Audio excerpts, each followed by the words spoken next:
manhunt champion in the neighborhood. And that's definitely not a brag because out of context it makes me sound like Jeffrey Dahmer. Now anyway, I found the first kid, I forget his name now, but he was acting kind of skittish and weird. And I remember he was one of those kind of larger, muscular guys even in middle school, sort of like a gentle giant. Now certainly someone who didn't get spooked easily. Matthew, I think that was his name, and this Matthew was going on about how he had seen a kid really high up in a tree and he was kind of worried. I asked which of us it was, and he said he didn't recognize the guy at all. Apparently he looked younger, like an elementary school kid, and I joked that maybe he'd seen a monkey, and Matthew was kind of like, yeah, that's pretty much how he was sitting. And I asked if it was definitely another kid, and he said yes, for sure, because the kid even said hello to him in a sort of quiet voice. Normally in Manhunt, the hunters would split up once they'd found someone, but Matthew stuck to my side like a fly on honey, and he was so unusually jumpy. "Is that so-and-so?" he'd ask, pointing to nothing. "Is Carrie hiding over there?" toward an obviously empty bush.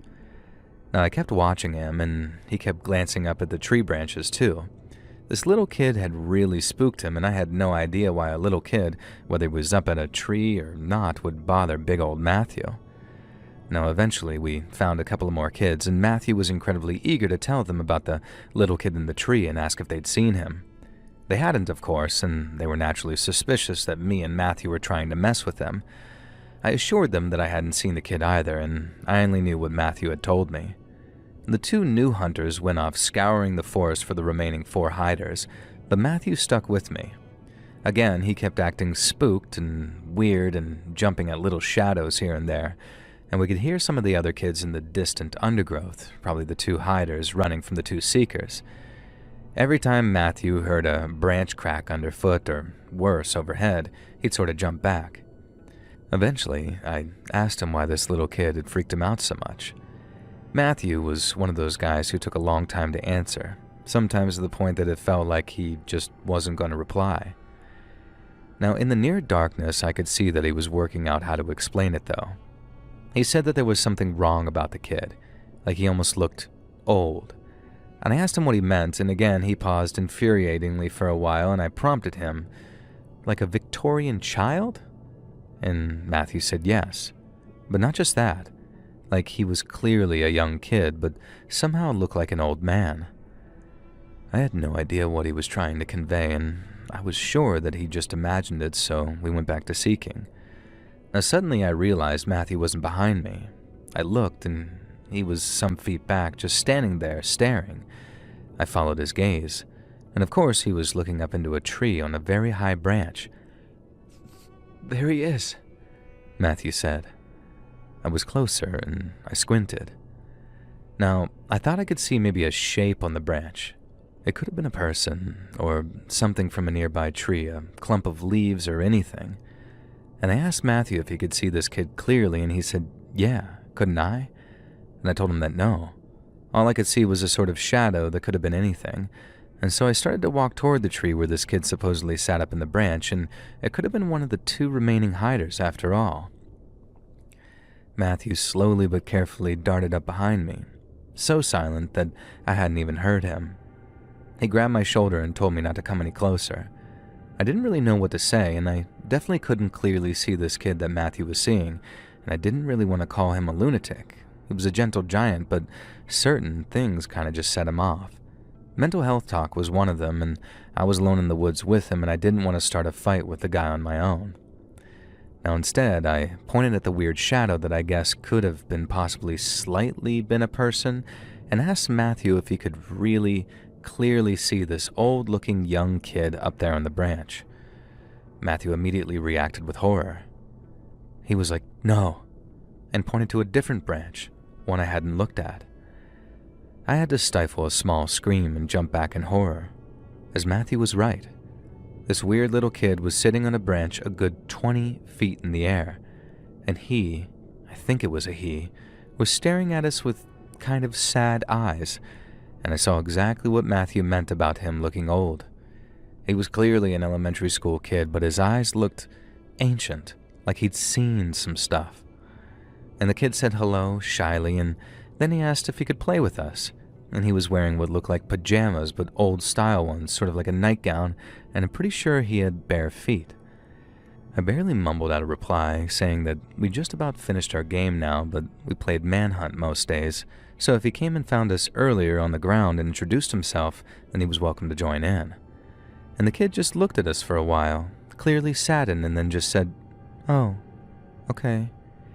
And then the weird little dude scrambled along the branch behind the tree trunk, and that was the last we saw of him. Ever. Now, one final thing, as he disappeared behind that tree trunk, I could have sworn, absolutely sworn, that his sad young little face transformed into a brief grimace of the most hateful anger I'd ever had directed my way. I told Matthew that we should get out of there, and thankfully the other two seekers had found the other two hiders, so we all went home. None of us mentioned the little kid in the tree again, and we never heard anything about any hauntings in that forest, or dead kids, or kids going missing, and there was no town, urban legend that it could have related to. Maybe he really was just a weird little elementary schooler, lonely and looking to play with the big kids. But if that was the case, I just have two questions. Why did he freak Matthew out so bad? And why, when I looked at him, was I certain that I could see the leaves in the forest behind him just slightly through his body, as if he wasn't entirely corporeal?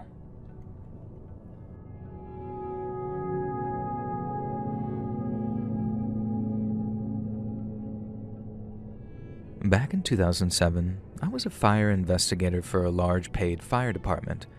We had a 4-alarm fire at a group of 6 large buildings that were built in the early 1900s. Heavy timber and brick construction, with each being 7 to 9 stories tall. For years, the floors were cleaned with an oil-based chemical, so these buildings were essentially one big matchstick, and the fire came in at around 2 in the morning. The fire was stopped after it destroyed 3 of the 6 buildings, and later in the afternoon, we, the investigators, were having a meeting on site when a captain from one of the engines came up to us and said that when he was looking for a fire extension in the 4th building, he heard, as he described, several blood-curdling screams coming from what he thought was the basement area. He said the water was too deep, and with limited lighting he was unable to do a complete search of the area. And by the next day, we knew the water would have drained out of the building, so I volunteered to go check it out, me, myself, and a big flashlight. I entered from street level, which was actually the 3rd floor with a sub-basement, and then the basement itself, so 5 floors to go down. Where the light from my flashlight was not focused on, it was a total blacked-out environment. I couldn't see my hand right in front of my own face. No sound other than my breathing and the creaking and popping of the old wooden stairwell that I was climbing down. Firefighting is a pitch-black job for the most part, so I wasn't freaking out about the lack of lighting. When I reached the sub-basement level, I heard a distinct male voice say, "Stop. Don't go any further." It came from further down the stairs. No, it wasn't demonic sounding. It was just a male's deep voice, maybe a little gruff. I hesitated, thinking my mind was actually playing tricks on me, and I shone my flashlight down the steps, but the floors were roughly 20 feet apart, so I couldn't really see the next landing, and there was a landing at each floor's fire door and another halfway between.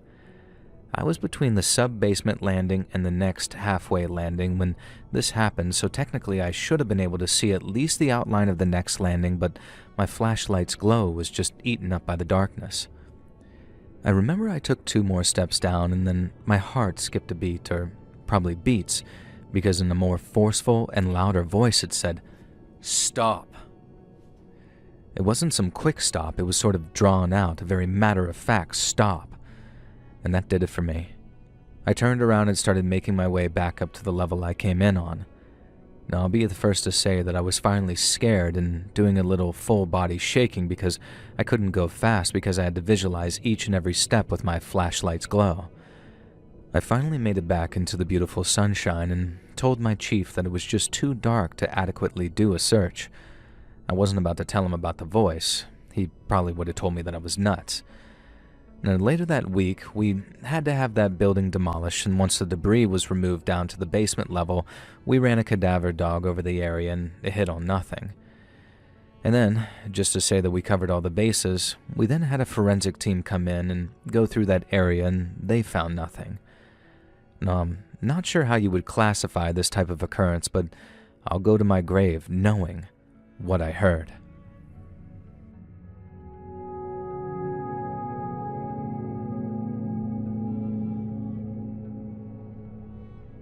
Do any of you guys remember the board game Mousetrap? I think it's still around probably, and it feels like one of those games everyone had growing up, and I kind of want to believe it's still around now. Now, Google says it still is, and the mice look majorly different though, but the diver piece seems to be exactly the same. Now, this is relevant because the diver from Mousetrap is kind of the subject of my weird childhood experience. And so for the three people who don't know what it is, Mousetrap is a board game where you essentially work together to build a Rube Goldberg-type machine, and then in endgame you compete with each other to trap each other's mice. It's really fun. It's a tactile game, and building the crazy Mousetrap used to be a real hoot. Now, I won't explain the whole thing, but one of the aspects of the machine involves a diver being catapulted into a bucket. So in the old copy me and my siblings had, the diver was green, and the way the model is designed, it looks like he's about to dive, obviously, but that also means that his hands are in a praying position. My siblings and I loved board games. It was back in the 80s, so the choice for little kids seemed completely endless. We loved board games and those Tiger LCD handheld video games. Do you guys remember those? I had an absolutely freaking fantastic Top Gun one. Highway to the Danger Zone, baby. Except it was more like the bleep bloop bleep bleep type. But our imaginations filled in the gaps with all these games, and electronic or board, and the board games about haunted houses or creepy swamps really transported us to those locations. Mousetrap really turned us into mad scientists and mice, at the same time, I guess. And then as we got older, we played things like Hero Quest, Catan, Risk, but we still played Mousetrap, even when some of us were in our early/mid-teens, because it was just timeless. There were 4 of us siblings. I was the second eldest, but the eldest was our sister Lisa. She was the one who bought the new board game that changed it all, the Ouija board. Now, this isn't one of those stories, I promise. In fact, it's kind of significant that we never even used the Ouija board, but its presence definitely did cause a creepy incident. And so Lisa bought the Ouija board, and the rest of us were all hyped up to play it one night. Maybe the next time our parents went out overnight on a date night, and Lisa was entrusted with the care of the rest of us. Now, that wouldn't be for a few weeks, though, so the Ouija board box got put in the board game cupboard right on top of the Mousetrap box. And so the board game cupboard was downstairs in the family living room. Now, one night, our parents were out for an hour or so, and I was upstairs playing Nintendo with my younger brother Kevin when we heard a weird sort of whistling sound coming from downstairs. I don't know how to describe it, but we both sort of looked at each other with this unspoken understanding that this sound was something creepy. I don't actually remember the sound to describe it now, other than that it sounded unnatural somehow. We went downstairs, and our youngest sibling, Claire, was in the kitchen. She was a lot younger than the rest of us, just 6 years old at the time, and Kevin and I checked on her, and she asked if we heard the weird scream. She said it came from the living room, and her bottom lip was kind of trembling like it had really spooked her. We went into that room, and the only thing that seemed out of place was the board game cupboard. One of the doors was open slightly, and it was the kind of cupboard that closed magnetically, so this was definitely weird. Lisa joined us in that living room and asked what was up, and she said that she hadn't heard the sound because she was listening to her Walkman. Now, we opened the board game cupboard, and the Mousetrap game was kind of sticking out. It's hard to explain, but it was obvious that whatever weirdness was going on involved that. We got the box out and opened it, and I wasn't immediately clear what had happened at first, but then Kevin noticed it. The diver figurine's praying hands had been cut clean off, seemingly by a scalpel because of how smooth and perfect the cut was. Now, of course, one of us had to have done it. It wasn't Kevin, because he had been with me. I don't know why it could have been Claire since she was so young, and the only slightly realistic suspect was Lisa, but to this day she swears it wasn't her. Now, I said something like, I guess the diver can't pray anymore, and we had a sort of running joke that he was praying for the mice and kind of thought no more of it. Now, fast forward many years later. Our parents have now both sadly passed away, and it came down to me, Claire, and Lisa to clear out our old family home and go through their things. Kevin lives abroad and unfortunately couldn't make it back. When we were going through the board game cupboard, me or Lisa, I forget who, but one of us brought up the weird incident with the diver's hands. We sort of speculated about why we hadn't investigated the incident further, and we argued about whether we maybe did. All the board games were exactly how we left them, and I realized that we hadn't actually played Mousetrap since the diver incident, so it just sort of sat there on top of the Ouija board box, which we'd also never actually used. I can't remember if this was a conscious decision or not. Either way, Lisa pulled out both boxes, and sure enough, the diver was still handless, no longer able to pray for the mice. I'm not sure why we expected anything else. What I didn't expect, though, was what we found when Lisa opened the box to the Ouija board. She was curious if it was still in good condition, having been the one to buy it back in the day and then never touch it. The usual components were there: the board, the planchette, a pencil and a notepad paper so players could write down the messages from the beyond. But also sitting in the box was a single piece of green plastic. 2 hands cast in the position of praying. Clearly the hands had been sliced from the Mousetrap diver, just sitting there in the Ouija board box as far as I knew, and we had never opened or let alone played it. There's still the possibility that Lisa did this as a sort of prank, or that Claire did it for some bizarre childhood reason. Both of them swear on God's name that they don't remember setting up this prank, though, and we kind of moved on from it too quickly, in my opinion. If it had been a prank, one of us would have tried harder to freak the others out, and it was only now that we were freaked out, though. That strange sound that we heard that day, the diver's praying hands being severed, and the hands being clearly placed in the Ouija board's box.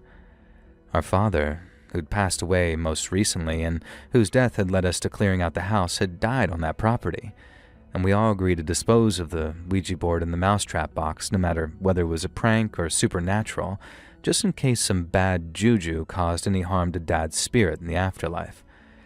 Maybe this doesn't seem scary to some, but to me, there is no explanation for why the diver's praying hands were cut off and why we didn't investigate further. My theory is that some dark presence lingered in the house and would have been unleashed if we'd played around with that Ouija board. Now, I think the whole series of events stopped us from doing so and maybe prevented my family from getting truly haunted. In many ways, that's reassuring. But it makes me wonder what kind of force could have been so dark and threatening that another supernatural force would step in and warn us in whatever weird way it was able. Claire had the idea to burn sage in the house, and we did so after ensuring that Mousetrap and the Ouija board had been carted away by the garbage men. We didn't tell Kevin about the incident. He was the skeptic among us, and he would have laughed at us. There are a whole bunch of other reasons relating to my family too that caused me to believe this, but it'd turn into a novel if I listed them all. But I am convinced that some benevolent force was looking out for us that day by trying to illustrate the fact that the Ouija board would block any kind of holy blessing or maybe even prayer inside our house. Make of it what you will. I'm just very glad that we never went ahead and played with that Ouija board anyway.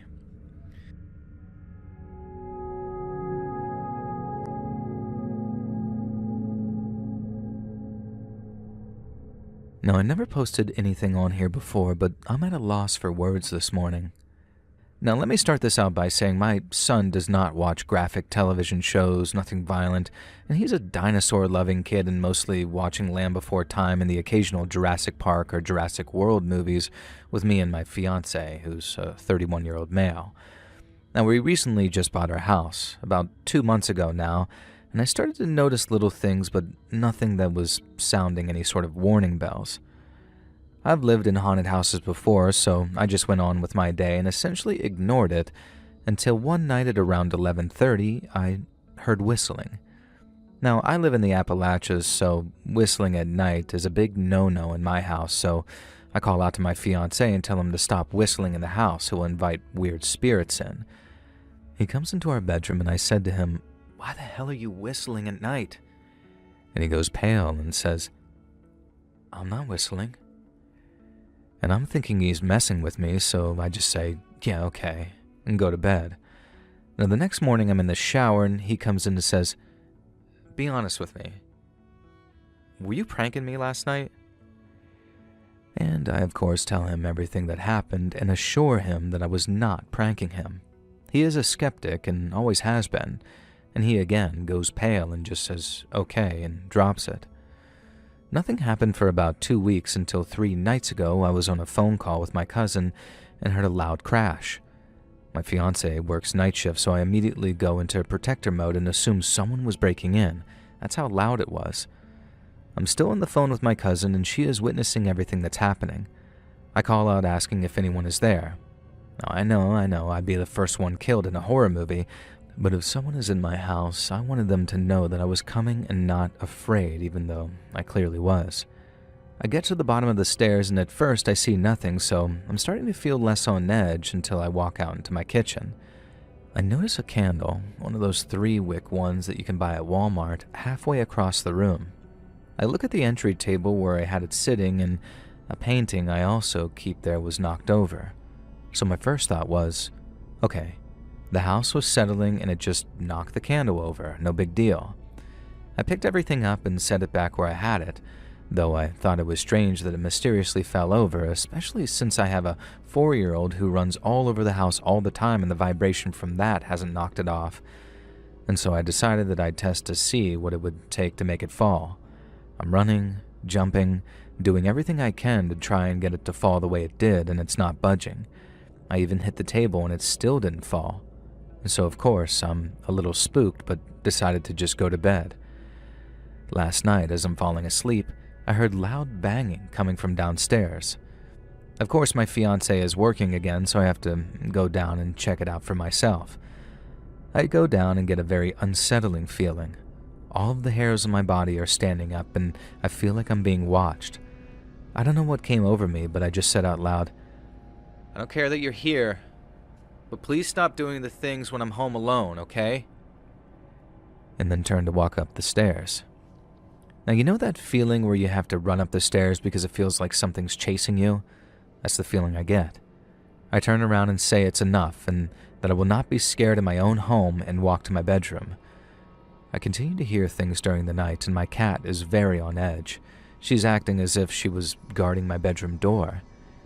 Now, about an hour later, at around 1 a.m., my son wakes up and asks if I will turn a movie on for him so he can fall back asleep, and so I do. Instead, I hear him mumbling in his room as if he's talking to somebody. Now, this is not abnormal for him, as he has a very big imagination and loves playing and coming up with his own worlds, creating stories for them as he goes. Now, about an hour ago, he's sitting with me and looks at me with a straight face and says, "Mommy, my ghost brother says I have to kill you. But I would never do that because I love you so much." Now I'm completely in shock and say to him, "What did you just say?" And he repeated it. And I then prodded, asking for more information.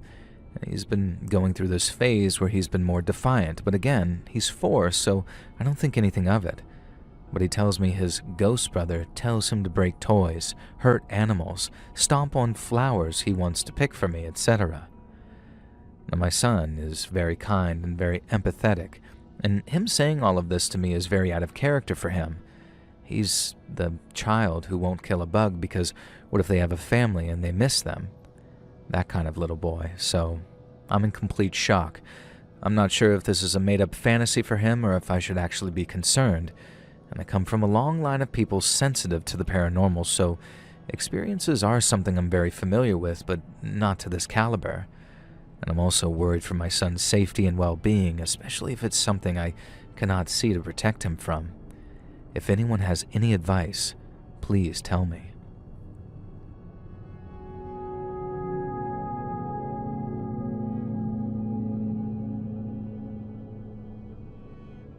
Hey Joel, have you seen It, Welcome to Derry, the show yet? At the time of writing, I think there are 3 episodes out and it's really good, but it reminded me of a majorly creepy story that happened to me back in the early 2000s. I had been apartment hunting for what felt like forever. Now, finding an apartment wasn't the issue. The issue was Gizmo, my 3-year-old black cat, and I could not for the life of me find an apartment that would let me bring a pet cat.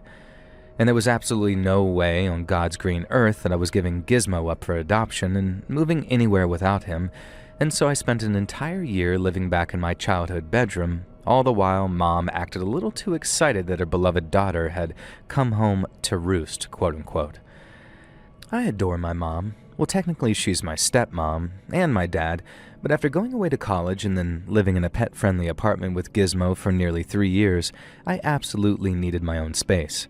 And so I didn't want Mom getting too used to the idea of me living back at home. Eventually, I found the perfect place. I waited for the catch that they wouldn't allow pets, but when I asked, the landlady invited me into her own apartment and introduced me to her 6 feline babies, and at that point, everything was perfect. I moved in as soon as possible and I didn't have too many belongings, and I think the most delicate item I owned was Gizmo's huge climbing tree that I bought for him, and I oversaw the moving guys handling that with more care than I did my own damn television or couch. Man, I spoiled that cat. But he deserved it, though. Rest in peace, Gizmo, you were the best of them, and he lived to the ripe old age of 18 and passed away peacefully, but our years together were absolutely wonderful. And then there was this one incident, though. In my bedroom in my apartment was an air vent grate for the air conditioner or something, and there was a very formal sticker on the grate saying that it was not to be covered up or have anything placed in front of it. So as a good little tenant who didn't want to be booted back home again, I left that ugly vent visible. Now, this was only a problem because Gizmo was obsessed with it. That cat would sit in front of that vent for hours and hours at a time. Occasionally he'd let out a little mew or gently swipe at it, but mostly he'd just stare. I was beginning to feel a little bit neglected by my pet, and he was more interested in the damn vent than he was in me. Still, as you know, that's cats for you, and then I realized maybe this meant that there was a mouse or a less palatable rodent that he could just actually smell in that vent. Now, I contacted the landlady, who was very understanding and, as a cat owner, trusted Gizmo's judgment implicitly, and so she called an exterminator to check out the vents for any evidence of rodent activity. Nothing. Not a thing. Completely flawless. Best kept ventilation system the guy had ever seen, apparently. And so, whatever. My cat was obsessed with the air vent, but he'd get over it. Now, I was sort of right.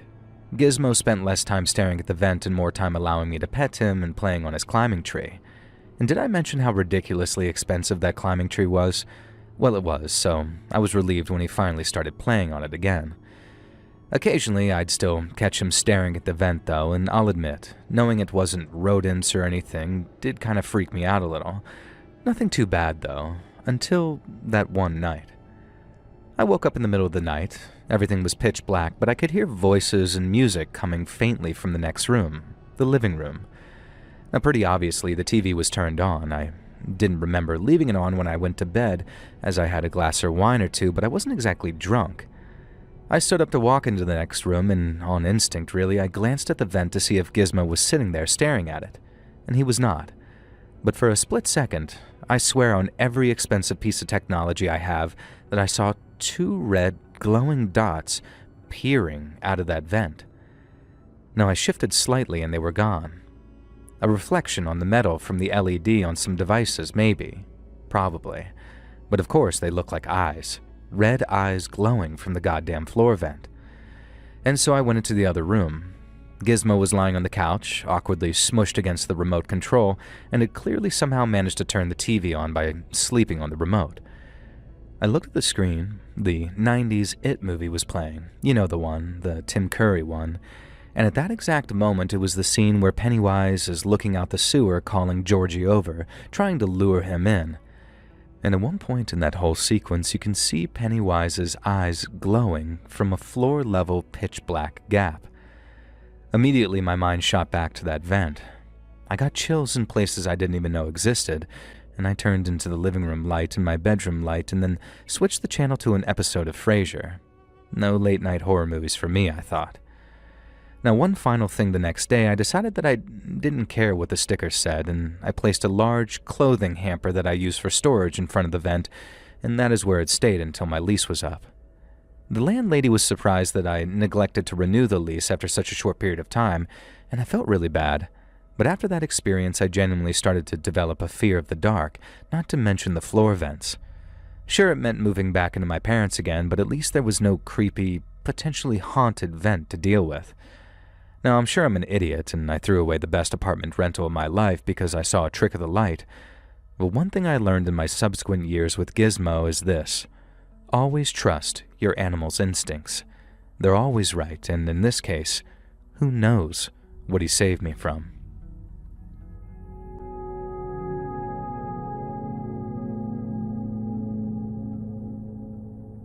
This story happened to my parents when they were in their early 20s.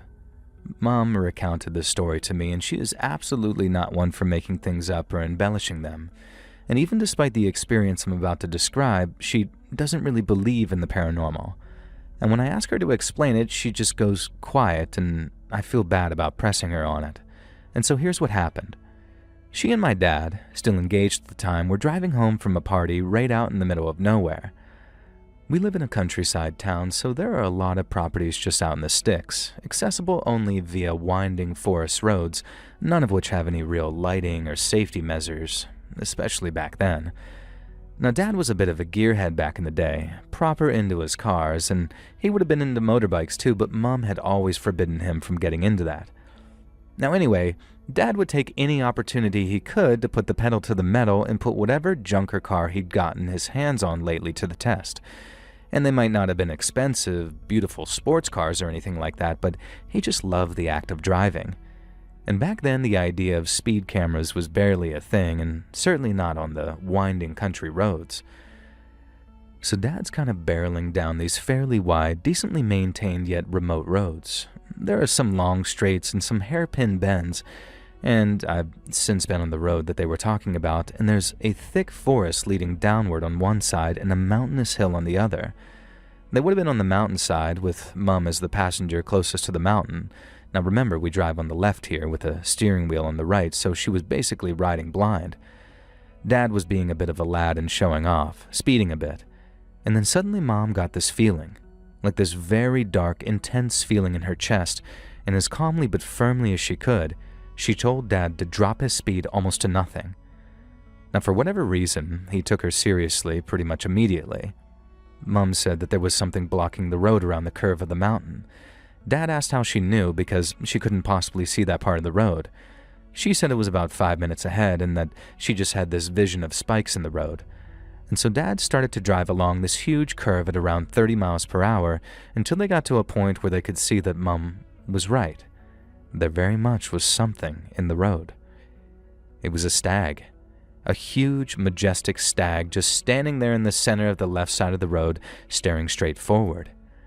If they had hit that stag at the speed that they were going, it would have almost certainly killed both of them and the stag. To this day, Mum cannot or will not explain how she had this sort of premonition. She says nothing like that has ever happened again, but from the way she says it, I'm not sure I believe her.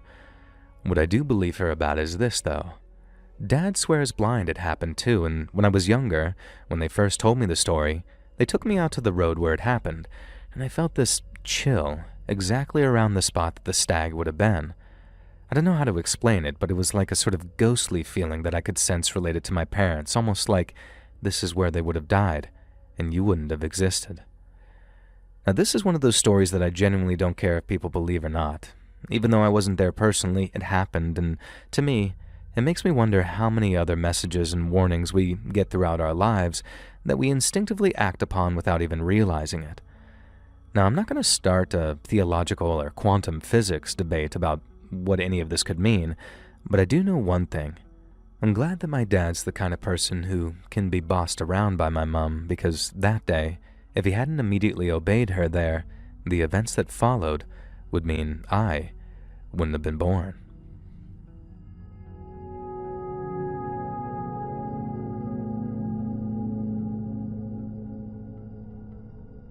When we were younger, my sister, who's like 7 years younger than me, had an imaginary friend. I'd never had one, so it was kind of novel to hear my baby sister talking about this imaginary invisible thing. And I remember asking Mom who Shani was talking to at first.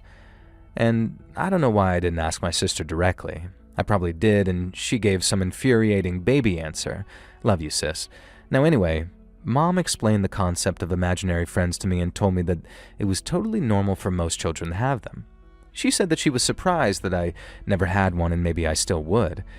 And then she told me about her own imaginary friend, Mr. Tea Hungry, who was a big, cuddly caterpillar. Now, I found this hilarious. Naturally, I became curious as to who or what my sister Shani's imaginary friend was. Shani was 4 and I was only 10, so I still didn't quite grasp the concept. In my head, they were imaginary but real, if that makes sense. Like they get assigned to a kid and they exist for that kid, as opposed to the kid just totally making the character up. I didn't entirely grasp the idea that your imaginary friend could just be anyone, and so the way I saw it, I wanted to discover what kind of person or thing my sister Shani had been assigned. I soon discovered that Shani's first imaginary friend was a giant fluffy version of Jar Jar Binks from Star Wars, but a girl called Wobble Eyes. And this seemed really lame to me, but it was kind of funny listening to my sister try and talk back in Jar Jar speak. And it became clear that Shani was kind of special. She's an absolute genius, but she's spacey, and even to this day she likes to talk aloud to imaginary constructs as a way to process information and get things straight in her head. Now, she did this from a young age, although back then it was unfortunately dismissed as slow development, and it meant that Shani had a number of imaginary friends over the years, though, continuing on a little older than with other kids. The friends did become more grounded, though, and as she got older, it seemed like she was just talking to other invisible kids roughly her age. Eventually, I kinda tuned it out because random imaginary boy is a lot less interesting than inside-out slug trapeze artist or something. Now, I was 16, just starting junior year. Shani was 9. She still had an imaginary friend, though, and like I said, I'd learned to tune them out, but one day, I overheard a one-sided conversation through the adjoining vents between our rooms that I just couldn't ignore. Now, she was asking an imaginary friend how she died, and I realized the answer was a car accident. And as they spoke for longer, it became clear from what Shani was saying that she apparently knew about this car accident and remembered it upsetting the town, quote-unquote, and upsetting Millie, that's me. Here's the thing. I did have a friend who died in a car accident when I was in freshman year, and obviously it upset me.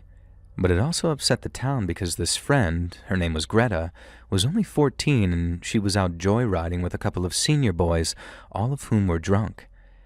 Needless to say, there was a crash. Greta came out of it dead, and due to who the driver's family was, it created this big drama within town. Now, it kind of made sense that Shani would have internalized details about Greta. She'd met her before, and she knew that I was pretty cut up when she passed away. Now, a part of me was kind of mad that she adopted Greta as an imaginary friend, but then a part of me kind of was curious and open to the occult as a junior. A part of me didn't want to dismiss this idea as a simple imaginary friend. So, as gently as I could, because Shani could be a little volatile back then. Now, she is a listener, so she might hear this, but hey, you said I'm allowed to post it. Now anyways, as gently as I could, I started asking Shani questions about Greta. Like, what did she look like? And Shani didn't know because she couldn't see all of her imaginary friends, just some of them. And I told her to ask a few certain questions, and sure enough, it was pretty obvious it was Greta that she was talking about. Now again, she was probably just internalizing and processing her death though, even though it was kind of weird that it was 2 years later. Now what was even weirder though was that shortly after all this kicked off, the passenger in the car, who had been the one dating Greta at the time, despite being 18, tried to take a certain drastic action against himself. Now, trying to use YouTube's necessary baby language here, he never faced legal consequences for the whole thing and wasn't the most popular around town because of it, but this whole incident came out of absolutely nowhere. It kind of spooked me, but also intrigued me, and a few of us tried a couple of different seances a few times to contact Greta ourselves. Nothing happened, of course, though. However, I did keep seeing a shadow in the corner of my eye, and it became more and more persistent and was starting to freak me out. And then I noticed that I never once saw this shadow when Shani was having a conversation with Greta. If Shani was playing or not, or talking to another imaginary friend, though, then I constantly found myself looking over my shoulder or sensing a presence behind me. One night, I woke up to grab a drink, and I paused in the middle of my room because I was so 100% certain that someone was standing behind me with their hand just about to touch my shoulder. I was genuinely too scared to move for almost an entire minute, and then the feeling went away, and I felt safe to move again. When I got back to my room, I felt this weird, cold exhaustion, and I spoke aloud and just said, "Greta, I miss you. I'll never forget you, and I don't judge you." And that's the last thing I remember before falling asleep. Now, the next day, Shani knocked on my bedroom door. Now, she told me shyly that she'd been asked to tell me that Greta had gone home now, and then she turned away and ran. Now, I followed her, but she ran right outside to go play with her friends, and I didn't want to look like a weirdo, being the aloof emo kid who tries to hang out with 9-year-olds. I don't need to tell you that the shadows and the feelings of being watched, the strange sensations, they went away after that. And to this day, I have no idea if I was just processing my grief late and that somehow manifested in Shani or vice versa or what.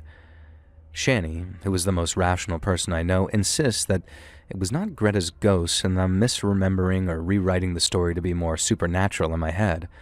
But I know I'm not. And that doesn't mean it was supernatural, but I certainly think that there's a chance that it was. But what do you guys think?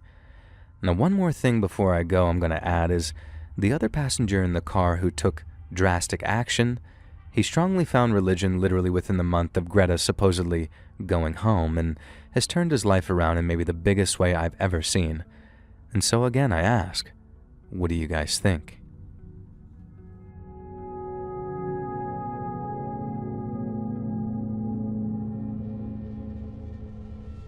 This is one of those stories that I'm incredibly frustrated that I didn't pay more attention to when it happened. I was a tiny little kid, and if I'd been just a bit older, I could have an entire scrapbook about this damn occurrence. Now, I could probably sell the movie rights and throw a few lines in there and end up with something like the Amityville Horror or The Conjuring 2, although I'm pretty sure the events of The Conjuring 2, the Enfield Council House, were directly proven to be a scam, and they conveniently left that out of the movie. Now, I don't think mine's a scam, but I'm also not sure I believe it, even though it happened to me, and that's what makes it weird, I guess. So all the memories of this came flooding back when I was at work one day. A customer came in, an elderly lady, and asked me, "Hey, I hope you don't mind me asking, but are you Joe Fabulous?" Now, obviously, that's not my real name. I'm just not about to dox myself here. And I said that yes, in fact, I am Joe Fabulous. Why? And then I suddenly realized that she was my old-ass English teacher in elementary school. And so I assumed that she recognized me and wanted to catch up. But no. I started to say that she was my elementary school teacher, right? And then she responds, "Yeah, I guess I was." So that's why it stuck with me. "But you were the kids whose house was in the local paper, weren't you?" And for a minute I'm thinking, huh? What? And then suddenly I remembered. Like this eureka moment. Yeah, our house had been in the local paper for some goddamn reason when I was a little kid, and that reason was because it was allegedly haunted. The old lady asked how I was doing, and before I could even finish answering, she was asking about the house, if I had any insights to share that weren't in the newspapers. Now, I was like my grandma. I was 5 years old and I don't remember anything. But I said it more politely, obviously, and she seemed disappointed, and then asked if the house was still haunted and if we still experienced satanic goings-on.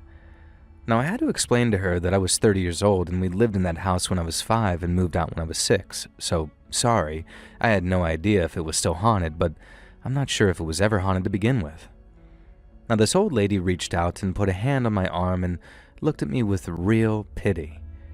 She told me that I was too young to remember, but the house was definitely haunted because it had been in the paper, and that if I was still in touch with my mom, I should ask her about it because maybe I wasn't doing enough to protect myself, spiritually now. Now, this all went well over my head, so I tried to just politely get rid of this clearly crazy old lady as quick as possible. But she had been correct about our old house being weirdly in the newspaper when I was a little kid because it was supposedly haunted, and I figured it was one of those things where local papers were still looking for the next Amityville house or Enfield poltergeist, and so anyone could go to the papers and say their chairs had been moved around or whatever. And maybe that's what my mom had done, although that didn't really seem like her.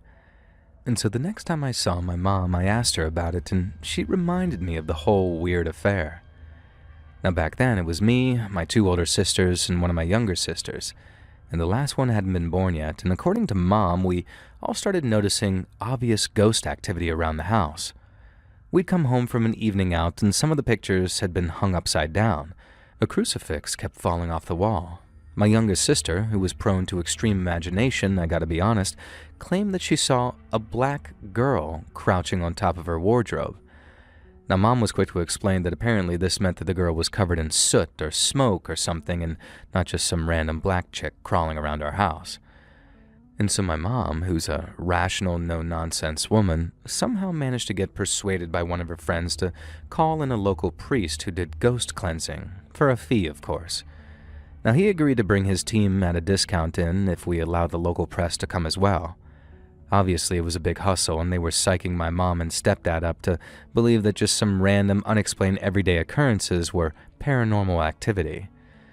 And so, from what I can remember as a tiny kid and what Mom explained, this priest, I'm not sure if he was an ordained priest, came with a team of backup guys and the 2 members of the local press, a journalist and a photographer. All these guys, Mom, stepdad, and my eldest sister, then performed a seance together in the living room, where the dark spiritual energy was the, quote, most concentrated apparently. Now after that, the priest declared that he had cleansed the house, and the local paper got a feel-good, "we have exorcised the demons" story out of it, including a photograph with a weird smear over Mom's head that was definitely a ghost photo according to the paper. And apparently this is the newspaper article that my old elementary school teacher remembered so thoroughly all those years later. So, it was just a scam? I said to my mom, expecting her to laugh it off and admit that, yeah, we'd been dragged into the hysteria surrounding haunted houses back then. But her face took a very dark turn, and she asked if I really didn't remember the rest. I said no, and she told me that after the seance and the newspaper article, that's when things actually got bad. Pictures would not only be found upside down, but with their glass cracked.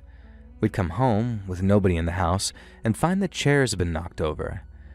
And there were all these things that you couldn't conclusively prove as paranormal activity. We lived near a railway, so maybe that was like causing all this random destruction, I'm not sure. But that didn't explain the nightmares my sister started having, though. And that didn't explain the night when my youngest sister woke my mom and stepdad up to tell them that we shouldn't have invited the paper men into the house because we've made people angry. And it didn't explain the dream my mom had when she was pregnant with my final sister, in which she gave birth to a demon. Now, we moved out of that house and never spoke of it again.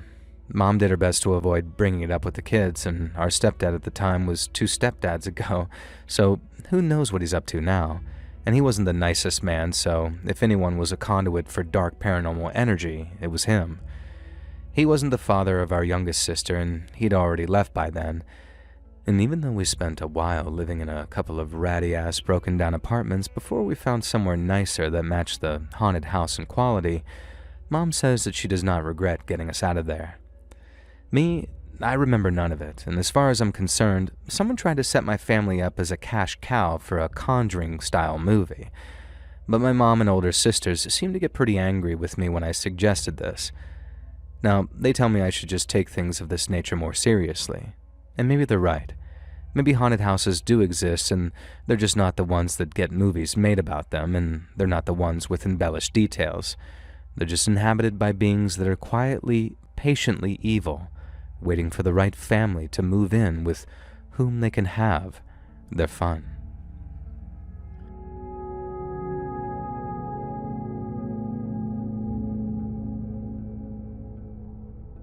When it comes to dark, trippy folk music from the 60s, there was very few artists that matched the talent, diversity, and prolific nature of Donovan Phillips Leach, aka Donovan. Now, he was about 50 million songs out now, and most of which the average person won't even know. But if you haven't heard Hurdy-Gurdy Man, then I'd be very surprised. But more than that, his most famous song by far, a song used in a million movies and horror shows and just about anything that involves witches, is the seminal Season of the Witch from his incredible 1966 album Sunshine Superman. Now, I know I sound like Patrick Bateman here, but Donovan manages to be one of the most rare artists whose music is chill and trippy, but also completely creepy and inexplicably formative at the same time. Yeah, if you can't tell, I freaking love Donovan, and I wasn't even born during his heyday. Now, he had some success over in the UK, but it was Sunshine Superman that really grabbed the attention of America, landing a #1 spot in the top 10 Billboard for a week. Now, if you read this, Joel, either pause the video or wait till you're done and then go listen to Season of the Witch. I 100% guarantee that you've heard it before. The reason I keep mentioning this song in particular is because it's the subject of the extremely spooky story I have to share. Now, my dad told me this story first, but it was his dad's story. An old chill hippie who loves telling me stories that are always upbeat, positive, and cheerful. And I really had to push him to tell me the story, but I'm glad I did because it kicked off my lifetime obsession with haunted music and the study of satanic panic around rock and roll and various other deeper audio-related horror mysteries. Now, this is a bit of a personal one, though. So it was 1967, and Grandpa had finally saved up enough of his tips from his paperboy job to buy a copy of Sunshine Superman. He'd heard the singles Sunshine Superman and Season of the Witch on the radio and absolutely loved them, so he had to get it. And when he did, though, and brought it home and stuck it on the family's record player, he was a little horrified. The record played fine, but whenever it got to Season of the Witch, in multiple places where Donovan sings, "Must be the season of the witch," there was an audible skip in the record, and instead it sounded like he was saying, "Must be Satan." Now, his parents, who were fairly relaxed folk, were unhappy with this, and he convinced them that the song wasn't meant to sound this way, and he also had a couple of friends listen with him to prove that he wasn't going mad. Now, the weird thing was, there was no noticeable scratch on the record, so he cycled over to his buddy Jimmy's place, record under his arm, and then played it there. And the song sounded absolutely fine.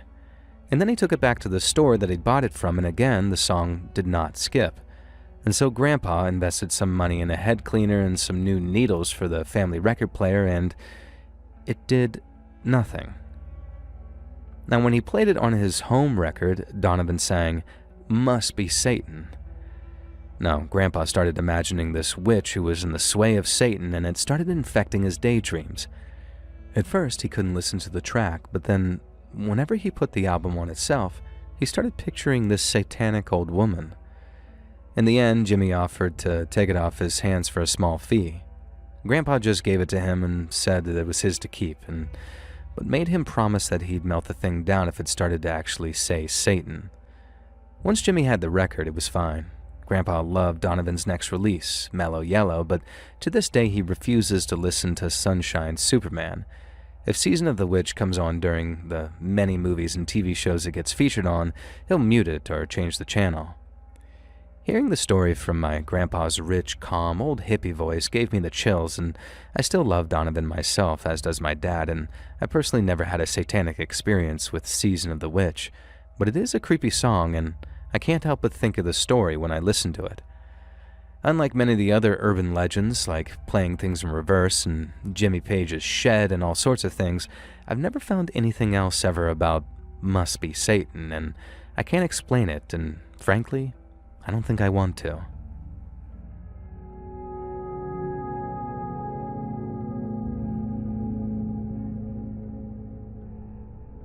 Big fan of the channel, and I've been listening for what seems like forever, and I got a bit of a weird, creepy story for you.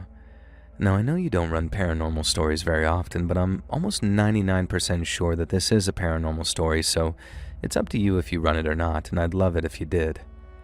So I was a really little kid when this happened. My parents were going through a pretty nasty divorce, although I didn't know this at the time, obviously, and all I knew is that Mommy and Daddy had a lot of things going on, and that they would always both love me, even if they didn't love each other in the same way anymore.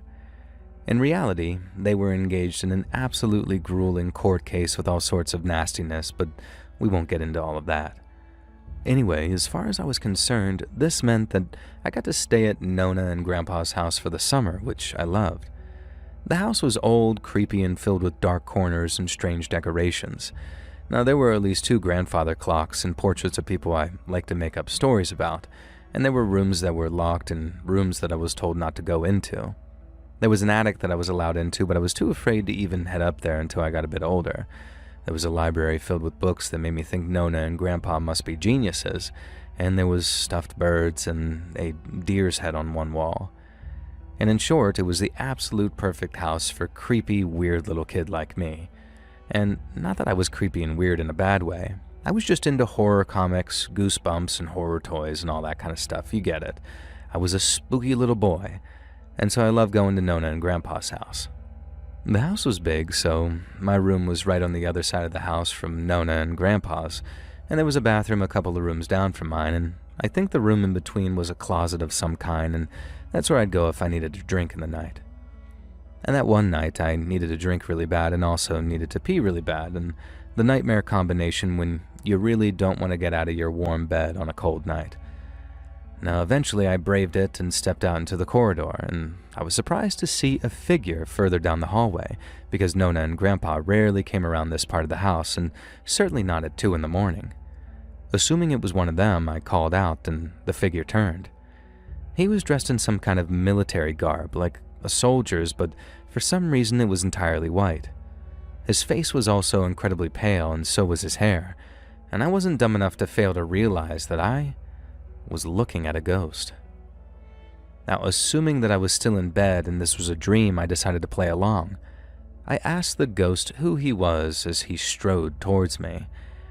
Now, he looked to be in his late 20s and had a very stern, angry look. He certainly had no intention of talking to me, and instead, he screamed at me that he was my grandpa from before, and that children shouldn't be wandering around the halls, especially late at night, and to get back to bed immediately or I'd get the belt. Dream or not, I ran straight back to my room. I'm not ashamed to admit that I pulled a chair over and stood on it and pissed in the sink. And the water from this sink wasn't drinking water, so I never did get my drink, and suddenly I was overcome with this crazy fatigue, so I dragged myself back to bed, and the next thing I knew, it was mid-morning. Now, that was a pretty messed up dream, I told myself. I had no grandpa from before, obviously, and I'd learned a long time ago that nobody wants to hear about your goddamn dreams. Seriously, if you ever want to bore someone, tell them about a dream that you had in detail. And therefore, I never mentioned the incident to anyone and continued to have a great summer until eventually I had to go home to discover my parents now hated each other and my life was upended. And it was possible that I might not be allowed to stay with my dad. And the whole thing was a mess that I don't want to go into, but it somewhat sorted itself out eventually. Now, I'm glad that I was still able to have a relationship with my father because it was when he was an older man that I found out a very chilling truth. Apparently, Grandpa wasn't actually his biological dad. My father was the youngest of the 3 siblings, so he'd only been a couple of months old when his biological dad died, and he never really knew him. But my dad, my uncle, and my aunt were all actually adopted by my grandpa, who passed by then, and they never spoke of their biological father. According to my dad, my bio-grandpa died in some conflict while serving in the army, and due to the kind of abusive, unpleasant man he'd been, Nona moved on really quick. Some say that maybe Grandpa may have been on the scene before Grandpa number 1 passed, but who knows. Dad told me that he had a few photos of Grandpa number 1 that he managed to salvage, photos of him in his military gear and whatever conflict he'd served in, Desert Storm or something like that, and he asked if I wanted to see them. Now, I thought back to the figure that I'd seen that night, the one that I dismissed as a dream. I thought about how he said that he was my grandpa from before, and how much he sounded like this horrible man who'd been my own dad's biological father. Maybe it was a mistake, but I told Dad that I didn't want to see the photos, that I was quite happy continuing to see Grandpa number 2 as my grandfather, and that seeing the photos might diminish his memory, and I think my dad was relieved. In truth, the idea that the man in the photos might look identical to the figure I supposedly dreamed about that night was just too much to take. What would you have done? Would you have satisfied your curiosity? Or would you have been content to continue convincing yourself that it was just a dream, and spectral Grandpa number 1 was just that, an imaginary specter?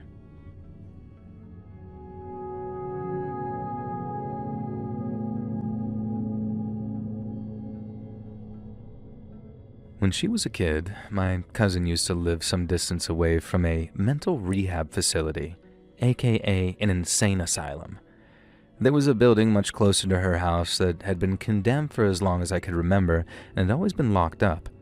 Rumor had it that there was this ward that used to house the most dangerous patients, and it got closed down when they built houses around there, and I have no idea if this was true or not, honestly. Now anyways, when I was a teenager and my cousin was a bit younger, whoever owned the mental hospital overall decided that they were finally going to knock down this one building, which was a huge distance from the hospital itself. And this meant construction workers would be moving in soon, and so we decided this was our last chance to actually go and explore the outside of this 3-story building. And it was kind of the size of 3 houses and post-Victorian, if I had to guess. And so we headed over there with my cousin Jessica's 2 dogs, Floss and Billy. Now they weren't purebred or big tough animals or anything like that, but they were pretty brave dogs. They accompanied us to the side of the building, and that's when we discovered that, for the first time ever, the padlock closing this supposed insane asylum had been left unlocked. Now naturally, we took the padlock off and opened the side door. Literally within seconds, both of the dogs pulled out of our hands, and now they were on leashes, and went running back across the field to my cousin's house. We tried calling for them because they were normally super obedient, but they were absolutely not coming back to us. Now we were both kind of babies about going in too far, plus the boarded up windows made it hard to see, and neither of us geniuses had thought to actually bring some flashlights. And there was enough light to see though, but barely. In the side hallway, we found this little chalkboard with some odd writing on it. It's hard to tell if it was something a patient had written or a doctor or a nurse with terrible handwriting. If you've ever dealt with doctors in particular, you'll understand. Now, the words were kind of gibberish, something about mother and other things I forget, which makes me suspect that they've been written by a patient. My cousin claimed that she heard a noise coming down the end of the hallway, and we looked and there was nothing, just a completely empty area. Now next, we went into one of the side rooms, and there was broken glass all over the floor, so we had to be careful, and a mattress in one corner. I have no idea why these things were still there when, as far as I knew, the building had been closed for well over a decade. My cousin didn't want to stay in the side room for long because this one was almost pitch dark and with barely any sunlight coming through the boards that covered up the window, and so she went out into the corridor and immediately called me to come look. I joined her and saw what she was pointing to. One of those plastic chairs, the kind you use in schools or hospitals for therapy sessions, was now sitting far down the corridor in what seemed to be the foyer of the building. 100% the chair had not been there before we'd gone into the room, and I would swear on it. Our immediate thought was that the builders had arrived early, even though there was absolutely no indication of this, and so we just ran back out the side door and headed home across the field. Now, I would dismiss this all as nothing, but both of us would swear on our graves that as we ran back to my cousin's house and glanced over our shoulders, there was a face looking out of a hole in one of the upper boards. This definitely wasn't a construction worker, and the central staircase had collapsed and there was currently no way to access that second floor. Nobody should or could have possibly been up there. Now, we bring it up occasionally as a cool possible ghost story we experience, and as a side note, my cousin's mom passed away a few years ago, and for a long time, and spanning 2 different countries, my cousin kept seeing a blue butterfly flitting around her. Apparently some people believe a recurring blue butterfly is the sign of a soul checking on a loved one. I don't know if I believed in all of this, but I do know that between the face in the window and the blue butterfly, my cousin seems to potentially attract the paranormal. But I'd love to believe, is this real?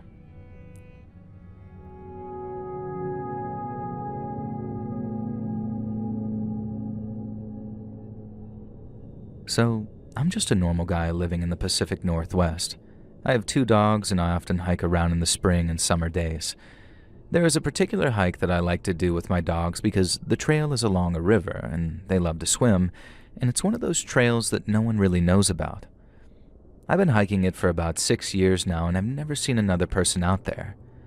One of my dogs is reactive, so having a place where I never have to worry about running into another person or dog is perfect for me. April of last year, I loaded my dogs up and drove us to the trailhead. We got out and started hiking around. About 2 miles in, I come across a tree that someone had used red rope and large nails to tie up what I think is a cow's tongue. Just nailed it to a tree. The tongue itself was tied tightly or bound with rope, and then they used big nails to nail it to a tree. There were 2 of them on one tree, and next to the tree in the river water, there was large, again assuming cow, bones just scattered. And the dogs definitely started to act different. They seemed very uneasy. I looked around a bit to see if anyone was out there or if there was someone who was maybe homeless and had found camp there. But there was nothing around and no signs of someone camping, no trash, no tent or fire. And my dogs kept tucking their tails in and would stop and look out as if something was near, but I couldn't see anything, and so I decided to turn back. Once we were fairly far away from that tree, the dogs started to loosen up again. And that night I couldn't stop thinking about it. A, it was all just very weird, and B, I had never once seen anyone out that way. It was one of those hikes where there's this bit of a hike to the trailhead, and then the trailhead doesn't look like a trailhead really, and the hike itself isn't very easy. It's rocky and wet, and it's worth it once you get about 3.5 miles in and you get a nice flat beach all to yourself. Now, I kept thinking about it every night for about a week, and then I decided to go back. I packed up my dogs, got ready for the hike, and when I got back, I couldn't find it. But not just the tongues, but the tree itself. I couldn't even find the tree where they were, and I was looking all over. The tree had a somewhat unique lean to it, but I couldn't find it, and I felt around in the trees looking for the nail holes, but nothing. Now, I tried to look up what this could be online, and all I could find was maybe witchcraft or satanic spells. And in short, it seemed like some kind of ritual to keep spirits or people quiet. I'm not sure if this story exactly fits here at the sub, but I'm just so curious to know if anyone is familiar about this. I did attach some pictures that you can see now.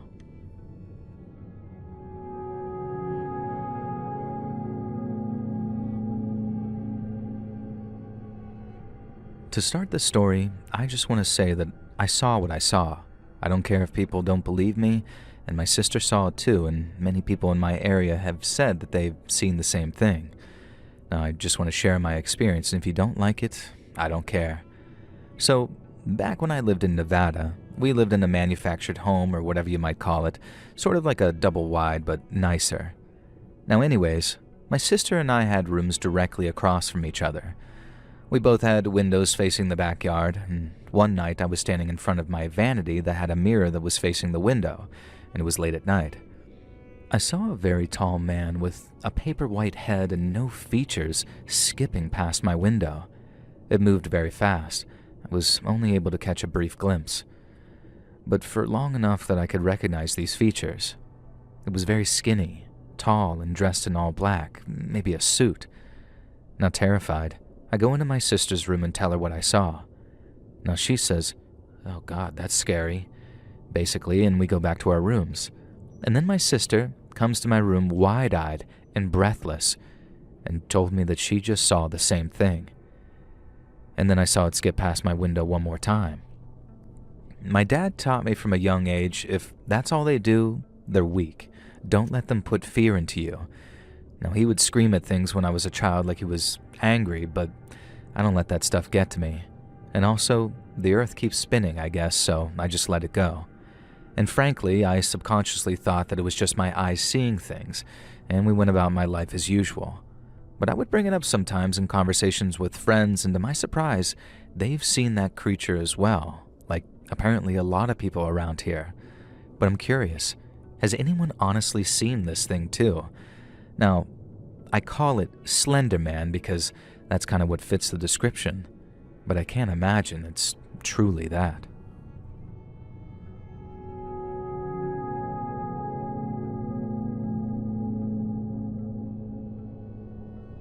Even though I never saw anything paranormal in the direct way many people claim to, like clearly seeing, hearing, or feeling things, this specific experience left a mark on me nonetheless.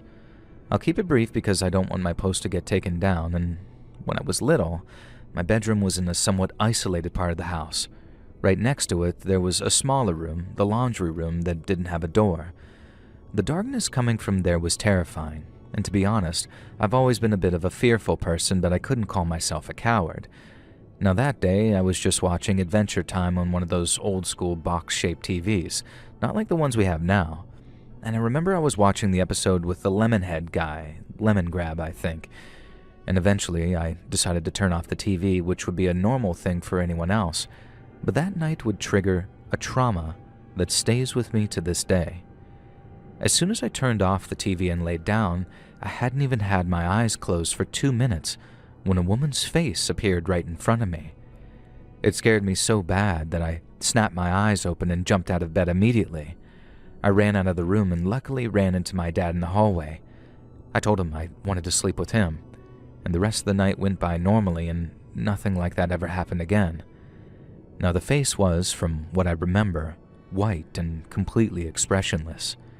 Everything around it was pitch black, and it was as if this pale face just emerged from the void.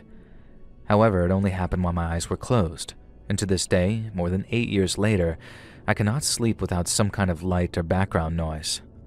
Now what I do is set a sleep timer on my television, and it stays on for a few minutes while I drift off and then shuts down automatically. I know it sounds crazy or hard to believe, but that's how it happened. I never had another experience like it, and by the way, in that house, my dad supposedly felt his bed being moved. And apparently, the original owner's wife died in the room my dad was sleeping in. Now, I attached a reference image, and the face I saw didn't have such a terrifying smile, it simply had no expression at all. But I want to reiterate that this image is only for reference, just to give you an idea, and this happened many years ago, and I hope I can get some feedback here.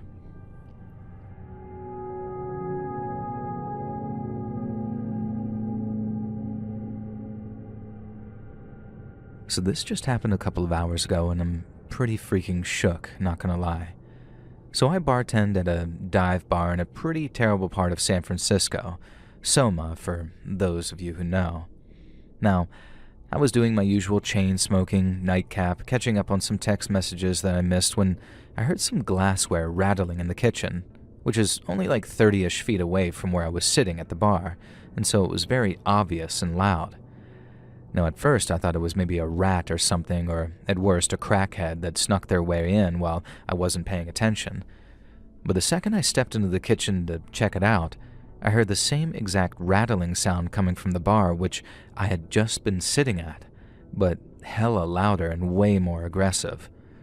So I pulled my knife out, still thinking it was some homeless guy or a crackhead or something, but the exact second I walked back into the bar area, I got hit with this huge wave of goosebumps. The temperature dropped. I was shivering. All of my hairs were standing up, and I had this feeling that you get when you know somebody is watching you. No, there was nobody in the building except me. I quadruple checked every square inch of the place, and it's not like a huge bar, it's actually quite small. Now once that happened, I just knew that we are not alone out here.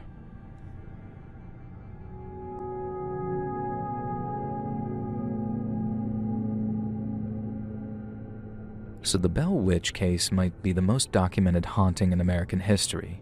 A future president got involved and left terrified. So in 1817, the Bell family in Tennessee started experiencing things they couldn't explain. Knocking sounds on the walls, bed covers being pulled off at night, and a faint voice that got louder over time. The voice could quote scripture, sing hymns, and eventually started addressing family members by name. It hated John Bell specifically. It said it would kill him. Now the story spread, and in 1819, General Andrew Jackson traveled from Nashville to investigate. According to multiple accounts, his wagon froze on a dry road and couldn't be moved no matter how hard his men pushed. Jackson reportedly said, "By the eternal boys, this must be the witch." Now a voice from the woods replied, "All right, General, let the wagon move on. I will see you tonight." Now his men were so shaken after one night that they left the next day. Jackson is quoted as saying that he'd rather face the entire British Army than spend another night with the Bell Witch. In 1820, John Bell died under very strange circumstances. A vial of dark liquid was found in the house, and the family tested it on a cat, which died instantly. and the voice claimed that she poisoned him. What makes this case unusual is the amount of documentation.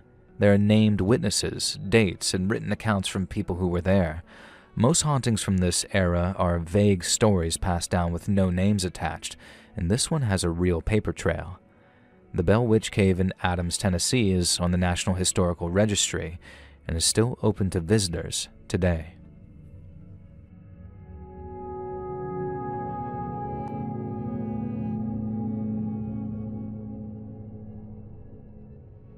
I was just minding my business, rewatching Game of Thrones, loving life, and I heard a weird noise. I looked around and realized that it was coming from my phone. I picked it up and held it to my ear, and I heard what sounded like labored breathing and footsteps in snow. Now, at first, I thought something was just playing in the background. I looked through all my open apps, and there was nothing that would be playing sound, and I force-closed all the apps, and the sound persisted. Another weird thing about it was that my volume was in the middle. I turned it up and turned it down, and there was no change. Just a low breathing and these snowy footsteps. It didn't sound like a loop either, and the breathing was pretty inconsistent. I restarted my phone and the sound went away. Like 5 minutes later, I got that feeling in my mouth like I was going to puke, and I did, violently. And then I felt fine. It just came out of nowhere. I don't ever just throw up for no reason, so in my head, I'm connecting to whatever was going on with my phone.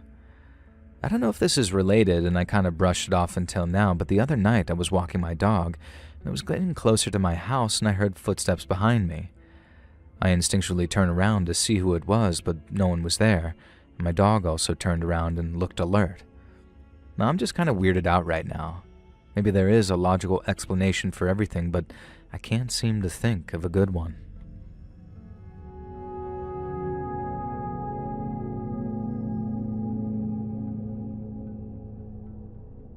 Something unusual has been happening, and I'm not sure what to make of it.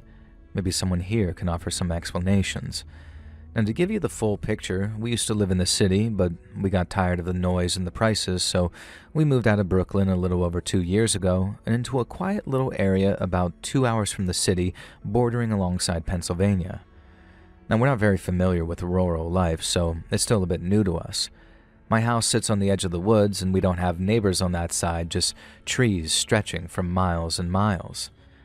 Now, in winter, I move my workspace to the living room by the wood stove, sitting next to a large window that looks out over the terrace and the forest. Now, I keep the blinds closed to hold in the heat. 2 nights ago, I was working on my spicy horror story when I suddenly heard what felt like a loud bang, like something heavy had fallen. I thought it came from the basement, but it could also be outside, so I ignored it. A little later, the bang repeated, and this time louder and closer.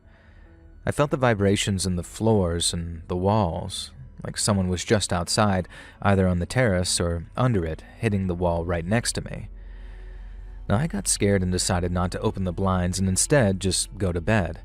But as I was getting under the blanket, not even a minute later, the bang happened again, just as loud and just as close as the second time. Someone or something was right outside our house. I woke up my partner, told him what happened, and asked him to go check with me. We checked the terrace, but there was no one, and the rest of the night was quiet.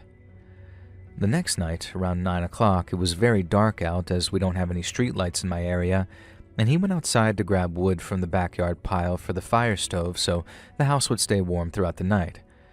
I stayed inside, music playing, running around to feed the pets, and when he returned, he asked if I had heard anything. I hadn't. He said there had been a very loud, powerful bang that made the ground tremble coming from the woods.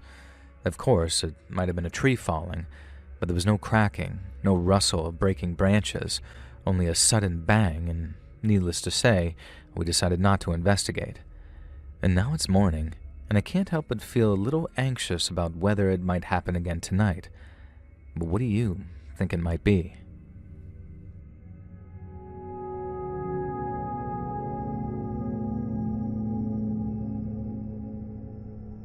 So a little background info before the actual paranormal speculation. I got my girl 5 years ago. She's 9 now and the pride of my life. And this picture above is my cat, Beatrix. Now, we actually have two cats. We had only planned on getting one, but we fell in love with both. When adopting Beatrix, we were told a bit about her past, and she has a history of seizures and certain allergies, but has been returned 4 times, each time within a month. We speculate that it's probably due to her seizures, but she has them very infrequently and they're not that difficult to deal with. Now, with the actual speculation, right after we got her, she immediately started roaming the house. She's a very curious kitty and we love her for that, and the layout of my house is as such. We have 2 floors, the basement is relatively unused, but we keep the cat's litter boxes and food down there. In the upstairs, we have a large space with the kitchen, dining room, and the living room. Attached to the dining room is a large sliding glass door that leads out onto a back porch, and then we have a long hallway with a few rooms attached. The bathroom, my mom's office, and then a spare room. The interesting thing about that spare room is that I used to sleep in it. From ages 0 to 10, that was my bedroom, but I suffered from extreme night terrors, and I could never get a good night's rest in that room, so I moved into a different room, and the nightmares stopped immediately. Now back to my cat. Beatrix explored the entire house, and I kind of followed her around while she did so. She got to that spare room and immediately started hissing, and didn't stop until I closed the door. Well, that was weird. Now, throughout these 5 years, she has refused to step foot into that room. My dog and other cats sometimes sleep in there, but Beatrix refuses. It was odd, but whatever. Now, after about a month of having her, we noticed that every night she had the same routine. She'd go back to the back sliding door and stare outside for about an hour, every night, and then she would explore the whole house like she was a warden or something, and then come into my room and cuddle for the rest of the night. It was kind of creepy, and at first we assumed that maybe she was interested in going outside. She likes to sunbathe and sit by our bay window, so we trained her to use a harness, and we took her outside, and she hated it, so we shrugged it off. Now, the next part is the weirdest part. It is a constant ongoing joke in my family that she is a portal jumper, and there are many instances where I'll walk into the living room to grab some water and see her on her cat bed, and then immediately walk back to my room and see her in my bed. This happens a lot, where you'll walk into one room and see her and then walk into another room and she's just there too. Cats have a reputation of being sneaky, but not that sneaky. And one time she even managed to get outside without us noticing, and we weren't sure how she does that. My mom and I were recently talking about all of this, and I told her that I think that she's genuinely paranormal or has some weird connections to the other side, and my mom agreed. We're both somewhat superstitious, and we have our handful of ghost stories and stuff, but we also try to be logical. All of this combined, plus the general consensus that cats are spiritual beings, has us very, very convinced. But what are your thoughts?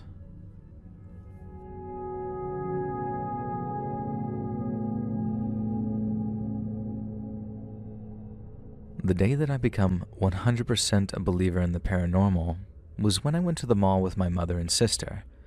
My mom stayed behind looking at some makeup in Macy's, and so my sister and I decided to head to Claire's, and as we were passing by a lounge area with tables and sofas, I got this feeling of being watched. I turned my head and locked eyes with a girl who I assumed was with a family at the lounge area because she was resting her arm on one of the ladies sitting on the couch. But the more I stared at the girl, the more creepy details I saw. She was pale and grinning with her mouth closed. She wore a white dress and her hair hung over the sides of her face, almost like The Grudge. She never blinked and just sort of stared at me. I finally stopped and turned to my sister to tell her if she sees that girl staring at me, and she goes, "What girl?" I pointed toward the couch where she had been, and now she was gone. I looked all around, and she was completely gone. The lady she had her hand on seemed to not even notice her missing, as if she never was even there. And the story is completely true, and that's why I believe in the paranormal.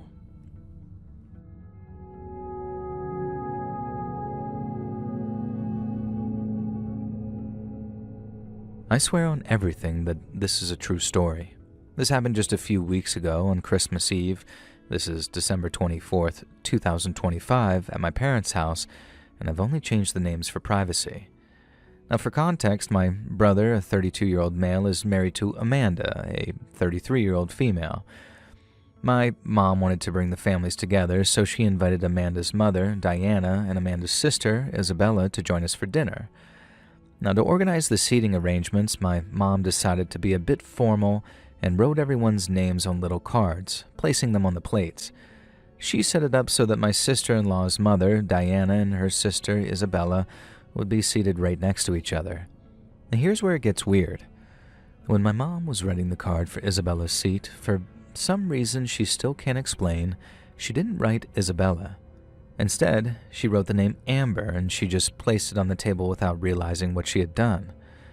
When everyone went to sit down, Diane looked at the place sitting next to her and saw the name Amber on the card, and immediately burst into tears.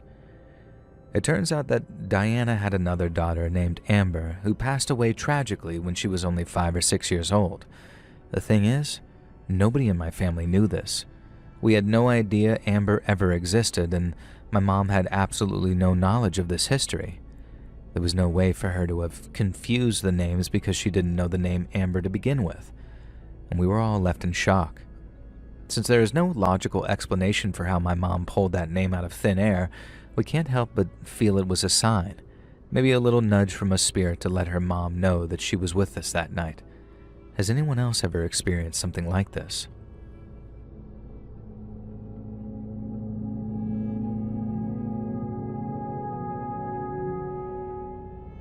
I know that everyone has had their fair share of weird experiences. I'm not panicking here, I just wanted thoughts and advice. I don't think I'm the chosen one or that I was abducted or something, just mildly concerned and interested. Now that said, I lost quite a bit of time last Monday.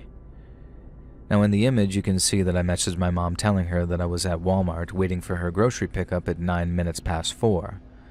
Now I know I didn't wait more than 3 minutes because I was listening to the same song when the guy came out. She lives about 10 minutes from there and I drove straight there with minimal traffic. Never stopped or stuck or anything. And when I arrived at their house, my parents were worried and asked if I was okay.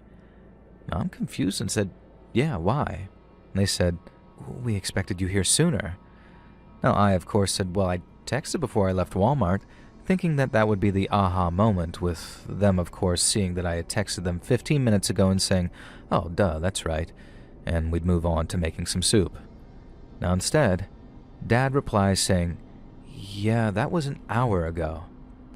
Now still thinking that I'd price him wrong, I checked my watch, and to my surprise, it was 4:57. I was surprised. Figured that I must have left Walmart later than I expected, so I checked our texts and saw the timestamp. Now somehow I left Walmart at 10 after 4, and then 47 minutes later, I finished my 10-minute drive to their house. Again, I'm not panicked here. I didn't see little green men or demons or anything like that, but I don't know what happened. Now, what would you do? Should I that I could push for another 45 minutes or so to get home? Maybe 20 minutes later, I literally started seeing the reflectors on the white line start dancing in front of me. I ended up pulling over into a Walmart parking lot where I slept like the dead for 8 hours solid. Long-haul trucking is 20% learning to drive the truck and 80% learning how to live in it. It was a real grind, and then for around 4 or 5 months in, things started to click. I got my sleep schedule down with a 5-hour split and a 6-hour bunk nap that actually worked for me. And then after a while, things like chaining up in the snow or dealing with four-wheelers who think the left lane is their own birthright started to become second nature to me. It was humbling, exhausting, but honestly kind of addicting once I realized that I was actually getting good at something that scared the hell out of you in week 1. And I remember being on one particular run and thinking to myself, yeah, this is the life for me. But it wasn't all sunshines and rainbows, and back in those early days, I made a couple of seriously grave mistakes, and one of them almost cost me my life. And so one morning I'm cruising through Oregon just after crossing the Idaho state line on the 84, and it's one of those gray Pacific Northwest days. I'm in the middle of nowhere, and it's me, my radio, and a flask full of go juice. It's all quiet on either side of me, and then suddenly, I see a truck of some kind zooming up the highway behind me. Now, as it got closer, I realized that it was a blacked-out Chevy pickup with tinted windows and no markings, and it was flying up my driver's side so fast that I might as well have been parked. Now, I remember thinking, who the hell is this asshole? But no sooner had that question entered my head, my rear view lit up like the 4th of July. The driver of the black Chevy had placed a set of red and blue LEDs on the top of his truck, and the moment I saw them, my heart jumped straight up into my throat. Unmarked units freak me out, man, and they still do. So as those lights are strobing so hard it looks like a damn rave was popping off in my mirrors, I flicked on my four-ways and then slowed as I tried to find a spot that isn't a 6-inch shoulder with a guardrail. After my tires hit the rumble strips, I threw on the parking brakes and then sat there with my hands at 10 and 2 like I was taught. You don't reach for crap when you're getting pulled over in a rig because cops do not like that height difference. Anyway, the truck's driver hops out and he's wearing a full tactical vest and pistol belt. He's got no state police hat, just a badge attached to the same belt as his holster, but I couldn't make out any details on it. And as he came walking up to my driver's side like he owned the highway, I was running every possible thing I could have done wrong in my head. Be it my logbook, my lights, my plates, my overweight, or my IFTA sticker. I rolled my window down slow as the guy got closer, and then stopped, and peeked around my cab for a second before he spoke like he was looking for Escobar hiding in my bunk. I wished him a good evening, even called him officer, and then when he asked for my license, registration, logbook, and medical card, I handed them over. Now, I waited a couple of seconds as he looked them over and then asked who he was with. And without even looking up at me, he just simply replied, "State," and then kept on looking over my stuff. Now, he looked for no more than maybe 10 to 20 seconds, but it felt like much longer. Now, meanwhile, I'm just sitting there with my hands at 10 and 2, hoping he's just gonna tell me that I got a faulty taillight or something and then send me on my way. But then instead, he told me to step out of the cab because he wanted to see what was inside my trailer. Now, my stomach just about dropped straight through the frame rail when he said it, not because I was doing anything wrong, but because I was still so terrified of making a mistake and losing the respect of my boss and my fellow truck drivers. And after putting on my high-vis and climbing out of my cab, I walked around to the back with the guy in his black uniform, and he tells me to break the seal and open her up, both doors too, because he wants to, quote, see all the way up the nose. And all the words and terms he used, they made me think that he had a lot of experience, so even though I didn't recognize the badge on his belt and didn't have any name tags or an insignia on his shirt or vest, I just sort of went with it. I pulled my Gerber and cut through the plastic bolt seal, number 78299-1K, I still remember it, and then dropped it into my pocket like I'd been taught. I swung open the right door first and then the left, making sure to latch them both back. And the whole time the guy was watching me, arms crossed, cold as ice. I wasn't 100% sure what the load was, I just knew that it was written in as sporting goods, but that's not what a cop would have been interested in, not unless they got a tip that we were moving drugs or something. No, instead, I figured he just wanted to check my pallets, make sure that they're floor-loaded, tight, and no more than 3 tiers high, etc. Some cops get antsy about voids either, as in like small spaces between your pallets. But this guy didn't strike me as a regular traffic cop, and neither did he seem interested in the spaces between the pallets. I told him my bills were clean, that there was no hazmat inside and nothing which required temp control either. But he didn't say a single word in reply. Instead, he just kept on checking what I was carrying until he suddenly started poking his lights between pallets, kicking straps and checking for false walls. I figured it was useless to ask the guy what he was looking for, so I just sort of stood there watching him as he took one last look in the scuff. And after that, he came walking back toward me before hopping out of the truck and looking like it was something he'd done 1,000 times before. I asked the guy if I was good to close the trailer over again, but I knew that he wouldn't leave just yet because I needed the paperwork to explain why the seal was broken. But then instead of answering my question, he asked if I got the truck's keys on me. I told him no, that they were in the cab, but the guy told me to stay where I was and that I needed to hang tight for him. And it was only then that I started to get frustrated, but I didn't get mad. I just asked him what was going on. But once again, the guy ignored my question, and then he raised 2 fingers to his mouth and blew a loud, ear-piercing whistle. This is the part where I started to get really confused, not to mention nervous too, because the second the guy whistled all loud like that, maybe 12 to 15 of his buddies appeared from the nearby tree line and then came running towards the truck. I panicked. and my first thought was to run for the cab, but as I started to back up away from him, the guy pulled the pistol from his holster and told me not to move. All I could do was freeze at the sight of the gun and raise my hands in this sort of don't shoot me kind of way. I didn't have the right certification to drive long haul with a gun, so I kind of just screwed up either way, so like I said, all I did was freeze up. And the only thing that got me moving again was when the guy told me to get on my knees. And since I really didn't like the idea of that, I told him no, while I just kept on backing up towards my door. Now I'm proud of myself for that little piece of defiance, no matter how brief it was, but it didn't last. And after the guy cocked that pistol back, had it ready to fire, and gave me the order a second time, it was like my knees involuntarily buckled underneath me.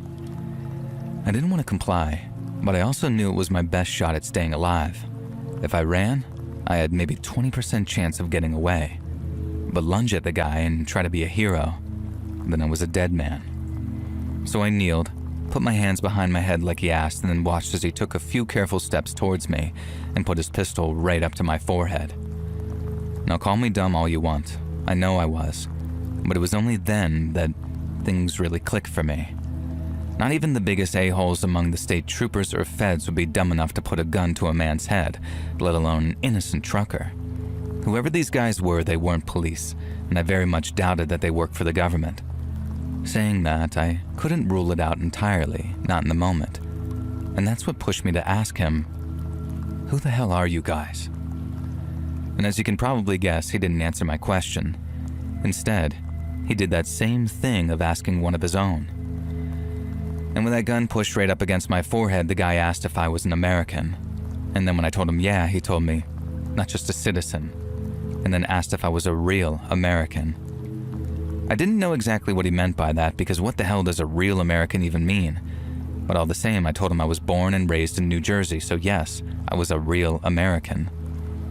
And there was a moment after that where I was kind of thinking, is this guy from immigration or something? What the hell is this?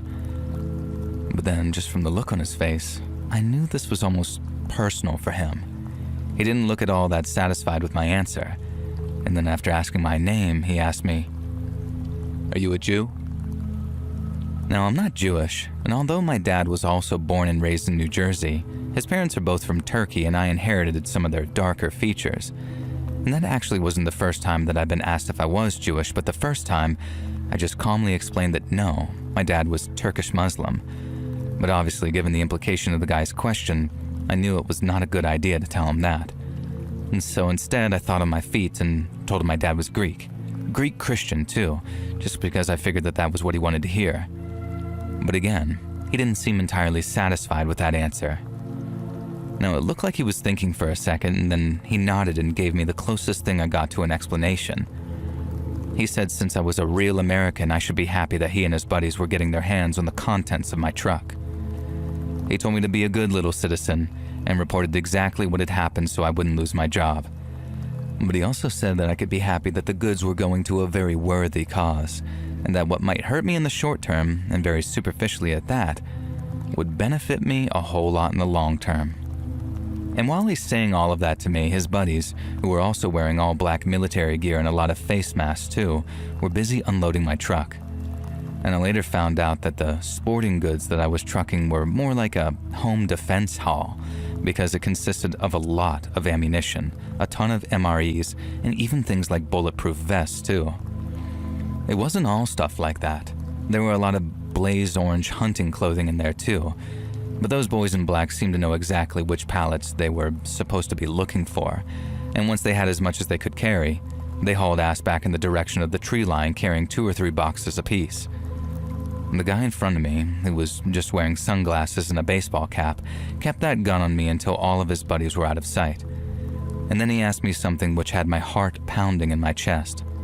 He asked me if he needed to shoot me, because if I was going to go rushing back to my cab once he turned his back to grab a gun and try to be a hero, then he'd just blow me away right there and then and save us both the blood and ammo.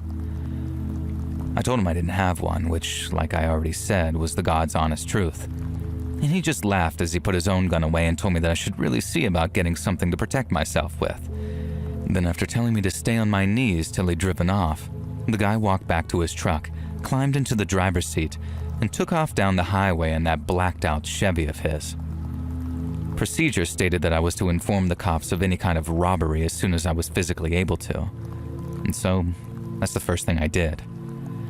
I then called my route manager from the same payphone to let him know that I'd be delivering late and light. And he actually laughed as he told me that I was the first truck to be robbed in just over 20 years. The only one driving for our company, at least. I know he was only laughing because I was okay and that only the trailer had been stolen, not the semi itself. Now, I'd be lying if I didn't feel a sort of rush from it too, having gone from thinking that I was going to die to smoking a cigarette at the side of the highway and making jokes with the cops photographing the open doors of my trailer. I was later told that the people who robbed me were most likely members of what the cops called the Silent Brotherhood, some militia-type group who were based in the Pacific Northwest. They went on to do a bunch of other stuff like that, robbing and killing, and I always felt very lucky that I got to walk away, and I didn't end up like that radio DJ guy that they ended up murdering just a couple of years later. I heard the FBI ended up bringing the Silent Brotherhood down, but I also know that there were many more militias out there. Maybe not all of them are the DJ murdering, trailer robbing kind, but just them existing is enough to give me the willies.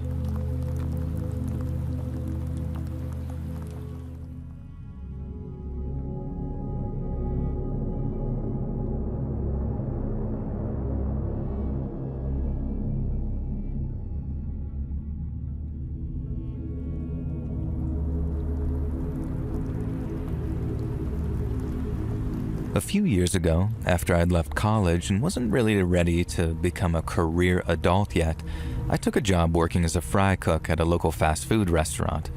It wasn't a chain restaurant, it was one of those where the signage and font try and make it look like it's KFC or something, but it obviously isn't. And everything from the hygiene to the menu to the prices make it clear that it's knockoff, and people freaking love these places. Fried chicken and fries for $1 cheaper than KFC? Hell yeah, sign me up. And so it was actually rewarding work. I didn't get paid much, but I was pushing my body to the limit while at the same time I was doing a long-term master's degree, so it felt like a really productive member of society, you know? And I don't know why I'm justifying all of this to you. And if you want to spend your entire damn life working fast food, more power to you. The world would be an inferior place if we couldn't just go to our local McDaniel's or Arkansas Fried Chicken or Out and About Burger or, you know, the official ones. Now anyways, the point is, I'm not really sure how the hygiene and waste disposal and official things work in the big brand franchise restaurants. What I do know is that at the little local owned store that I worked at, which I'm just going to call Bugger Kong, things worked in a very certain way. And one of those ways was we had a big metal oil drum out back where we'd dump the used oil from the fryer when it was time to change it. And then we just kind of left the barrel alone until it got full enough to get one of the guys to haul it to God knows wherever it was that they disposed of a big old barrel of vegetable oil. I should also mention that while the barrel had a lid, it was kind of just placed on there, just enough so it didn't fill the barrel with rain and cause us to have to take disposal trips early. But if someone had wanted to go into the barrel, then they could pretty easily. But why the heck would anyone want to go into a barrel of used, dirty cooking oil? It's not like there was any good reason to keep it under lock and key, right? It was out back, in the chain fenced-off area with the dumpsters and all other types of gross crap. So I was General Chick Who Does Whatever Needs Doing as my official title. Go-To Georgie, they called me, because, well, my name's Georgia, and people would come to me whenever some crap needed doing. Short of staff on the front counter? Ask Georgie. Need puke mopped up from the floor in the tiny seating area? Yep, me. But my main job there, which I was damn good at for what the job entailed, was fry cook. I flipped a burger meaner than a dad with a midlife crisis and a kiss the cook apron on. And I had more than one customer, always middle-aged men who liked the cut of my uniform, jib, tell me that they liked coming in best when I was on the grill. And yeah, look, I was a sassy, fairly hot post-grad working in a grungy fast food restaurant. I've seen Kevin Smith movies, and I know it makes me look cool to play up to this. Sue me. And if you want to picture me, at least back then, I looked a bit like that chick who's the singer of Linkin Park now, but in my early 20s, with more piercings and a singing voice that'd make your ears bleed. And I know none of this is massively relevant, but I want you to have the perfect picture of the scene just so it makes sense when I perfectly, in minute and explicit detail, describe the visuals of what happened that day. You'll thank me, trust me. So one day, I've been working the griddle all day and I was just about DWTS, done with this crap, but I used to say it like that to A, make me sound cool, and B, avoid getting scolded by my very sweet Christian mother. And so of course, right at the end of my shift, just as the sun was about to set, my manager Karen, yes, their actual name, who never liked me, told me that I had to haul my butt out into the back lot, lugging that oil with me and dump it in the barrel.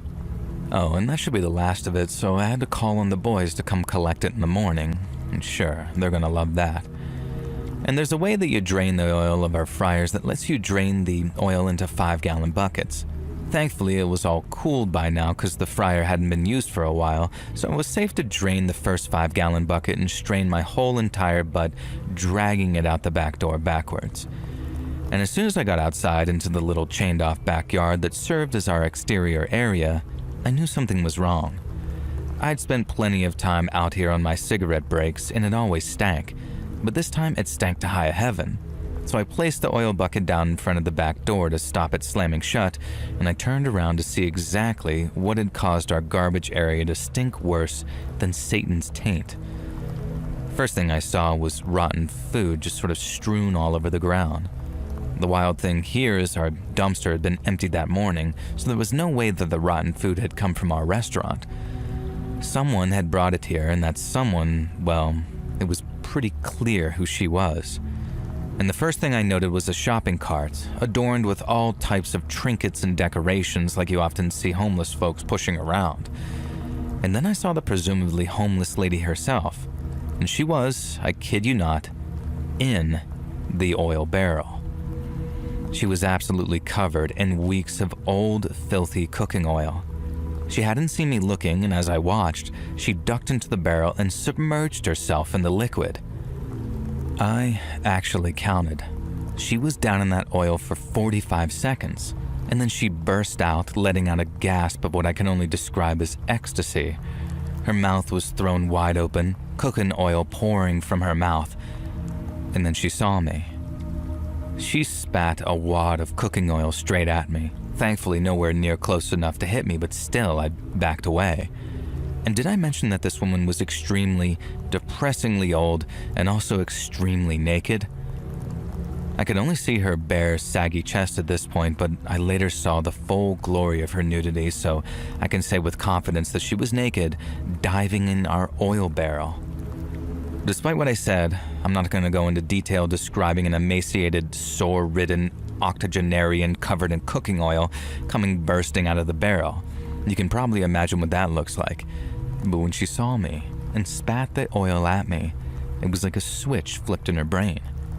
Maybe it was the shame of getting caught taking an oil bath surrounded by rotten food, but I doubt it.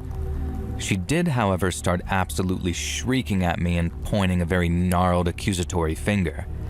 If it had been the 1690s, then I would have been straight up on WhatsApp to the latest witch finder, telling them that we had some witch burning to do.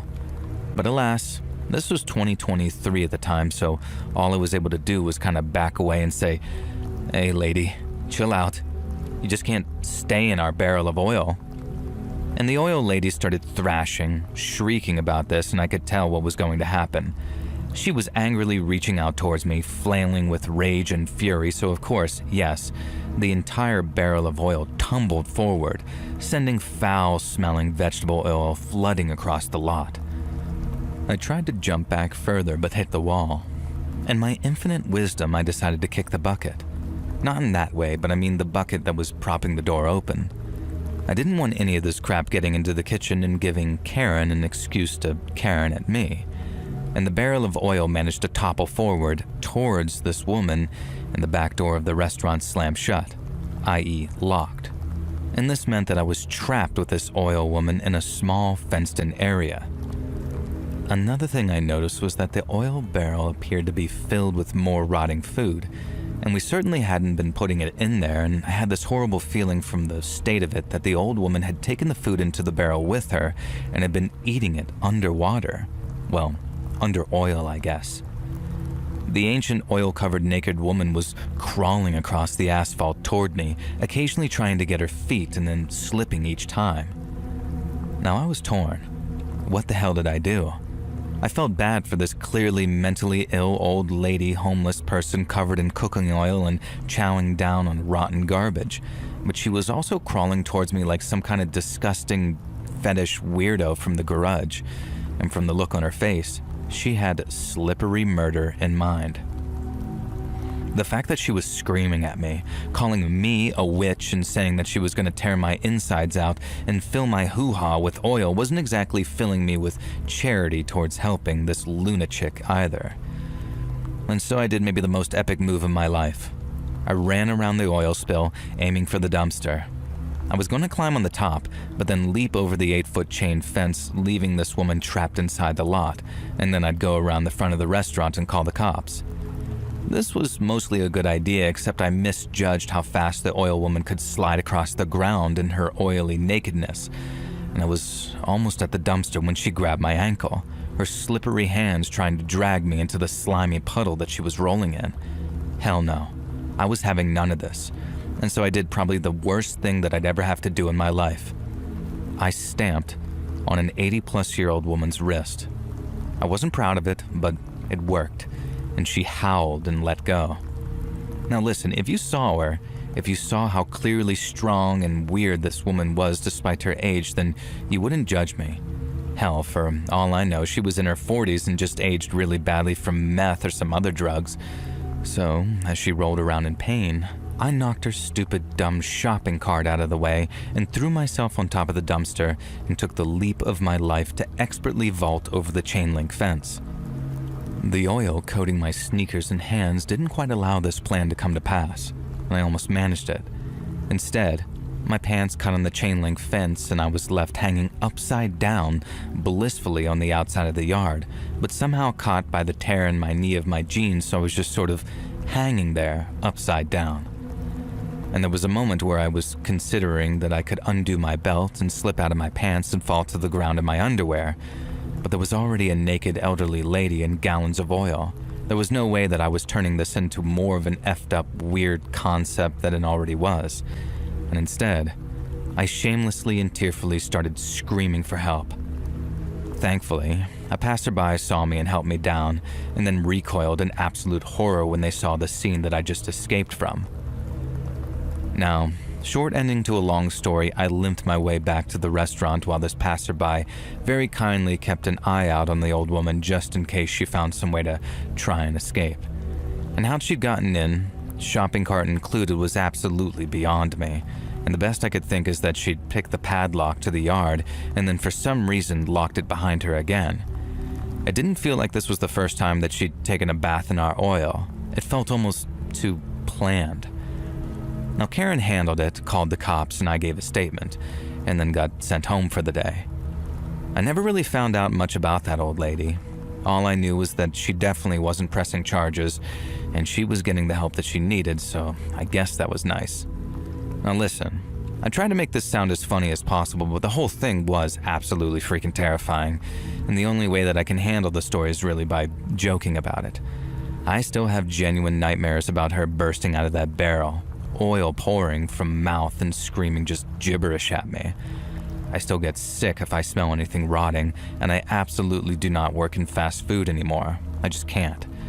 And I know the event could have happened anywhere with a drum of oil, I guess, but I can't handle the idea of ever encountering anything like that again. I mean, could you?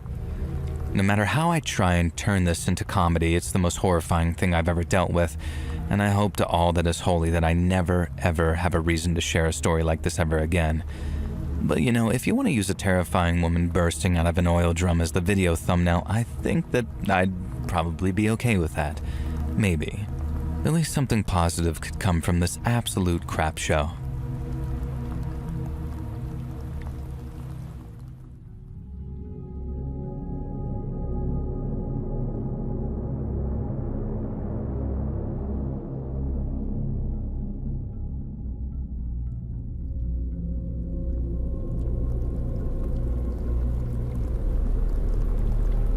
In my 25 years as a long-haul trucker, I've been to some incredible places, and I've met some incredible people too. It never ceases to amaze me how kind, compassionate, and downright wholesome folks can be to one another and to me. But it also never ceases to amaze me just how damned creepy some folks can be too, and it stands to reason that it's always the ones you least expect. Many years ago, I was driving a big rig through Colorado snowdrifts, and on this leg of the journey, I was somewhere between Denver and Aspen, and it must have been close to 1 o'clock in the morning. Driving an 18-wheeler at night is one thing, but driving through snowy mountains at night is another thing entirely. Accounting for wind chill, outside temperatures reaching negative 10 degrees Fahrenheit, and then while it's snowing, all your high beams do is create a wall of bouncing light that can cause some really nasty headaches. And all your road markings, reflectors, and shoulders just vanish under the drifting snow, and then there are patches of black ice that you don't know are even there till it's way too late to do anything about it. Mirrors turn to useless bricks of snow. Gas gelling can cause a whole bunch of engine problems, then hit the brakes in the wrong way, and you can jackknife an 80,000-pound piece of hardware. Needless to say, it can be really tough on a man's nerves, especially if he doesn't have much experience out there on the road. And that's exactly what kind of situation I was in, when something just about scared me half to death. So, I was rolling down I-70 and I just passed Wheeler Junction headed westbound when out of nowhere, this little pink blur stepped out in front of me from the snowbank on my right. It was like time slowed down for a second. I knew it was a little girl, and I knew the only thing that I could do to save her life was slam on my brakes, and that's what I did. The Jake brake screamed, and the trailer groaned as my ABS, the anti-lock braking system, hammered like a machine gun. I yanked the wheel to the left, trying to put the whole damned rig into the oncoming lane because the right side was nothing but guardrail, and what looked like a 500-foot drop on the other side. Snow was flying up the tires, chains were rattling like they were fixing to shatter, and there I am, praying harder than I ever did in church that this trailer doesn't jack and take that little girl with it. She looks up at me with these big eyes, frozen like a deer while it still feels like time is dragging, and I remember the split second where I thought, oh God, this is it. I'm gonna be the guy on the news who flattened a kid on a mountain highway and die myself. And the rig slowed, and somehow the good Lord gave me just enough room because I ended up missing the girl by no more than the width of a Bible, I'd say. I slid past, doing maybe 15 with a trailer fishtailing, and while I'm sliding, I catch a glimpse of the girl in the mirror. She just stood there, having not moved a muscle while the snow swirlies danced around her. I got my rig stopped maybe 100 yards down when it finally came to a halt. My heart was pounding so hard it felt like it was about to explode. I looked out into my side mirror, which I could now see out of thanks to all the snow having been shaken from it, and there she was, still standing there, looking like she was half frozen already. I set the brakes and turned on my four ways so that people could see my lights before they saw my truck, and then hopped out into the powdered snow piled up on the shoulder. The wind was cutting through my jacket as I sort of went back up the hill, back when the little girl came into view again, and I called out to ask if she was okay and where her mama was. But all she did was look at me with those big eyes, all quiet, and then when I saw how blue her lips were, I walked over and scooped her up. She was as light as a sack feather and she didn't even fight. She just buried her face in my jacket as I hustled her back to my truck. I climbed in, pulled the door shut, and then after sitting her on the passenger seat, I cranked the heat to a Mexican wedding, as they say, and then grabbed my old Carhartt coat and wrapped her up like a burrito. She didn't talk for maybe a good 10 minutes. She just sat there, all bundled up with her teeth chattering so hard that I thought that she might hurt herself. I poured a little bit of coffee from my flask into a cup, and she managed a few sips and then just curled up and stared at my dash lights like they were hypnotizing her. I eased us back on the road, very gentle-like and keeping it under 30, and then as the heaters were roaring, the colors started creeping back into her cheeks, but she still didn't talk until we were maybe 10 miles down the hill, and when she did, it was like crawlers creeping over my skin. Because all she said was, "He's gonna get me." I asked, "Who's gonna get you, sweetie? Who are you talking about?" But the cold must have had her head all scattered because all she said again was, "He's gonna get me. Please don't let him get me." I asked her again who was going to get her, and then after thinking for a minute, she told me she didn't know his name, just that he was going to get her. I told her she didn't have to worry, because there was no way anyone was going to get her out of my damn truck, but not without a damn good fight anyway. And that seemed to calm her down a little. And then when I told her I was going to get her back to her mommy, I saw her smile for the first time. And then maybe a minute later she said, "You better go quick. The man who's going to get me can run really fast." I told her not as fast as my truck, thinking it would reassure her, but she responded right away with, "Nah, he can run even faster than a truck." I told her I doubted that very much and that she didn't need to worry.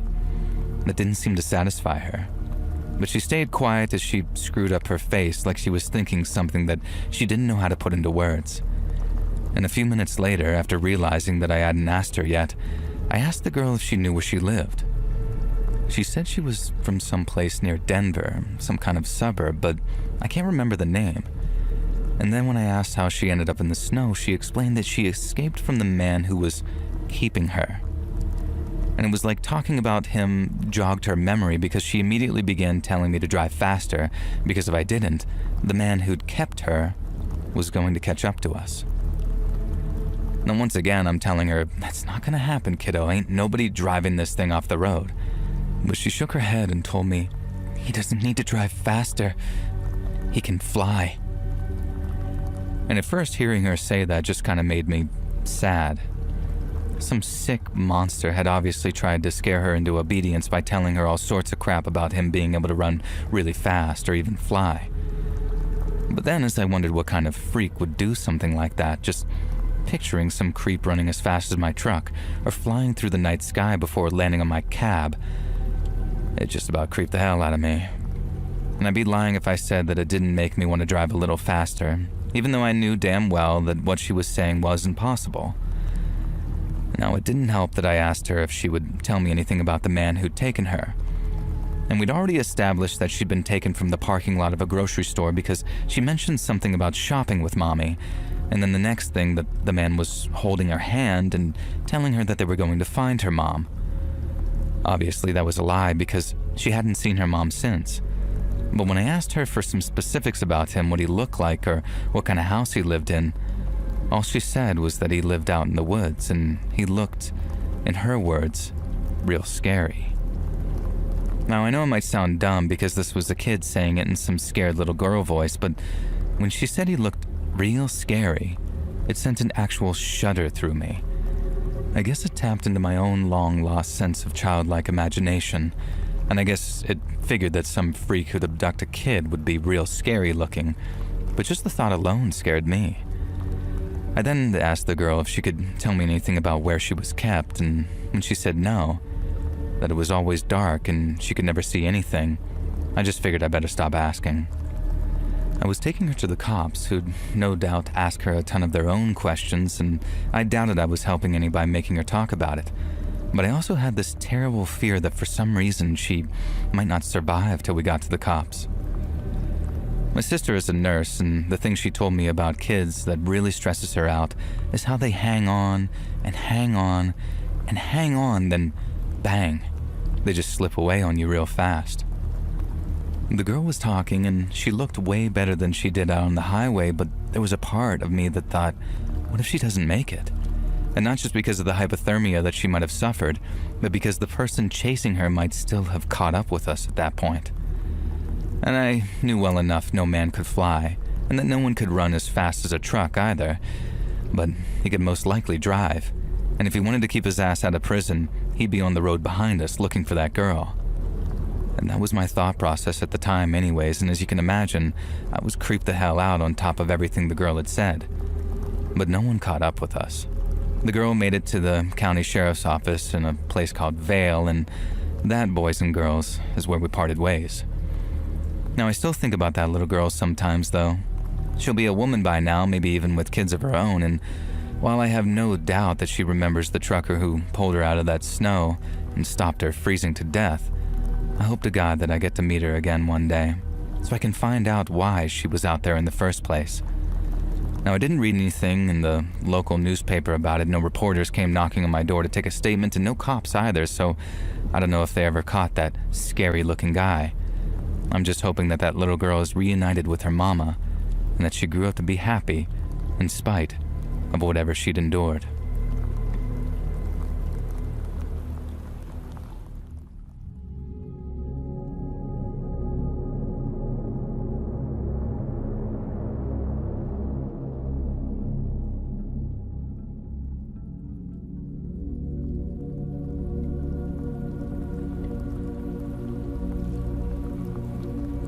My first job at a restaurant did not last all that long. I messed up, and I messed up big. It was a small Greek restaurant, all low-light mood lighting and authentic music. The owner, Mr. Tavaloris, was a larger-than-life character who could be the friendliest, funniest guy in the world unless he was in one of his moods, and then merely being in the restaurant felt like life or death. A couple of weeks into my work there, I was a waiter. Mr. Tavalorius came to me and told me inexplicably that I'd be in charge of front of the house. Not only that, it was going to be a quiet night, so I'd be the only waitstaff on hand, and to call his brother if things got out of hand and I needed a hand. Alternatively, if we had no diners arrive by 9 p.m., I was to shut up shop early, send the sole member of the kitchen staff home, and then hang around until my shift ended at 11, cleaning up and keeping an eye on the place. I didn't really like the sound of this, so I politely asked why I needed to stick around. Tavalorius told me that a guy might be dropping by, but don't worry, he was a professional, and I'd know what was up when I met him. Now this was classic Mr. T. He liked to turn everything into an epic mystery saga. I'm not sure if he had a poor grasp of the English language or just liked to pretend he did. And there was a rumor circulating some years later that he wasn't even Greek and had ever even been to Europe. And having worked for the man even for a couple of weeks, I honestly could believe this. 9 p.m. came and went, and we hadn't had a single customer all night. I sent the chef, an extremely young woman by the name of Maria, home early and went about doing God knows what, and I set the sign to close, did a half-assed job of cleaning up the already immaculate restaurant, and ended up playing my Game Boy Color. Now, this was back in those days. Now, near 10 p.m., there was an urgent knock at the front door. I paused whatever game I was playing and headed over to alert the potential customer that, sorry, we'd closed, and no, I didn't know why, but thems were the breaks. And then I remembered that Tavalorius had told me to expect a guy, and it was pretty clear looking through the glass door that this was the guy that I'd be expecting. It was an exterminator, all kitted out in gear, and I could see his purple van parked back over in the handicap spot, and that the guy had a hand-rolled cigarette hanging between his lips. The label on his jumpsuit read, Roach a Go-Go. It was cute, so I just let him in. He told me in a thick Serbian accent that I had been expecting him. Didn't ask, just told. And I was like, sure, buddy, you're the guy, right? And he seemed to like this, declaring that yes, he was the guy, and he had a problem to take care of for Tavaloris before things got out. The exterminator told me that he had to go work in the kitchen, and this kind of unnerved me because what the hell did we have living in our kitchen? I asked him and he said not to worry, it was preventative, that Tavaloris' bosses didn't like the idea of rats in their establishment. I didn't even know Tavaloris had a boss. I'd always assumed that he owned the restaurant, but hey, I guess this all made sense.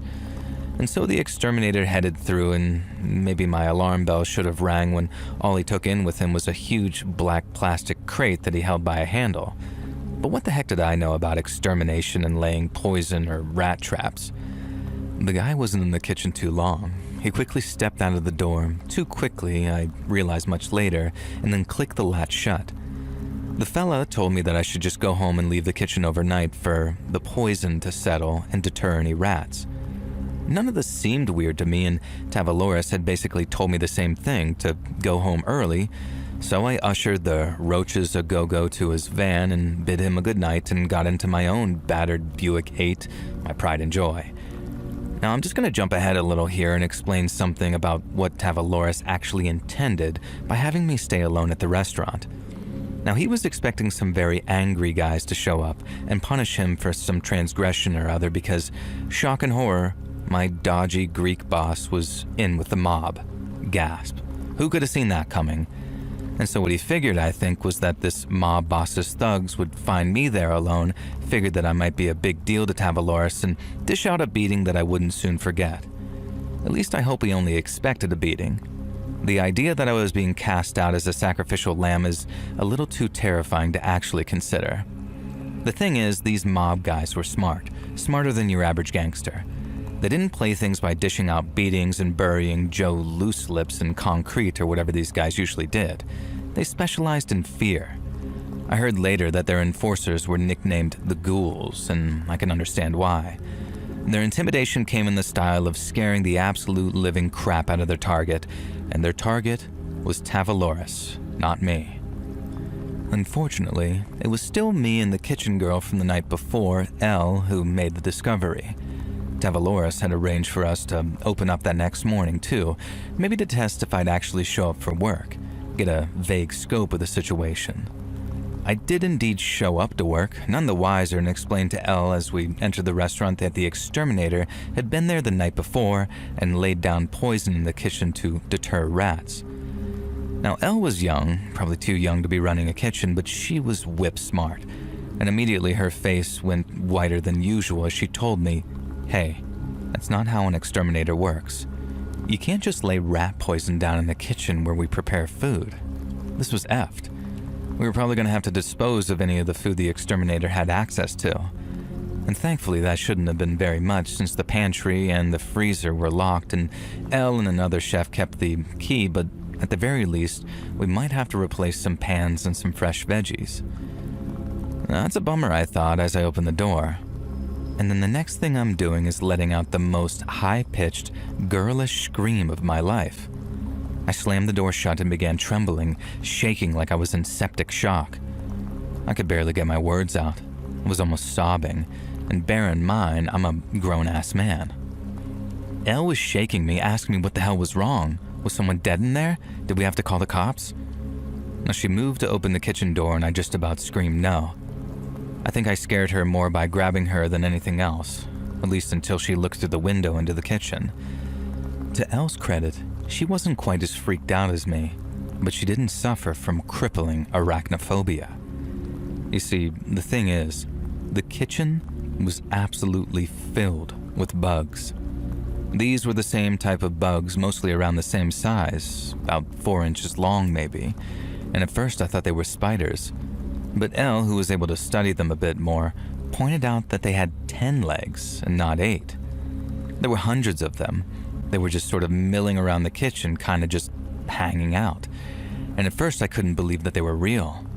They looked like spiders by way of some messed up horror writer and then some, and this was freaking New Jersey, not the Australian outback or the Middle East. Things like this just didn't live here. House centipedes were bad enough, but seeing the kitchen of our restaurant filled with these monsters was enough to absolutely break me. I begged, pleaded with Elle to latch the door back up and broke into a sobbing pile on the floor as she called Tavaloris.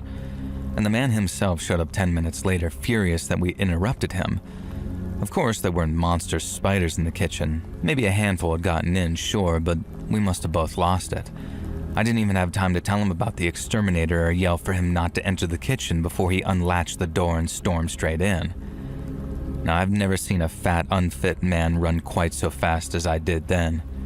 Tavaloris came crashing out of the kitchen, hollering and howling, yelling at us for not telling him what to expect and cursing the redacted family who I don't want to draw the ire of even to today.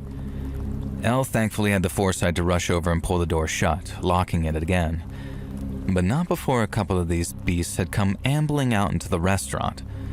Elle somehow managed to trap one of them under a glass, and the others started coming towards me. It looked at me, and I looked at it. Its face looked like, well, let's just say it looked like lady parts. Somehow this made this hideous spider being a little less terrifying to me, and I couldn't really bring myself to kill it.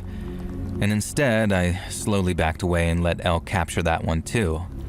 But there was still the problem of the absolute hundreds of these horrible bugs in the kitchen.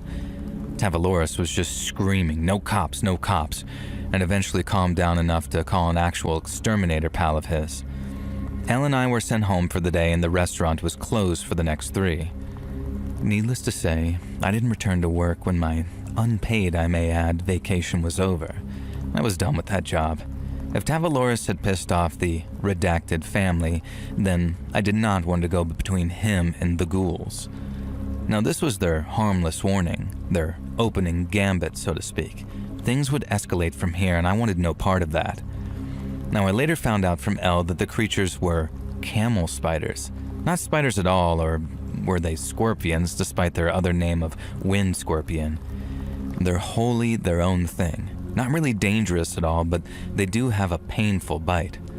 But what creeped me out the most was that the ghouls had collected enough of these to release around 100 into our kitchen, and you could bet money that this wasn't the only stock of horrific creatures and creepy crawlies that they actually had. It made me sure of one thing. I didn't want to work in the service industry. I didn't want to work with anyone who messed with that redacted family or became the target of the ghouls.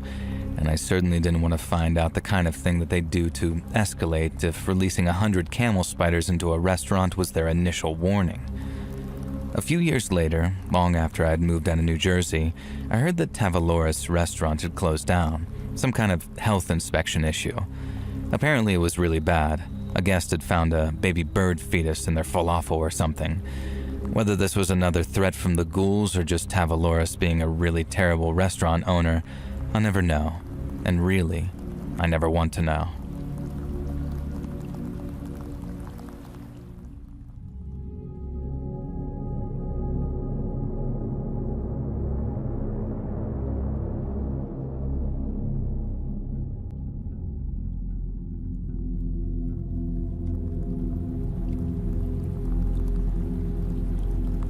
So back in 1988, when I was just 18, I was slinging boxes at a warehouse for minimum wage.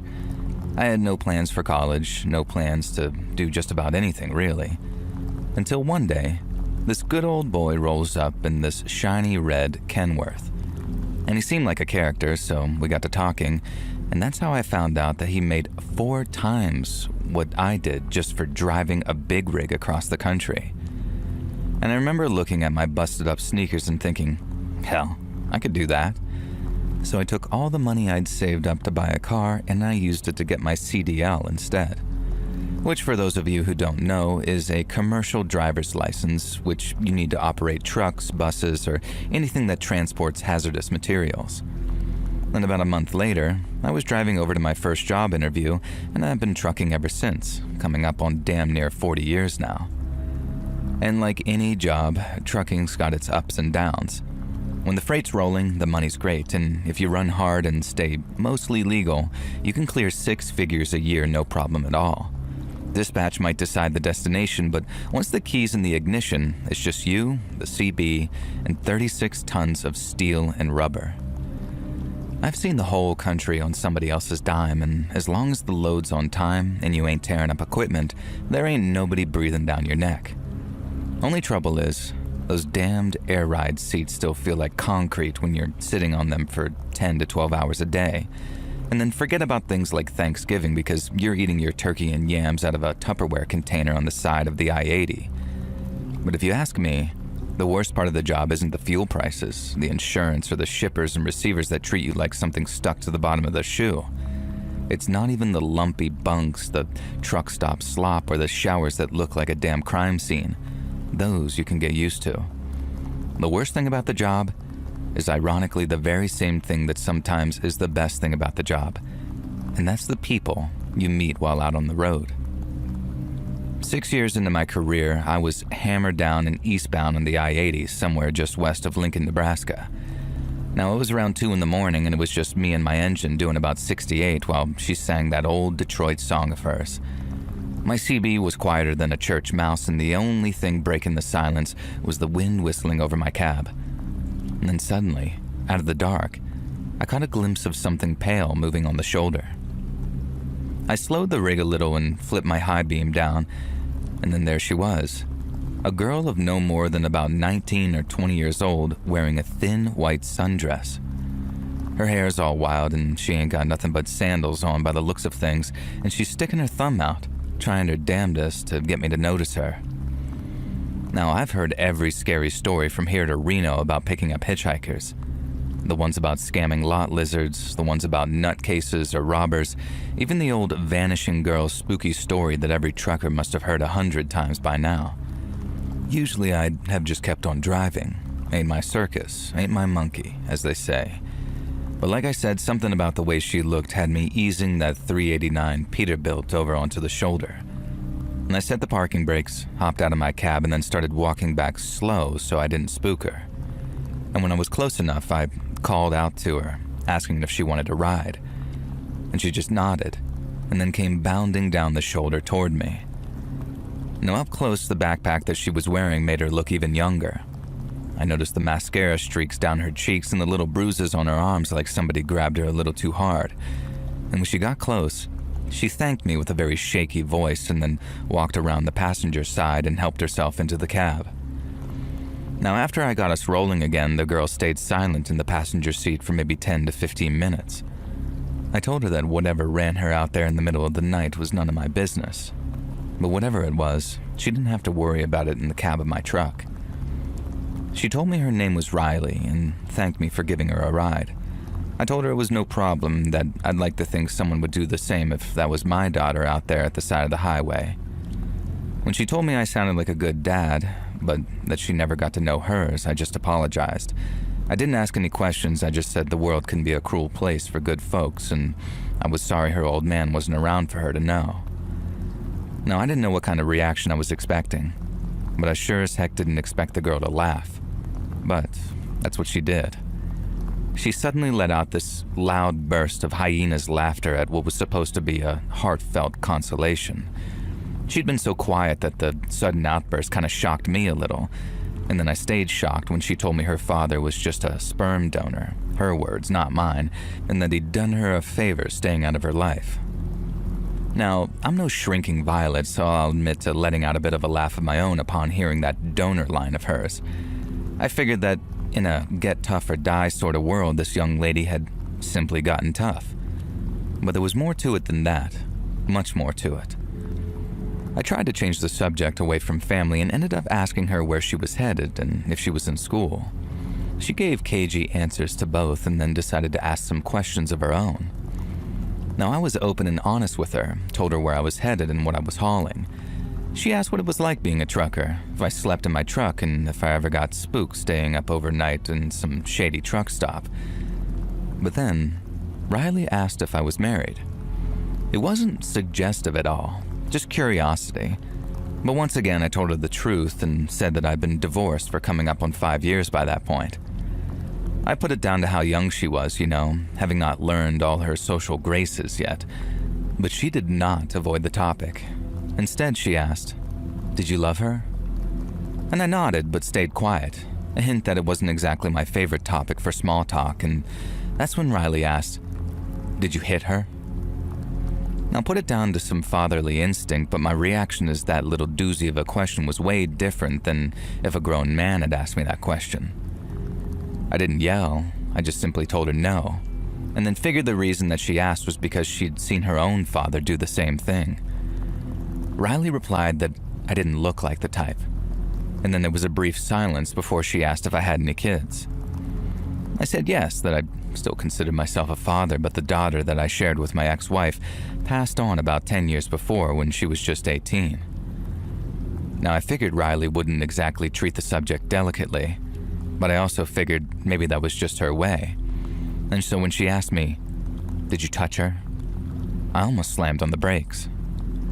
I said I wasn't sure where she'd come from or what her story was, and neither was it any of my business, but I also advised her that questions like that, especially when asked of perfect strangers, would only invite trouble on herself. And her face turned very sad, and then she stayed quiet for a minute, almost like a scolded little girl. And I felt really uneasy, but more at the question of what in the Sam hell happened to this girl that made her so comfortable asking questions like that. Now, I stayed quiet myself, letting that question bounce around my brain as the answers got scarier and scarier. And then finally, Riley spoke again. She turned her head and with this sort of sly look on her face said, "Come on. You never once found yourself looking at her? Felt your eyes wander?" I wouldn't say I exploded, and again, it was pure paternal instinct which kept me from kicking her out of my cab. But from there on out, it was no more Mr. Nice Trucker. I asked her what in God's name was wrong with her, and told her that wasn't my kind of humor, and said if she made any more jokes like that, she'd be back on the side of the highway sticking her thumb out again. She didn't pull the scolded little girl act again. Instead, she let out another one of those hyena laughs before sighing like it was the funniest thing in the world. She told me to lighten up, that she was just kidding, and she was sadly wrong to think a road-hard trucker like me could take a goddamn joke. I told her I could take them just fine, but there were some things you just didn't joke about, and she'd do well to learn that before she pissed me off. Now, I thought that might at least silence her for a while, but instead, Riley started asking me stuff like, "Oh yeah? What's wrong, trucker? Gonna do me, huh?" And then putting on this little girl voice to ask the same question, "What's a big old trucker gonna do to a little girl like me?" Now, I finally yelled at her to shut up. If it wasn't so cold outside, I'd have kicked her out of there while we were driving. But it only took a minute of silence before she said, "I meant what I said. You don't look like the type to hit a woman." Now, I guess that lowered my blood pressure a little because I didn't feel like slamming my foot on the brake anymore. But then she hit me with, "But you do look like the type to F your daughter, pervert." Well, I just about blew a goddamned gasket. I didn't actually slam on the brakes. You can't do that in a big rig without risking some serious damage to your coupler. But I did slow us down and bring us over to the shoulder, and then once we were there, I started yelling at Riley to get the hell out of my truck. I had a snub-nosed .38 in my glove box, but this girl was tiny, so the idea of reaching for it never even entered my head. But it should have. Because just as I unbuckled my belt and opened my door, saying that I was going to drag her the hell out of the cab if she didn't climb out herself, Riley pulled a gun on me. She pulled it out of her backpack when I opened up my door and put a foot on the step. Now, one second she was empty-handed, and the next, there it was. It looked small, like a .22 or something, but she had the drop on me, so it didn't matter how small it was. The lack of recoil on that thing meant that she could pull the trigger as often as she wanted, and the lack of recoil on it meant that it'd be a goddamn miracle if any bullet missed me. She told me to sit my ass back down in the seat and close the door. And I just briefly considered lunging for my glove compartment and hoping for the best. But I also realized that one shot to the head and it was probably game over. Now, this wasn't checkers anymore. It wasn't a case of just getting that bitch out of my cab. We were playing chess now, and I had no choice but to play a long game. After climbing back into my seat, we got back on the road again. Only this time I was driving much slower because if anything happened and we went off the road, I didn't want to be driving so fast that the cab burst into flames. When I asked how far she was going, Riley, which most likely was not her real name, told me to shut up and keep driving. And this was just my anger talking, and I know that I've been better off keeping my damn mouth shut, but something slipped out anyways when I asked her, "Do you even know how to use that thing?" She told me of course she did, that her daddy taught her to shoot so she could keep herself safe from perverts like me. Again, this was her choice of words, not mine. And believe me, she wasn't saying it because of some scar that she'd had deep down. She was saying it to taunt me, nothing more, and I could hear it in her voice. When it came to knowing how to use that pistol, Riley said that I could ask the man who tried taking her to his hotel room back in Denver, who also believed she wasn't capable of using it. But the girl was also quick to add that I'd have a pretty tough time talking to him since she left him lying on the floor of that hotel room, dead as a doornail. And I noticed that she said that about her father, and since I couldn't resist, I called her out on it. I reminded her how she told me that she didn't know her father, and in response, she gave me another one of those hyena laughs. She told me I was a dumb mother effer for believing such a sob story, and that I shouldn't be so gullible in the future. I remember how she smiled when she asked if I believed her about killing a man back in Denver. I told her I'd be a fool to believe anything that came out of her mouth by that point, and once again she laughed. She said she figured I might say something like that, so she brought something along with her from Denver to prove she wasn't lying. She asked if I wanted to see, and with both hands on the wheel, I told her I didn't think I had much choice in the matter. The girl laughed, and then reached into her backpack again and pulled out a Tupperware container filled with what, at first, appeared to be mud. And when she cracked the lid and the smell hit my nose, I knew it wasn't mud. It was some type of congealed blood, and whatever was floating in it was starting to turn. At first, when the girl told me to look at what was inside, I ignored her and kept my eyes on the road. But this only made her angry.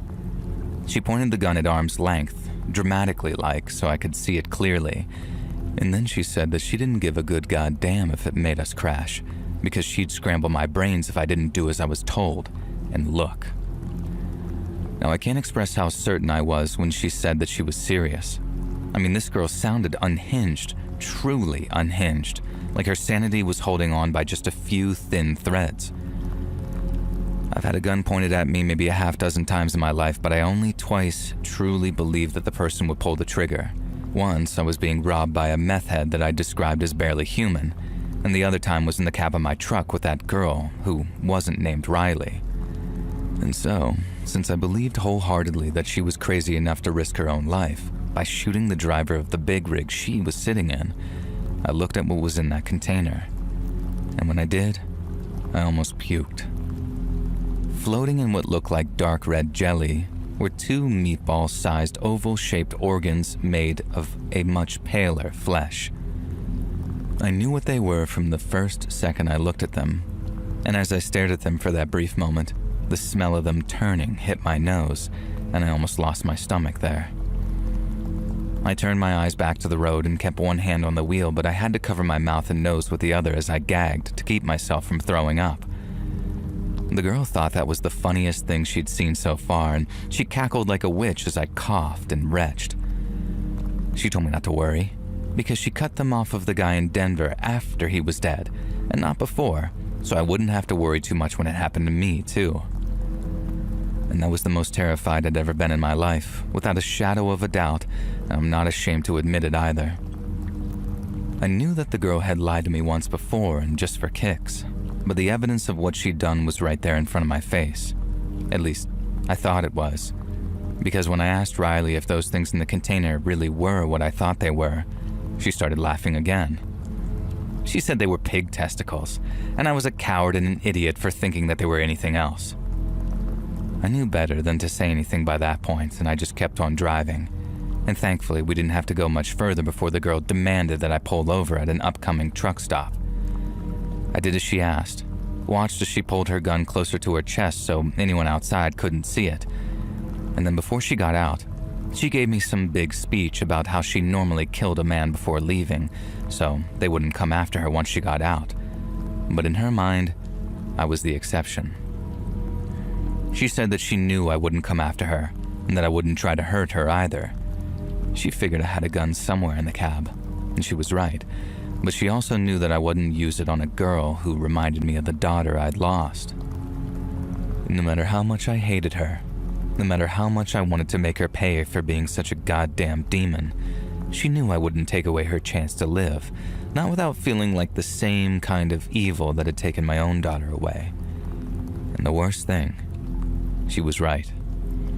Even after she climbed out of the cab and went walking off to find her next plaything, I couldn't bring myself to do anything but drive off, praying that she'd find her way and make a decent life for herself after, whatever it was that she'd endured.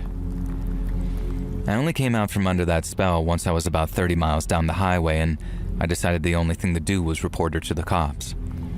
I ended up stopping at a diner and calling in the whole thing to the local sheriff's department, and they gave me a reference number that I could use when calling them back in the future, but after calling maybe half a dozen times, I heard that there was never any progress and they didn't find the girl.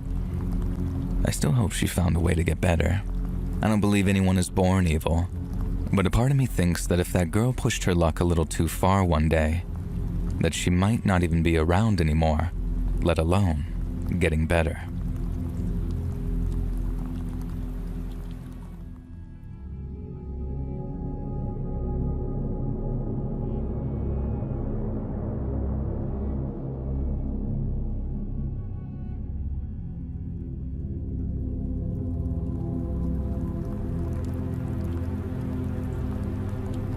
When I was around 18, myself and my now husband went out to a fancy restaurant for dinner.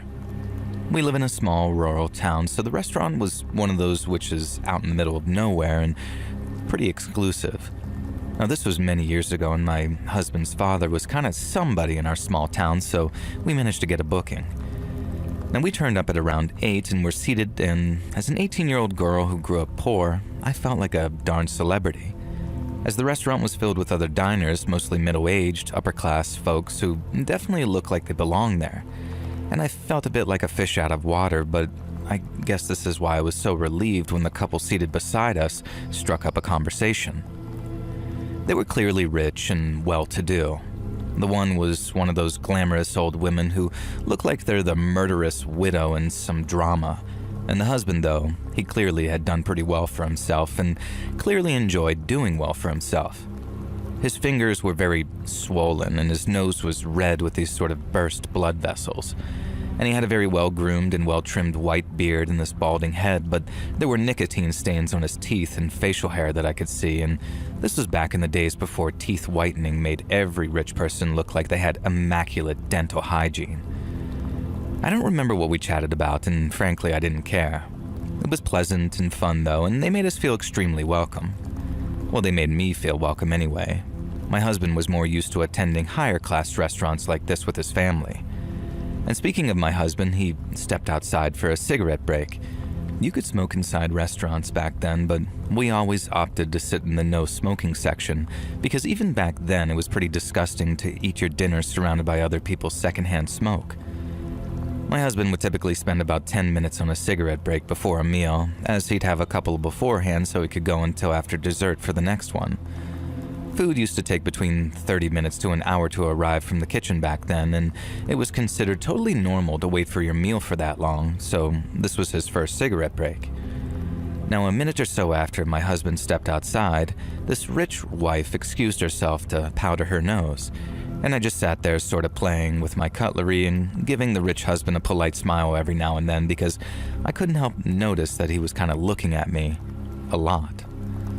And then the rich husband looked around the restaurant, leaned across the table towards me and whispered, "I love you." And then he sat back in his seat and loudly began to talk about how great this place was and said hi to another nearby group who were dining that he clearly knew.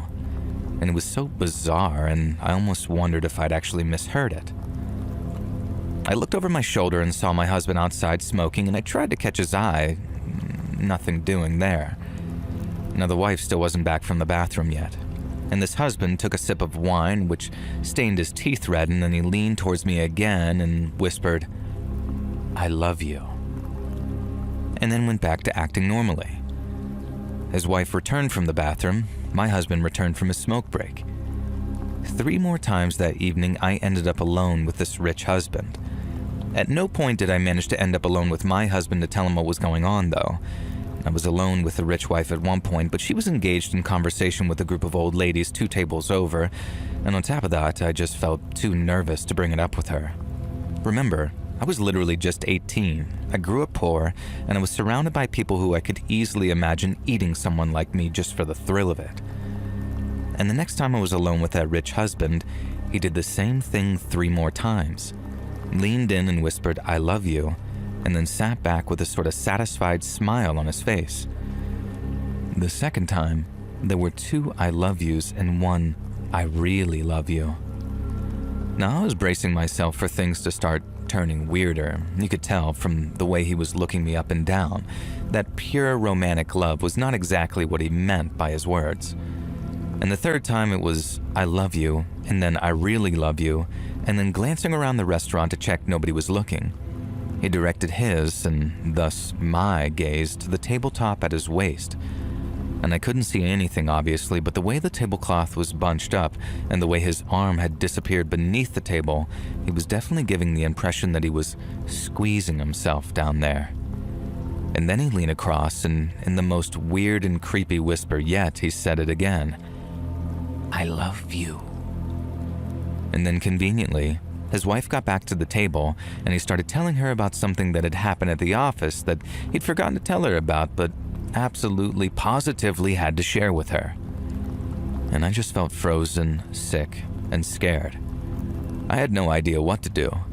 And of course, I had unpleasant experiences with men before as a blonde-haired, blue-eyed teenage girl, but you kind of expected to avoid that type of thing in this very high-end restaurant when your partner and his wife were so present. And to top it all off, I felt way too concerned about embarrassing my husband to be in front of his people. He knew some of the other diners, if not this couple themselves, and other than the weird I love yous, the conversation with the couple had been entirely pleasant and, dare I say, even enjoyable. I would have happily befriended them if not for this creepy weirdness that was coming out of the guy. And as it happened, and at the time I believed it to be a coincidence, we finished our meal at the same time as the older couple, both paid at the same time, and both made to leave at once. My husband paid on his credit card, but the rich wife was the one to handle their bill. The rich husband sort of sidled up next to me and I sort of froze, terrified of what he was going to say next. Instead of saying anything lewd, he just simply said it would be absolutely charming to meet myself and my partner, and perhaps we could officially dine together at some point. And then he gave me his business card. And yes, it was one that Patrick Bateman would have scoffed at, in case you're wondering. But the point is, not only did he give me his business card, but it had his home telephone number on it. The rich husband and rich wife sort of walked us to our car, and as I climbed into the passenger seat, he said, "Remember what I told you?" And when my husband looked at him sort of confused, he said that he suggested that we all dine out together again, and I had their card. But I know that's not what he meant though. I knew that he meant the I love yous. So that was my creepy first encounter where rich people go to dine. Was it really scary? Well, not yet, but believe it or not, this was the prelude. On the drive home, I told my husband to be everything. He is a very calm and peaceful and spiritual man. But back when we were both 18, as he's just 3 months older than me, he was, well, let's just say pretty hot-headed and protective of me in a way that verged on jealousy. And now he was so angry that he almost steered the car off the road. But I made him swear to keep him calm and listen to me and promise that he wouldn't turn that car around or pull in and wait for the couple to pass so he could chase them down or anything stupid like that. And to his credit, he agreed with me. And then I got to the final bit and I told him that I had the guy's business card. Now he smiled quietly, and then when we got home, he asked me to give him the business card. And I lived with him at his mom and stepdad's house for reasons I won't go into. They were pretty bohemian about it since we were technically together before marriage. And I gave him the card after he swore me 2 things. 1, that he wouldn't do anything for a few days until we had time to think about it. And 2, he wouldn't just go around to their house, which we discovered was almost this sort of stately home. And when we swore to both, I gave him the business card. And what my husband did should have been the perfect revenge. It should have absolutely effed things up for the rich husband and revealed him for the weirdo that he is. But it didn't, and that's what creeps me out the most. What my husband did was call up the number and ask to speak to the rich wife, and it was her that he confronted. He told her all about her husband's harassment of me, and he may have embellished a little even because screw it, but he made it very clear that her husband had been trying to behave creepily towards me and hinted that I should contact him for some kind of encounter. I was listening in on the other line, as that's how landlines work those days, and I was completely chilled when I heard the rich wife start laughing in a very cold and callous way. Now my husband-to-be kept on ranting about how uncomfortable the creepy old dude had made me, and maybe she wasn't grasping the fact that he intended to cheat on her. And this rich wife said something like, "Are you finished?" He only told her that he loved her. Gareth can be a bit much sometimes, she says. And then it hit me. Pretty much every time I'd been alone with that rich husband, my own husband had left first, and then rich wife had found an excuse to take an extended break from the table and always ensured that I was alone with her husband. Then she said one final thing that I'll never forget, which creeped me out more than any way rich husband, aka this Gareth, had made me feel. She said to my husband that maybe he should stop taking things so seriously and take them up on their offer of dinner today. And that she was sure a couple of our means would appreciate being able to dine with the likes of them. and we both looked like our company could help rejuvenate their marriage. Now, there was no doubt about it then. They were goddamn predatory swingers, maybe worse, who thought that we were just some young, poor couple spending what little we had at some swanky restaurant. My husband had a tendency to dress down because he had the whole embarrassed rich kid thing, so it made some sense. And so my husband, keeping calm, said thank you for the invite, and maybe he'd check in with his father because perhaps he was familiar and maybe we could all dine together as a family. As soon as Rich Wife had heard my husband's father's name, she responded rather quickly that maybe we'd have to see, but perhaps it was best that we took a rain check, and then she hung up. And that was just about the one time when my husband was actually to use his birth father's reputation in our small town to scare this pair of creeps. And you can probably imagine the type of rich character my father-in-law was, given that the very mention of his name caused a pair of very creepy, probably even murderous swingers to back off in fear. But that, my friends, is a very much different story.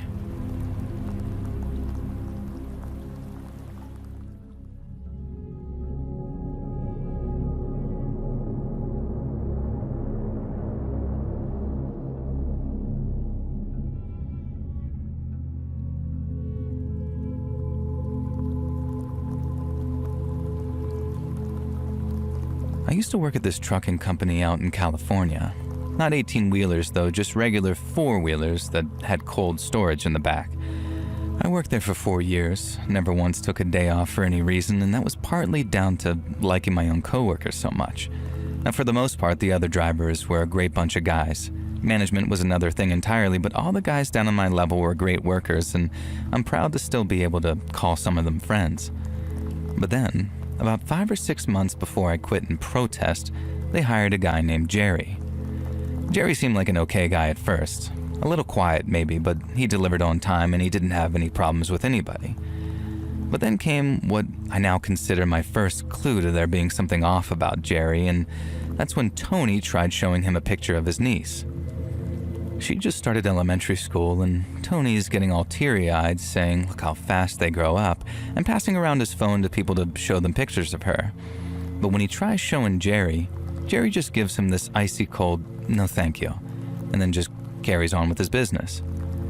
Now Tony was really offended actually, and he was joking when he said, it's that asshole's problem. But the more I thought about it, the more it bothered me. Even the guys who clearly didn't give a crap about Tony's niece at least took a look and said something like, she's cute, I'm happy for you. But there was Jerry acting all awkward like we were trying to show him a booby magazine or something. And like I said, I guess that was my first real clue right there. Everyone else figured that was just him. Quiet, verging on antisocial Jerry. And after a couple of months, it just drifted into the background and slipped from my mind. It only came back a few months later when I was driving back to the depot that I spotted one of our trucks parked near an elementary school, just not in the parking lot. I slowed a little, hoping to spot one of my coworkers so I could honk my horn at them, but when I did, it didn't honk.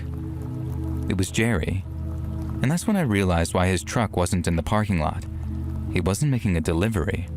He was just standing there, watching the kids play in the yard. Now I'm thinking, what is he doing? But I didn't stop, not that first time. I figured he probably had a kid at that school, or that maybe he just delivered there and was taking a smoke break or something. But like I said, the truck wasn't in the school's lot, and I didn't remember Jerry ever smoking back at the depot. Now, this was weird, but I wasn't Jerry's boss. And I'm also not so much of an a-hole that I'd try and act like Jerry's boss. And if he wanted to goof off or do some family stuff on company time, that was his problem, not mine, and I didn't mention it to him either. But then, not even a week later, I spotted him doing the exact same thing on my day off. I was driving by the exact same school when I spotted one of our trucks in the exact same place that had been the previous week. It was like deja vu. The school, the truck, and then Jerry, right there in the same spot. That time, I had a sort of double moment of what the F, because what was he doing there a second time? But then as I slowed and watched him in my side mirror, I could have sworn that he was holding his phone up against his chest, in a way a person might do if they were secretly recording. Now, I guess I am kind of an a-hole to risk ruining a working relationship over a suspicion as weird as that. And if it turned out he was holding his phone, then whatever, I'm the a-hole. But if he was out there recording those kids, that was something that I wasn't going to tolerate. Now, I'll admit to feeling kind of crazy as I walked up to him because after parking my car and getting out, I didn't so much as walk up as sneak up. But then there he was, holding his phone maybe 6 inches from his chest, and its screen was all lit up with what was clearly a recording of the schoolyard in front of him. And I said, "Jerry, what the hell are you doing, man?" And obviously, because he hadn't seen me, he just about jumped out of his skin before locking his phone and sliding it into his pocket. Now, he told me in that very quiet, weird voice of his, "Just taking a break, man." But I knew what I saw. And when I demanded that he show me his iPhone gallery there to prove that he hadn't been doing what I thought he was doing, he refused. Now, I was causing such a ruckus that some of the kids and one of the teachers started to pay attention to me yelling, and when Jerry realized that we had an audience now, he hopped back into his truck and just drove off with me still yelling at him.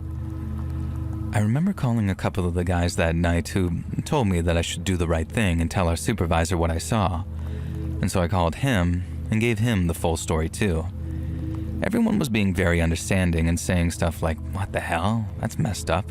He's doing that on the job? Dude, get him fired." And the same was true with my supervisor, who said that he'd bring it up with management and work that slacking off on the job angle so they could actually fire the guy.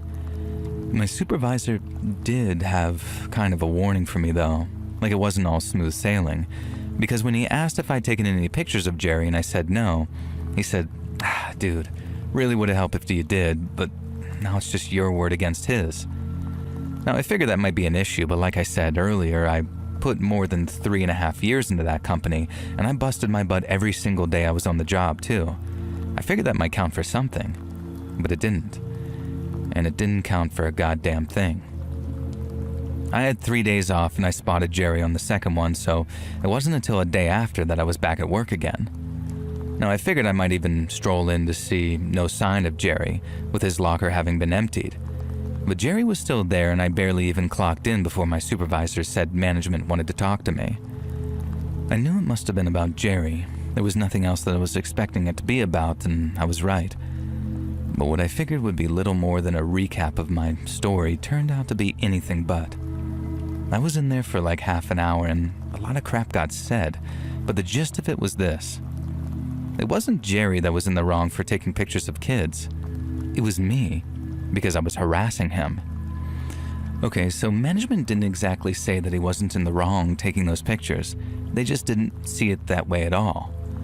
Based on what they'd been told by Jerry, he had an interest in photography, and when I decided to violently accost him, he was standing nowhere near the elementary school in question, and neither was he facing it. Jerry claimed that I'd taken a dislike for him ever since he started, and what I was doing was nothing but an attempt to get him fired and force him out. I told management that was a lie and that me and all the other guys have been nothing but all right with him. And I also offered to get pictures of him doing his thing, just like my supervisor suggested I do, but they told me if I did, I'd be fired. Now, I say the meeting was with management, and it was more like between me and the HR guy that had been hired around the same time Jerry was. He was the one laying down the law and saying that I'd be fired if I carried on harassing Jerry, and he did it all while looking and talking at me like I was some brainless idiot. Now, I told him just because he had a college degree didn't mean that he could talk to me like that, at which point the big boss stepped in and told me to calm down. He was a good guy, so I did like he asked, but that didn't mean that I was going to take it. Since I was being treated like a nobody and management was sticking by HR and siding with that pervert Jerry, I quit that same day. I gave my 2 weeks, and I wasn't about to leave anyone in there, but I didn't want to have to work a single second more than I needed to at a company that had hired that goddamn chomo. And no one liked what was happening, but this HR guy was from corporate, and they could hire and fire just about anyone they wanted to, and often did. That meant that no one wanted to stick their head out above the clouds, so to speak. Now, I might have quit, but I kept in touch with the guys, and I've stayed friends with a few of them even all these years later. And that's why, maybe even 7 or 8 months later, I was one of the first people to hear when Jerry got arrested at work.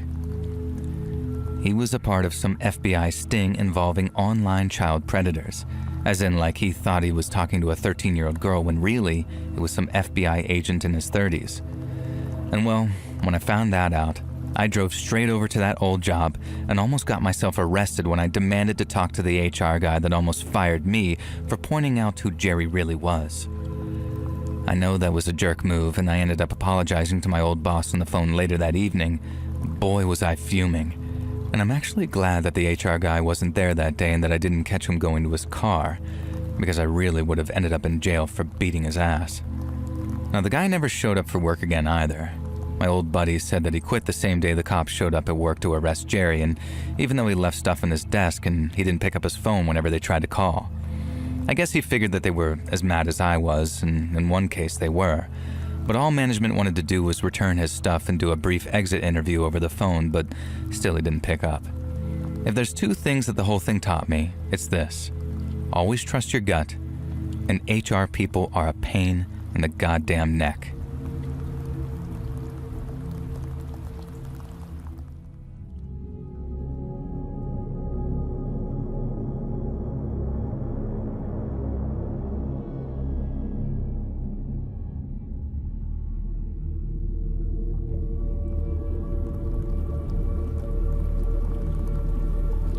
In my very early 20s, I was a waitress at a small family-owned chain in my hometown. There wasn't anything particularly notable about the restaurant. It was pretty beloved in my town, and the food was great quality. Man, our chefs were chef's kiss. And in the evenings, it had this lovely mood lighting that made the place feel incredibly romantic, even if it was a bit dark at times. I got the job after dining there with my then boyfriend, Jono, for around the 5th time, and he noticed a help wanted sign in the window. It seemed like a perfect fit since I was looking for a job for my last couple of years of college, and I already knew a bunch of the restaurant staff, either through dining there or because I was friends with a couple of the waitresses. Things went great for the first few months there. I was having a blast and genuinely enjoying the work while still finding time for my studies. Unfortunately, working at the restaurant led to a little turmoil in my life as well. There was a male coworker who I'd become good friends with, purely platonic, but my boyfriend couldn't be convinced to see it that way. And one day he turned up at closing time to catch me and my coworker Brandon at it. By at it, in this case, he meant Brandon was walking me to my car in the dark, something he did every time we worked the night shift because, well, I don't need to explain why a male friend might do that for a female friend, do I? Unfortunately, my boyfriend couldn't quite grasp this concept, and he absolutely lost his goddamn mind. He accused Brandon of trying to steal his girl, and then started screaming in the parking lot about all types of these STDs I had. Now, it didn't stop there either. He started coming into the restaurant during busy evening hours, pointing at me and yelling to everyone that I was a, well, loose woman, and that even more embarrassing, he was deciding that to start sharing very intimate, very true facts about my body that were just kind of things that you don't want diners at a restaurant or your colleagues to hear about, you know?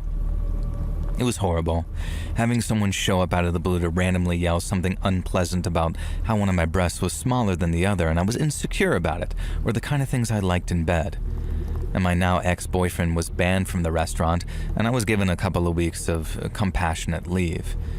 During this time, I got a restraining order filed against him, and the security camera footage from the restaurant as well as witness testimony made it pretty simple and easy of a process. But still, I was devastated. I felt like I had no choice but to quit my job because the longer I stayed, the more sick that I felt about going back to face everyone.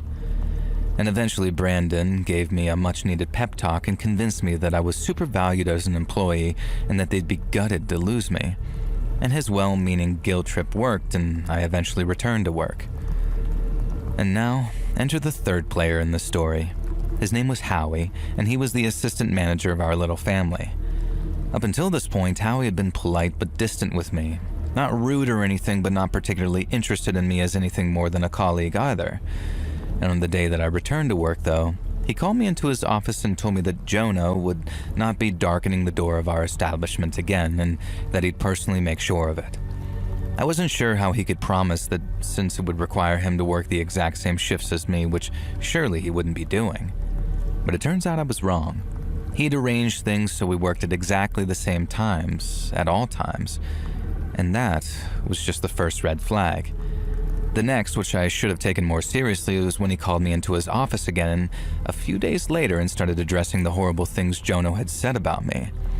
He said that he knew that I didn't have STDs, Jonah claimed, because I obviously wasn't that type of girl, which isn't how STDs work, buddy, but I liked my job and wanted to keep it, so I just kept quiet on that. Now next, he started talking about how I shouldn't be insecure about my breasts. So what if one of them was smaller than the other? He'd never noticed, and in fact, he thought they looked great. And he took this as an opportunity to gesture and stare at my chest as if he was doing me a favor. And then, the third and most intolerable red flag, there had been a certain proclivity that Jono had repeatedly yelled that I was into in front of colleagues and customers. Nothing I think anyone should be ashamed of, but not something that a young woman particularly once broadcasted to coworkers and strangers. And Howie reassured me repeatedly that it was fine that I was into this particular thing. And then he started telling me about how one of his current girlfriends, yep, phrased just like that, was also into it, and she told him that he was really good at pleasing her in that manner. And then he sort of paused as if waiting for me to respond with, I don't know. A request to experience this, I guess. The man was in his goddamn 40s, by the way, and surely he knew that that wouldn't work.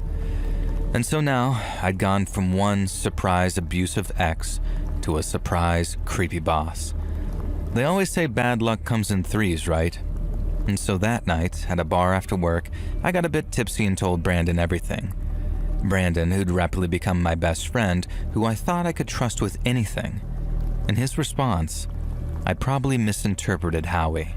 That Howie was a good guy, he'd known him for years, and he'd never behaved like that towards him. Now just imagine me yelling loudly and incoherently at this point. So that was just me done with that job, but not before Howie had one final trick up his sleeve.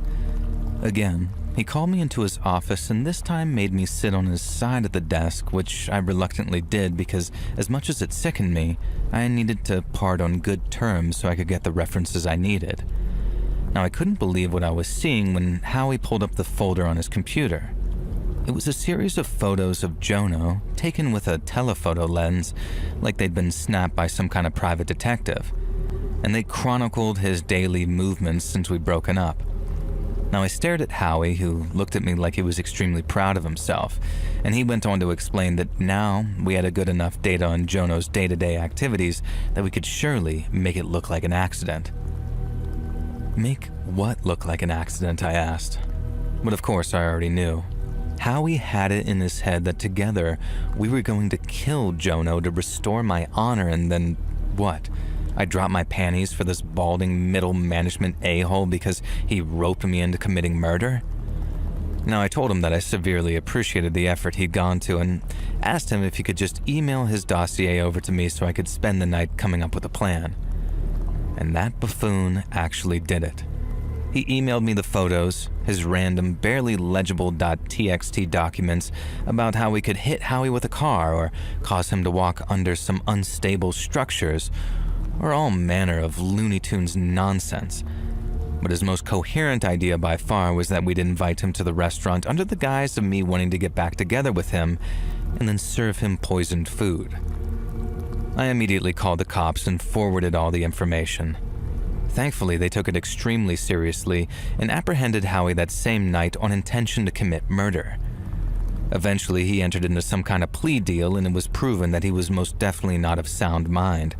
And really, I didn't care as long as he got the help that he needed and wasn't a danger to others. But for me, I was left pretty devastated. First Jono, then Howie, then Brandon. I didn't really have any close female friends, so it just felt to me like everybody I'd gotten close to had turned out to be a goddamn psychopath. And honestly, I'm still struggling to shed that belief. I'm in therapy, but every time I meet a new person, every time they're nice to me, I find myself gripped with the terror of waiting for the other shoe to drop, as they say. All because I followed up on the help wanted sign in the window of my favorite local restaurant. They say you are what you eat, but frankly I do not remember crazy being on the menu.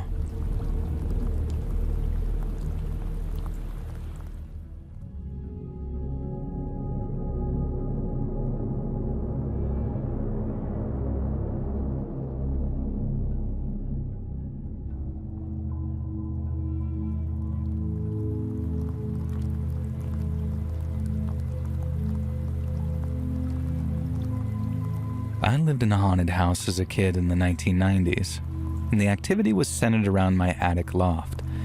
There were lots of unexplained noises, objects being thrown around, etc., and there was only one event in particular that truly scared me. I could have been seriously hurt if the timing had been slightly different. Now, for context, the house was built in the 1940s and it was pretty creepy. The cavernous basement and the surrounding property included, but the focus here is on the attic. The house was a traditional New England colonial with a detached two-car garage off to the side. It sat on about an acre, with 3 sides bordered by a row of evergreens and an old stone wall. The attic was a walk-up with a full set of stairs, which split it into left and right finished sections.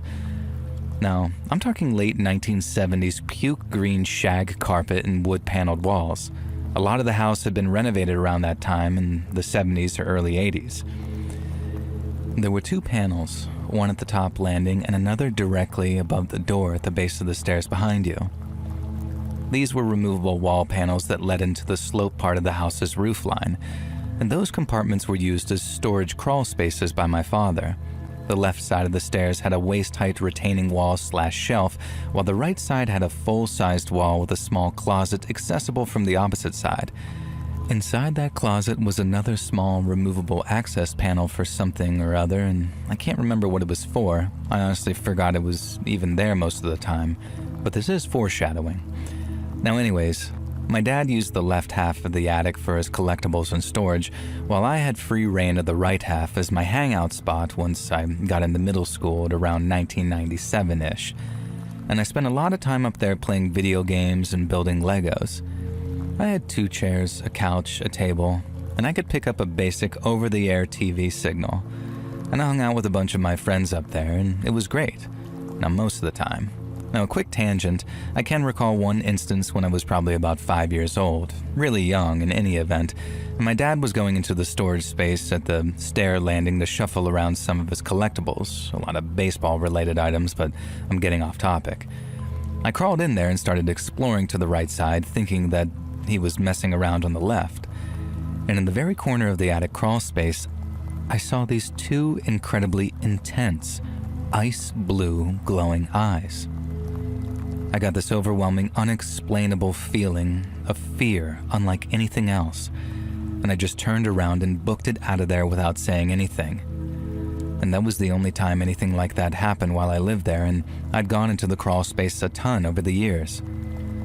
Now that the attic layout is covered, the important parts for these occurrences are the 3 removable wall panels.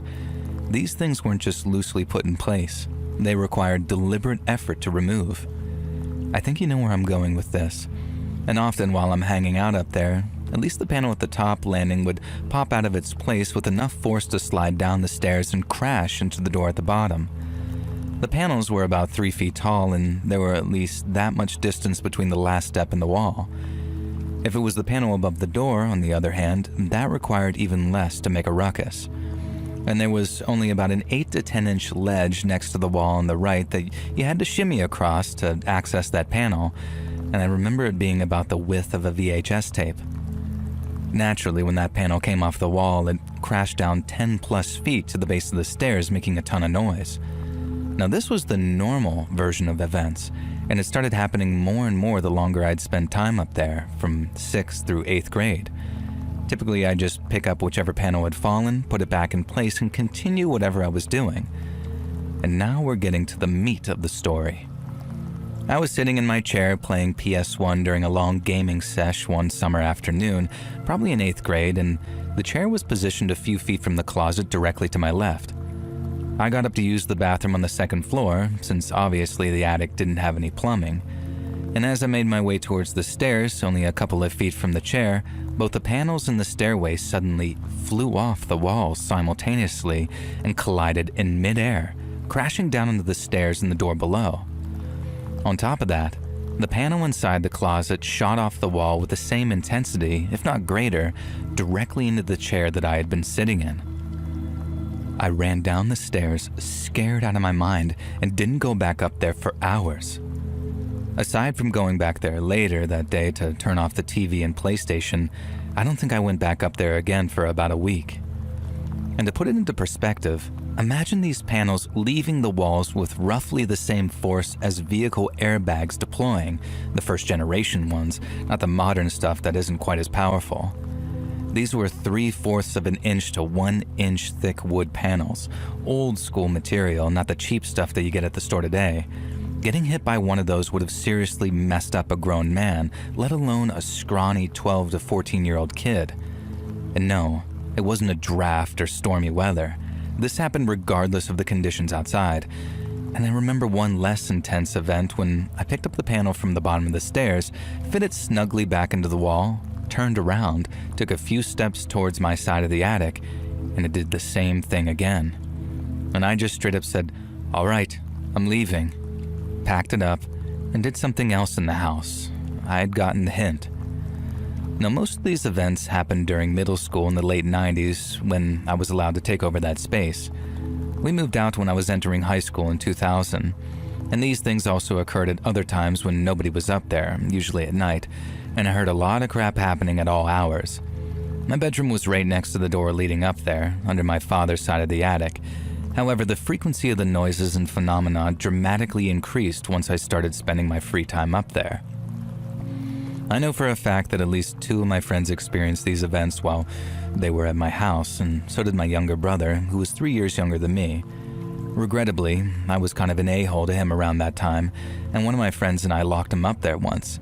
It was almost like the spirit had read the script because as soon as we locked him in, the panel at the top landing came off the wall. Notably, the panel directly above the door that he was desperately banging on did not come off that time, and he was screaming and crying to be let out like Michael Myers himself was up there. Now, this was a total dick move, I know, but middle school boys, what do you expect? He would have been around 10 or 11 at the time, so not super young. And to wrap things up, I drove by the place last summer and it looked like it was either being completely renovated or prepped for demolition. I got it into my head that I should talk to the current homeowners to see if they'd experienced anything similar, but I never went through with it. I drove by again earlier this summer and it looks like the renovations are done. There are visible improvements from the street and the dumpsters are gone. Still didn't find the stones to go ring the doorbell though.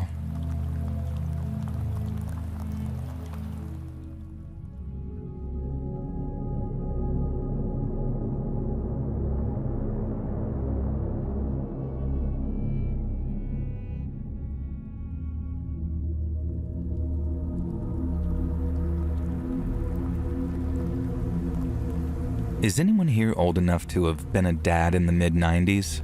Well, I am, and I went through a lot during fatherhood when my 3 kids were still under 18. 2 daughters, 1 son, and I couldn't be more proud of them to this day. But I'm not here to gush over my kids. The year was 1996, my son was 5, and that Christmas he wanted the hit-hot toy that every other kid wanted, a talking 12-inch Buzz Lightyear doll. If you were a parent around then, or even a kid, you'll know how freaking impossible that thing was to acquire. Kind of rubbed salt into the wound that Jingle All the Way came out around the same year, basically portraying the same kind of struggle of a parent trying to buy an action figure. But I digress. I didn't go into a wild caper involving Sinbad, which ended up with me dressing in a full-functioning Buzz Lightyear costume. Instead, I turned to the classifieds. Worth a look anyway. People have found strange and unexpected things in the classifieds before. And so I scoured the classifieds and sure enough, I did actually find a few Buzz Lightyears. However, the sellers were obviously asking for crazy prices. The cheapest was like $100, and the most expensive I saw was like $180, I think. Now for some context, the toy was like $25 retail, I believe, and no way could I afford that much for one single present for one of my 3 kids. It would have to be the only gift that he got, and I know that that would have disappointed him just as much as not getting one at all. Now, after a few regular store tours after work each day, I resigned myself to passing on that Buzz Lightyear. But then I saw it. A listing in that day's paper in the classifieds. A Buzz Lightyear doll for sale. $40. Of course, I figured it must have already sold, but I called the number anyway, and holy crap on a cowboy. That lovely old lady on the other end of the phone still had that doll. Now I offered her the full $40 because I didn't want to risk anything, And the old lady explained that she'd bought the toy by accident for her grandson, having heard on the television that it was a hot new gift. But her daughter had told her it was for little kids and her grandson was 12, and so it was probably a bit too old for the toy. Now, Grandma was going to return it to the store, but her daughter and son-in-law made her list it in the classifieds, and they told her to sell it for $100, but she couldn't bring herself to profit off of it that much out of some desperate parents, so she lowered it to $40. Now, she sounded like an awesome, genuinely lovely old lady that I had no hesitation when she said that I needed to visit her home to come collect that toy because she didn't drive. Typically with exchanges like this, you're meant to meet in a public place where possible, but it really didn't seem like that would be necessary here. Now, spoiler, the old lady genuinely was just a lovely old woman. She wasn't luring me to cook me in her pot and eat me for Christmas. That's not where this is going at all. Now, I drove the 20 minutes over to the old lady's house and went inside. Now, it was the typical adorable old granny's home. Photos of her many familial generations on the wall, pictures of a man who'd clearly been her husband, and a worn-out single-seater that I absolutely knew her beloved had sat on every night until he passed. Now, Granny gave me a cup of something, and with it, she brought the Buzz Lightyear doll out, and it was the right one. It was perfect. It was still in the Sears bag. It must have been how she managed to find it, as Sears was downscaling their toy stock at the time, so I didn't even think to really check there. And we chatted for a bit, and then I could tell that the old woman was getting tired, so it was nearly 8 p.m. and old people tend to go to bed early. Now trust me, I'm actually one of them now. I triple-checked that with Granny that she was okay with the $40, and I even offered her $50, about as much as I could afford, but she was having none of it. In fact, she tried to knock it down to $30, but I could tell that the extra $10 would be useful for an old woman during Christmas. And with the deal done, I bid her a nice goodbye, promising to stay in touch and plan to add her to our Christmas card list, and also asked my son to write her a thank you note when I told him the story on Christmas. I left the house, walked down the steps to the street, and began to head towards my car. And that's when they appeared. A gang of 3 young people, faces covered in balaclavas, wrapped up in these thick coats. And I could tell from their muffled voices that they were young, maybe even mid-teens, but that didn't make them any less menacing. They started shoving me, grabbing at the bag that I was holding, and they were asking me what I had there. Was it anything valuable? Was it worth my life? I just immediately tried to appeal to their youthful human instinct, and I explained that it was the Buzz Lightyear toy for my 5-year-old son, and I'd gone through hell to get it. Now, I expected at least an ounce of humanity or empathy at this, but no. It caused them to cackle and circle me, snatching at the bag and trying to pull it away from me. Now, I thought about lashing out. Now, back then, I wasn't some weak guy, and I could have probably done them some damage. But I was scared out of my mind that I'd get in more trouble than they would if I beat up a teenager in the week before Christmas. Eventually, they converged on me and began to overwhelm me. And then I felt a cold, strange sensation in my side. I didn't realize what had happened at first, but I remember my vice grip on the Sears bag failing and dropping the Buzz Lightyear doll. One of those youths snatched it up, and then they all looked at me, and I could see a weird kind of horror in their eyes. Why, I thought. Who the hell did that, one of them asked, and the others just shook their heads, clearly not wanting to admit to whoever it was. I was still confused. I had no idea why they were freaking out and now suddenly running away, and then I felt it. The burning, agonizing pain in my side. I reached down and touched it and felt this wetness, even though I had my wool gloves on. One of these kids had stabbed me. I'd been stabbed over a Buzz Lightyear doll. Now, I wish I could say that I chased them down and got the toy back, but instead, I collapsed in the middle of the sidewalk and began half-heartedly calling for help. Thankfully, someone had heard me pretty quickly, and the paramedics arrived and got me to a hospital. Thankfully, the blade had barely entered my side thanks to the winter coat and hadn't penetrated further than the tissue and muscle. No harm, no foul, except for a few days of pain and some stitches. Thankfully, Work's medical insurance covered most of it too, so it didn't even screw up Christmas financially, so to speak. And there was still the matter of letting my son down gently. I deliberated whether I should tell him that I wasn't able to get the Buzz Lightyear doll, but in the end, me and my wife decided to just tell him the truth.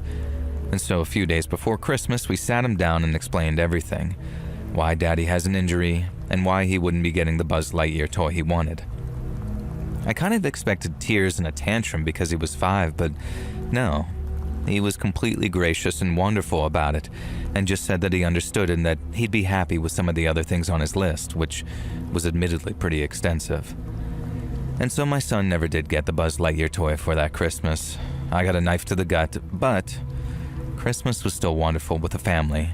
And then a week after New Year's, I happened to see a lone copy of the Buzz Lightyear toy sitting on a store shelf. And I guess they weren't quite so frantically in demand then. So, of course, I bought the toy for him, and finally I was able to give my son a talking Buzz Lightyear.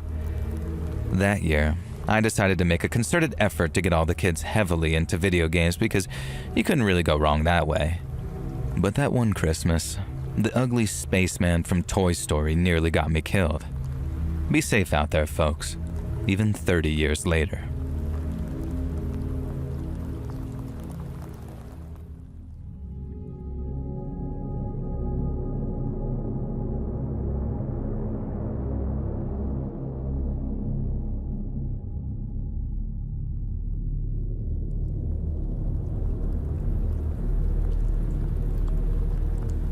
So take this with a pound of salt. I understand this is crazy and probably my brain doing some weird stuff, so yes, I know this probably all means nothing, but this has been in my brain for so long that I just gotta get it out. When I, now an 18-year-old female, was in 2nd grade, I rode the bus to and from school with my older brother, and no particular memories stand out, but a few related to this girl named Tina. And since my brother is a couple of years older than me, he sat towards the back of the bus while I sat in the middle, and a couple of random people would sit next to me in the morning towards the beginning of the year until people found the person that they wanted to sit next to for the whole year. One day, this girl that I had never seen before sat next to me, and this weird smell overwhelmed me. It was like this stale smell that didn't smell bad, but also smelled old and musty. I'm sorry, I literally can't explain it because I only recognized it when I smell it, so this Tina was a few grades above me, but other than that, nothing stood out about her. She looked like every other kid in the school, and the only thing off was the way that she smelled because it was something that I'd never smelled before in my then 6 years of life, lol. Now, I don't remember how we became friends, but we did, and after about a week of knowing each other, she told me on a Monday that she had a secret that she had to tell me the following Tuesday. Now, I was hyped for a week waiting, and when the day finally came, she told me she was a vampire. Now, at 6 years old, I did know what a vampire was, and that they were not real and only in cartoons like Adventure Time. And so when she said this, I knew that she was lying and just sort of confused. But when I told her I didn't believe her, she said that she'd prove it to me. And this is something I'll never forget because I remember it so vividly. She told me that vampires grant wishes, which was something I had never heard about vampires, so I didn't really believe that either. But she insisted and said that if I wished to become a vampire, she would make me one, and that had proved that she was one. And so, since I didn't believe her, I agreed and wished I was a vampire, and she snapped her fingers and told me to look in the bus driver's front mirror, and since I was sitting on the outside toward the aisle, I leaned out and saw nothing in the mirror. I started to freak out, and I'm telling you, I don't know if the girl was a magician or what the frick happened, but I was not in that mirror. And so I started freaking out, and she calms me down and tells me, wish not to be a vampire. And I do. My reflection comes back in the mirror. After that, I believed her and started picking up on other details. For one, she didn't have fangs. She had those sort of lucky teeth that Kirsten Dunst has where the canines aren't sharp but stick out from the front, which kind of gave her a lisp. And she also didn't ride the bus in the afternoon unless it was raining or the sun wasn't out. And I mean that with no exaggeration. She never rode the bus on a sunny day. She seemed to be committed to the bit. And the last thing that became an occurrence was that she would regularly remind me not to tell anyone that she was a vampire, or she'd wish that I never existed. That didn't really scare me, but it was kind of off-putting. Like, okay, girl, I won't. Now, something I want to mention, but I low-key doesn't really matter, is that she accused a guy in my grade named Kevin of being a werewolf. Like, okay, I guess so. So about a week after the wish thing, she told me that I could get one wish every Tuesday.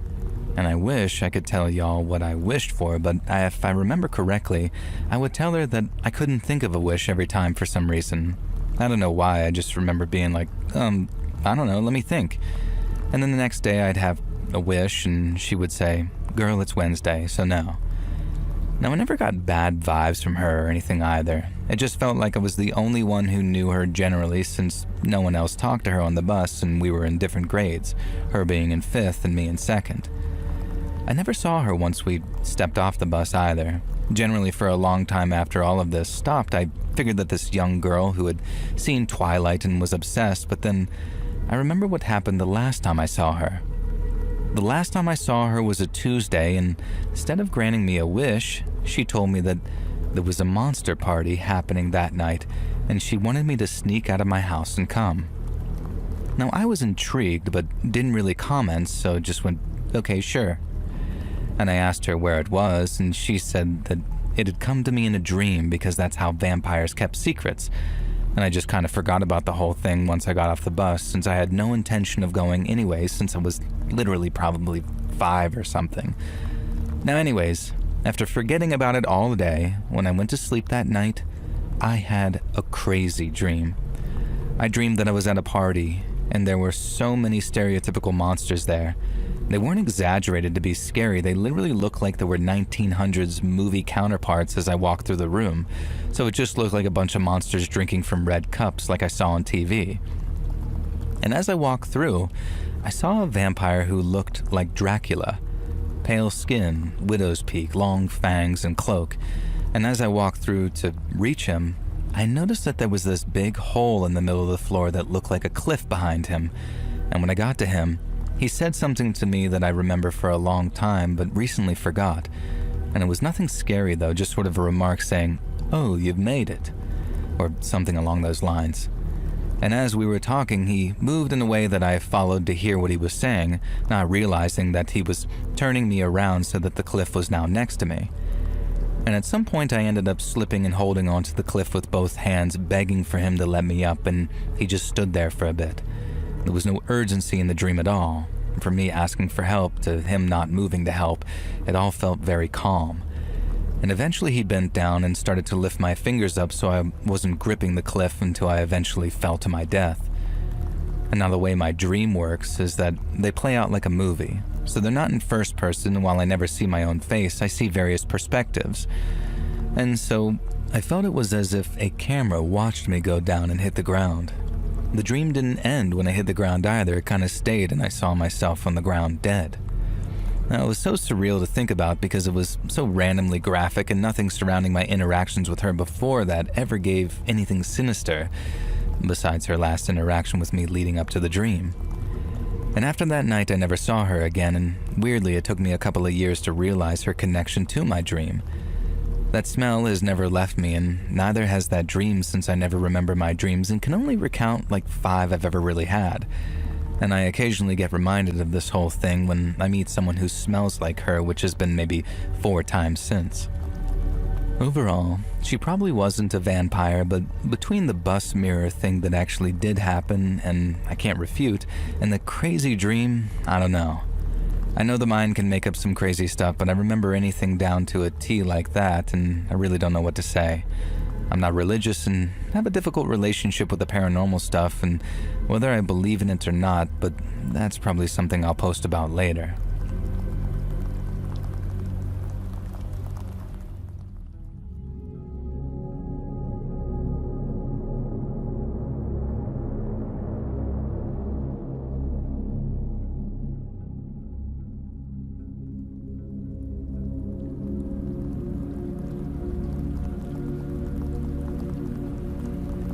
Hey, Joel and crew.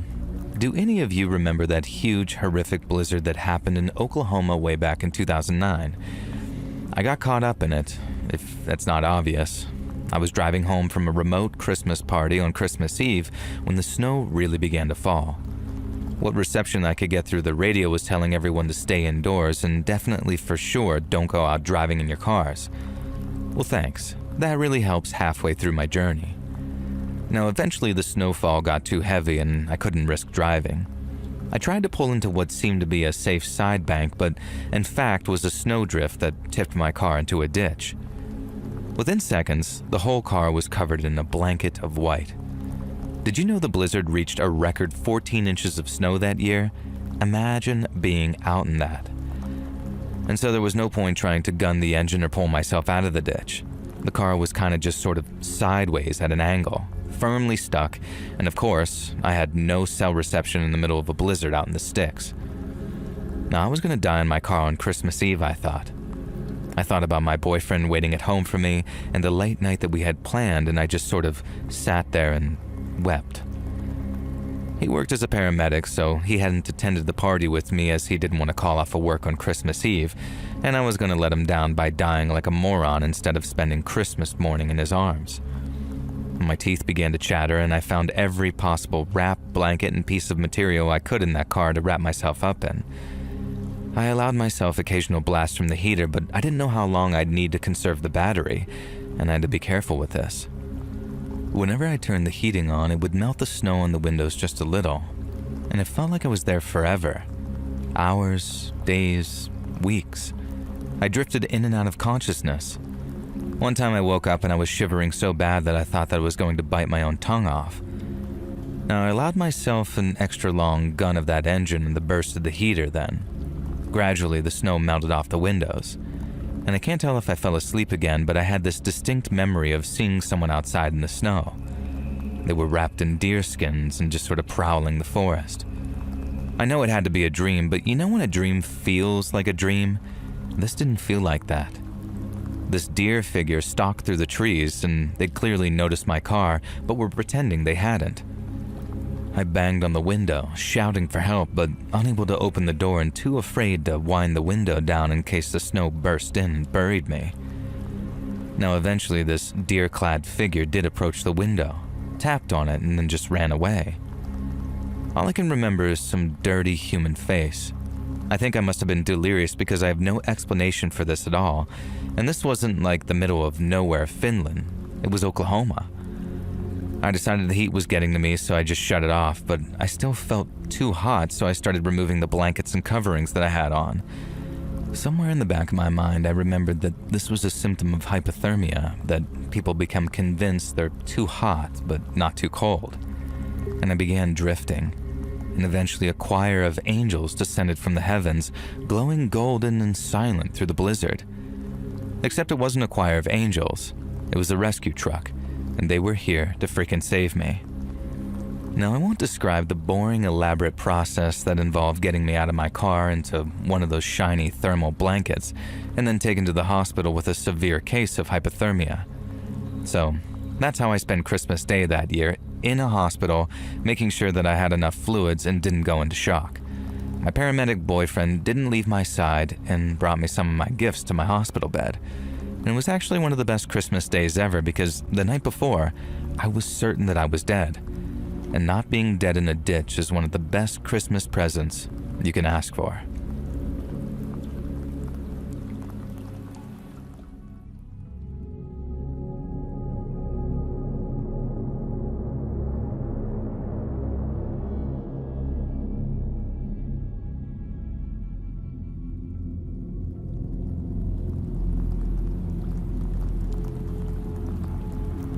At 1:52 a.m., my phone rings.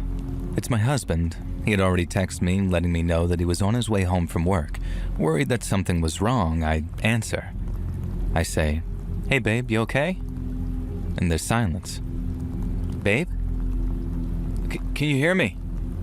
"I can now, are you okay?" I respond. I don't know what just happened. I'm almost home, but I saw something. I'm about to lose service. Be waiting on me, please." I get out of my bed and stand at the front door waiting to see his headlights come down our long driveway. He gets in the door with a shocked look on his face, and this is what he says to me. I saw these things. These tall, white things. a tall white woman with two other tall white people. Not white like skin color, like snow white. They were standing out by the abandoned train tracks. The woman had what my brain could only compare to a trash bag with light. I know that's not what it was, but that's what it reminded me of. When I saw them, they noticed me too, and I just got this feeling. I can't explain it, but I just need to get out of there. It's like an unease came over me. I'm not sure what they were, but it wasn't right. They're not humans. Now, I started reheating his dinner, and then it hit me. This automatically made me think of the tall whites. Now, I googled tall whites and asked my husband if any of the photos were comparable, and he scrolled to one image and said, "Yeah, this is close." Now, the next morning, we decided to go back to where he saw them, and there was a black mark on the ground, like something scorched the earth. Now, even more puzzling was that it had lightly rained the night before, and it was raining when he saw them. Nobody lives in the area where he saw them. It's just an old one-lane road that connects to two larger roads and crosses the abandoned railroad tracks. We also live in the outskirts of a very tiny little town. It's unlikely that anyone was this far out, making a fire directly next to the road and tracks. And as we're walking towards the car, an old man in a beat-up old Ford pulls up beside us. Now he says, "Hey, what are y'all up to?" Neither of us recognized him, and we just nodded and said, We're just looking at something. Is our car in the way?" Now he puts the truck in park and gets out, and he says, "No, y'all are fine. Did you kids see something interesting?" And my husband responds, I saw something out here the other night on my way home from work. I'm not sure what it was, though." And the old man says, "Is that right? I live over that way. Have all my life," as he points to the highway. An awkward silence falls over us for a few seconds as we're walking to the car. And then he says, "Y'all believe in aliens?" My husband and I both look at each other. I say, "Yes, actually we do." And he goes on to tell us that he and his wife, his late wife, experienced a lot of strange occurrences over there over the years. Now, he said the scorch marks were from them, and asked if we'd ever seen anything in the sky that was unidentifiable. Now, my husband showed him a video that was taken a couple of months back of an unidentified flying object over our house. He invited us over to his house, saying that he had some images that he'd like to show us, and it may not have been the best decision, but we agreed. Now, my husband actually has his carry permit, so I wasn't too worried if anything weird went down. Now, we followed him to this old farmhouse, and he said his grandparents built the house back in the 1800s, and all of them had seen and experienced things on and around that property. He goes to a little garage/shack and retrieves some old Polaroid pictures, all 5 photos picturing your classic flying saucer. "My father took these," he said. "There's more in the house somewhere." And he goes on to tell us that he's not exactly sure where they come from or why they're here, but he knows there's different species and different kinds of crafts. Now, I'd like to think that we gained a friend, but I'm still not 100% sure what my husband encountered. I just thought I'd share this story here and see if any of you think it's connected.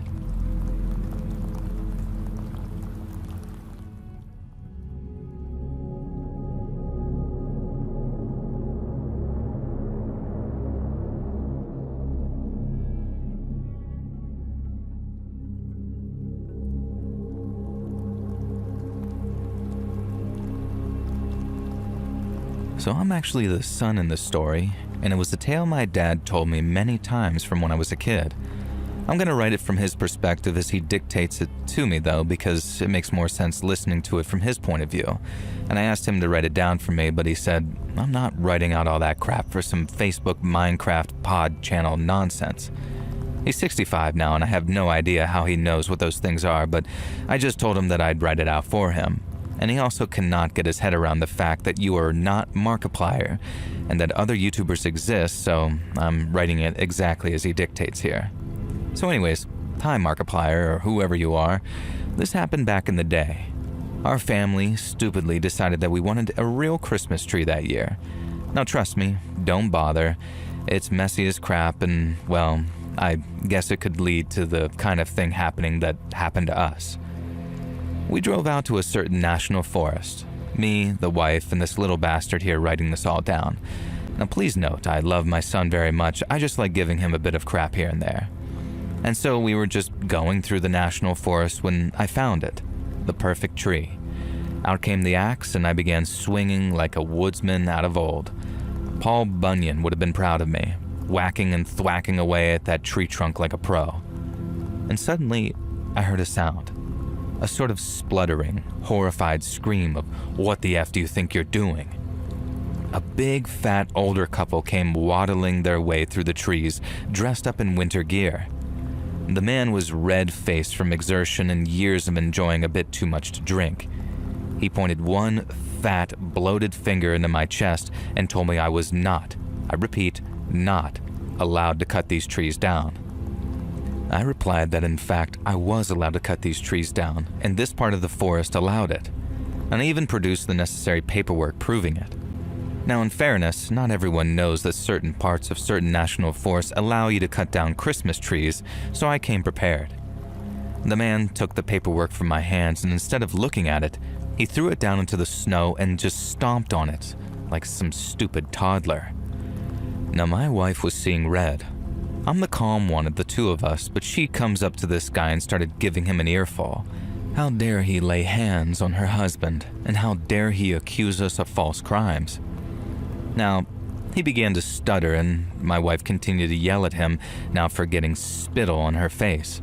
Every insult you could think of she was throwing at this angry old busybody.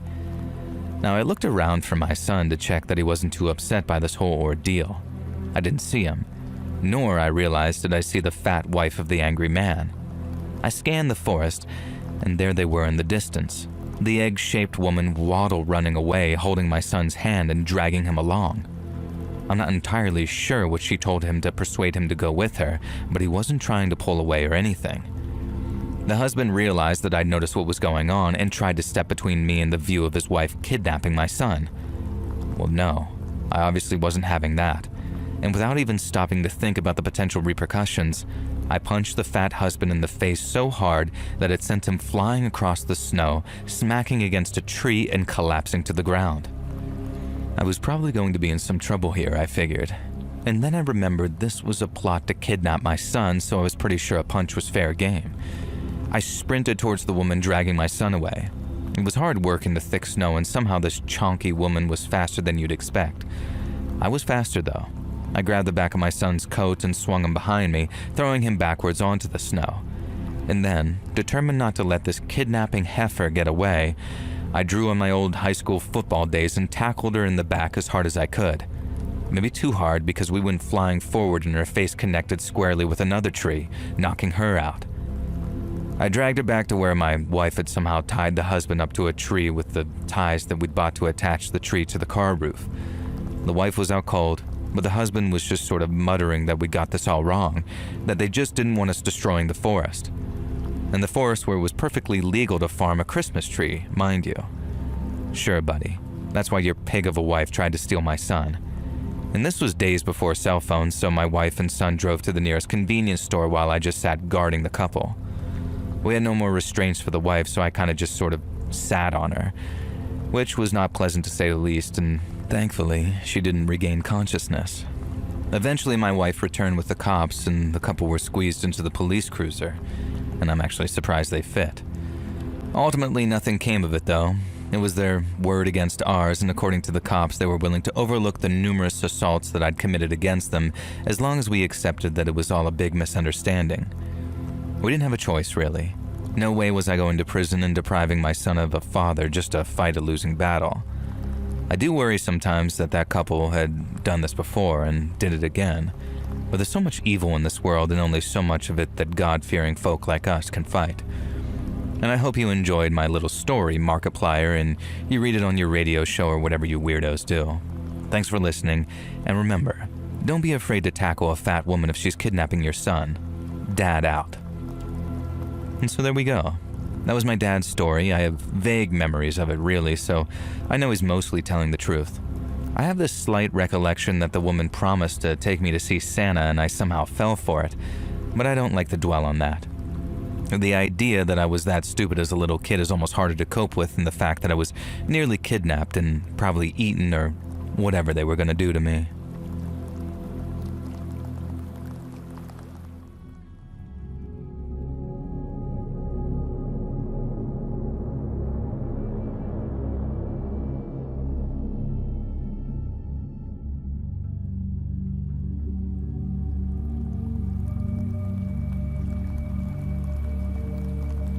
So there's this woman, Paula, we'll call her. She's maybe 5'4", 85 pounds, originally from a country in South America, and freakishly strong.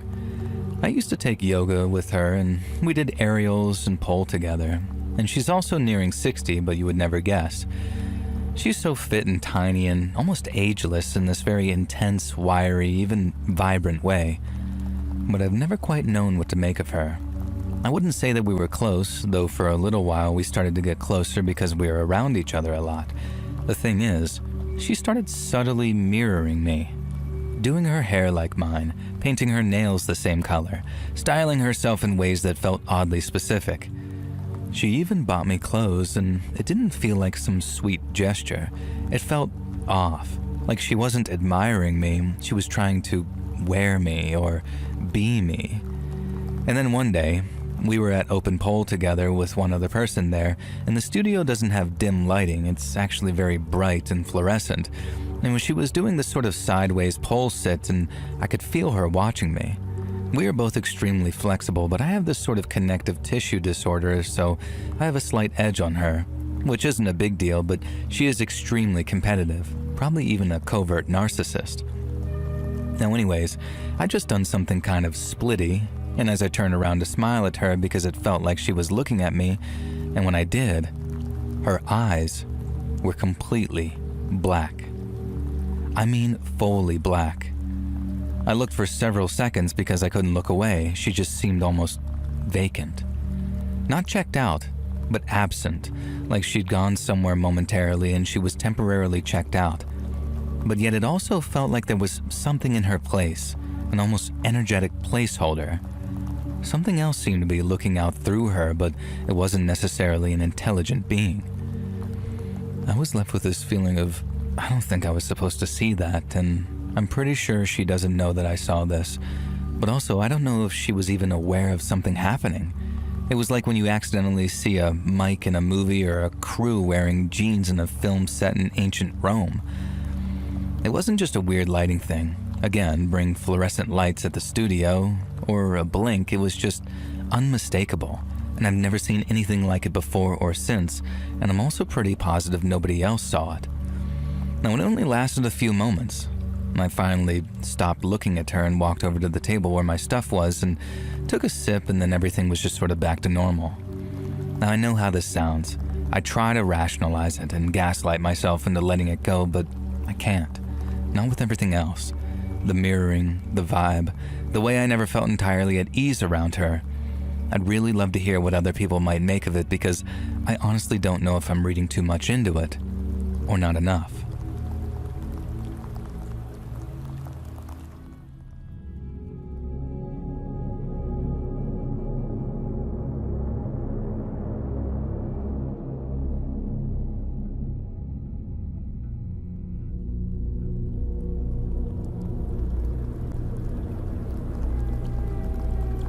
So many years ago now, I worked in a little craft store, and it was coming up to Christmas. Now, this was always a lovely, busy time for the store, and we'd done extra well that year. We all decided to run a potlucky Christmas party, and the assistant manager, Janine, volunteered to host the festivities at her house. All good, all grand. Now, 4 weeks before the event, we received emails from Janine planning, maybe over-planning, the meal, and we all decided what we were bringing, making sure everything would be perfect, etc. Now, one constant in every single email that she sent was the strong emphasis that Janine was allergic to peanuts, like fatally, deathly allergic. And we all had to promise repeatedly that we would make sure that our dishes weren't contaminated by peanuts in any way. Not a problem given the dishes that we were preparing. The big day came and the spread was fantastic. The 8 of us sat around Janine's extending dining table talking about, excitedly, the great year that Carol's Crafts had gone through. Now Carol, the big boss, was already a little drunk when she got there via her cab, which was wild to see. It was like seeing your grandma tipsy. Janine's husband set up the table for us and laid out all the food and then vacated the premises. Going out drinking with the boys, apparently, he said. So it was just the 8 of us, the full staff of Carol's Crafts. 7 women and 1 guy named Bruce, who was the absolute spitting image of Freddie Mercury back in that era, just very campy and bisexual. He was the joker of the group and had the rest of us women howling with laughter at some of the crazy dating stories from back when he lived in New York City. Now, none of us noticed the oddity about the spread of the table. I won't ruin it by giving it away just yet, but there was something that we should have all picked up on, and none of us did. We were having too much of a good time listening to Bruce's stories and chattering among ourselves, and we barely even begun to eat. When we did, though, the food was delicious. Everyone had outdone themselves.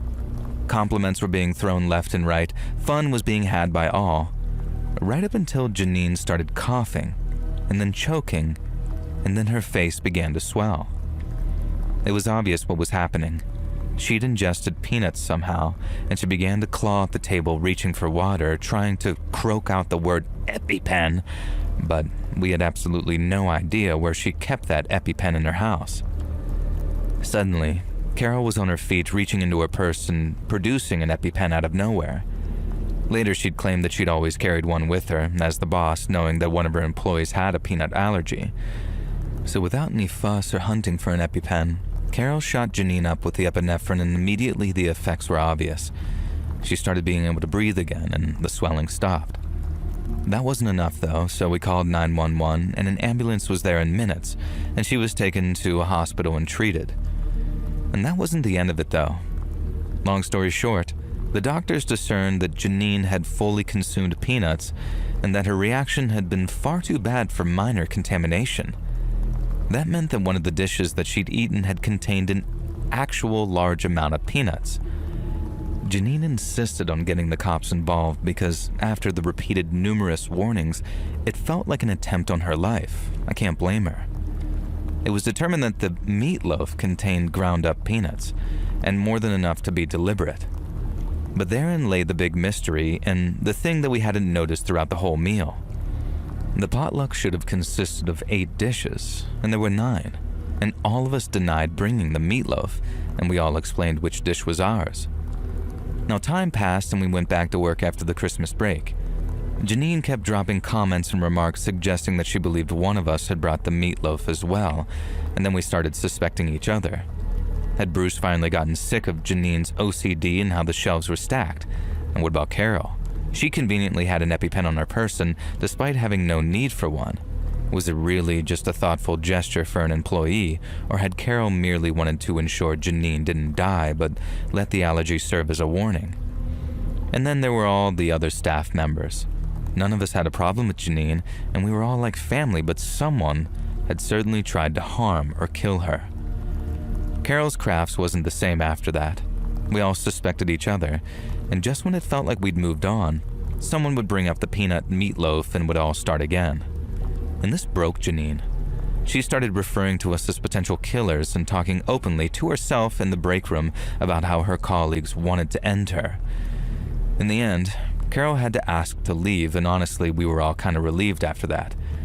Maybe that would be the end of it. But then Carol gathered us all in for a meeting and told us that as sorry as she was, it was weighing on her too. She explained that she'd gathered enough of a nest egg to retire, and that the stock was being sold off to another craft store in a different state, and there would be no new owners, and Carol's Crafts was closing for good. I suppose when you're all surrounded by an attempted murderer, it's inevitable. We never did find out which member of Carol's Crafts tried to kill Janine, and before you groan at a lack of conclusion, that's because the answer was none of us. Maybe you've worked it out already, but the culprit was Janine's husband, Paul. He'd prepared the table for us while we all had drinks in the living room, and this included secretly heating up a meatloaf he'd prepared earlier while Janine was at work, into which he'd crushed dozens of peanuts. His plan, we found out, had been to try and kill his wife and make it look like it was one of Janine's colleagues. Now, we found this out via a very long apologetic email that Janine sent us all some years later. She explained everything. Paul was now her ex, and in one of their final blazing rows, he'd let something slip about the meatloaf. It wasn't enough to bring any kind of charges against him, unfortunately, but she did include potentially tried to poison me with peanuts in the divorce proceedings, so there's that. No idea what Paul, Janine, and Bruce or any of the rest of us are up to now. I do know that Carol retired to Florida and passed away during the pandemic, ironically by being hit by a bus and not the virus, according to Facebook, but I wish them all the well. Now, I'll just say one thing. There's no way that I'm having a potluck Christmas meal with any of them ever again.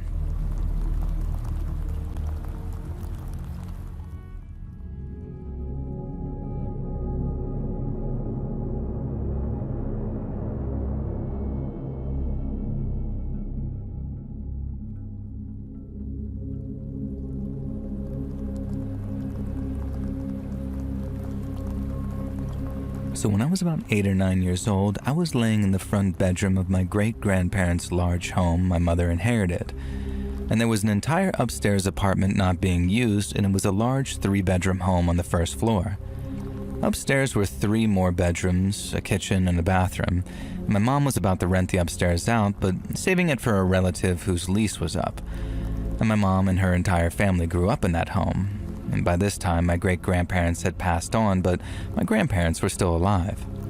Now, I often watched television in bed with my mom when I was that young and would either fall asleep in her room or go to my room, which was closer to the back of the home. Now, it was Friday night, so I was allowed to stay up late. At around 11:30 p.m., we heard a very loud noise of someone entering the home through the back door. Now, you have to pass through the dining room, living room, and kitchen to get to the back of the home, and you cannot see the back door until you've reached the kitchen. My mom grabbed her gun, and I remember grabbing a metal candle holder, and she told me to stay in the room and hide, but I refused. I wasn't going to let her go alone, and I was scared, so I trailed behind her with my weapon. My mom had her gun drawn, making her way to the back room, ready to blow someone's brains out, and when we reached the back room, the room was glowing. We only saw it for maybe 2 to 3 seconds, and then it went pitch black. And after the glow went away, we saw the back door wide open with a men's size 12 mud print on the door where someone had kicked it in, and there was no one in sight. When my mom tried to call 911, the phone line was dead, and we later found out that it had been cut. She had a panic button that alerted the police in the front room, and the alarm had not yet been set, but the button actually worked. And help came within 6 or 7 minutes. This happened in 1994, over 30 years ago. However, I have always believed that someone came there with the intentions of doing us harm. And I also believe when they kicked down that door, they saw something that scared the life out of them, and they took off running. I believe it was our relatives protecting us in that family home. I saw the glow clear as day, and it was almost this purple color, almost like a lit gas pilot on a stove would look like. And my mother saw it as well. We never talked about the glow until I got older, and she never mentioned it to anyone, I don't think. Now, we had the conversation when I was about 20 and talked about the glow, and she looked at me in complete shock and said, "Oh my God, you saw that too."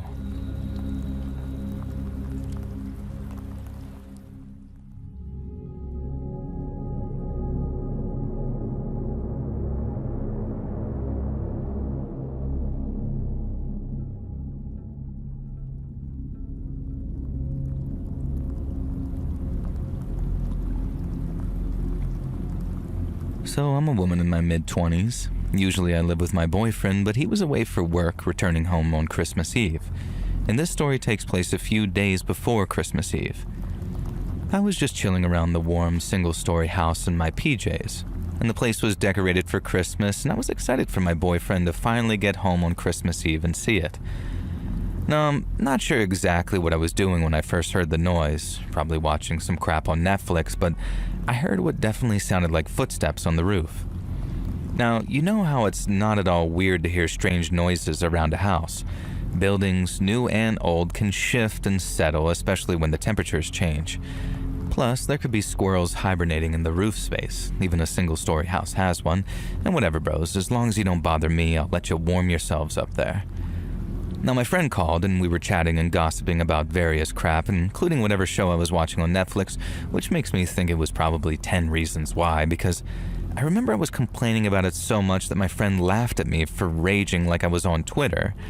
And then I just happened to mention the footsteps that I'd heard on the roof earlier, and she joked that maybe it was Santa coming early and he was gonna slide his sack down my chimney. Now, we chatted a bit more and hung up, and I went back to watching my crappy show, and then I heard it again. Definite footsteps on the roof, though, it seemed, and it sounded like someone was sort of pacing back and forth, and then at one point running around almost in a circle. What the hell, I thought. Now, wrapping myself up in my winter coat, I went outside to see if I could see anyone or anything on my roof. Of course I couldn't, but then being a 5'3" woman, I could barely see the roof in the first place. I would have had to get a ladder out of the garage, and there was no freaking way that I was doing that in snowy weather, just in case there was a dude on the roof.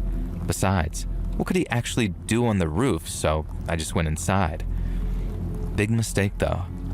The guy on the roof must have seen me, even if I hadn't seen him, and this apparently sent him into a frenzy. It was like he was running around on my roof like some maniac, doing laps or whatever, but why? I have no idea. But it was incredibly unsettling and terrifying, and very scary since I was home alone. So this guy did not stop running around up there for a good half hour, which caused me to go out again and look. Now this time, I saw him.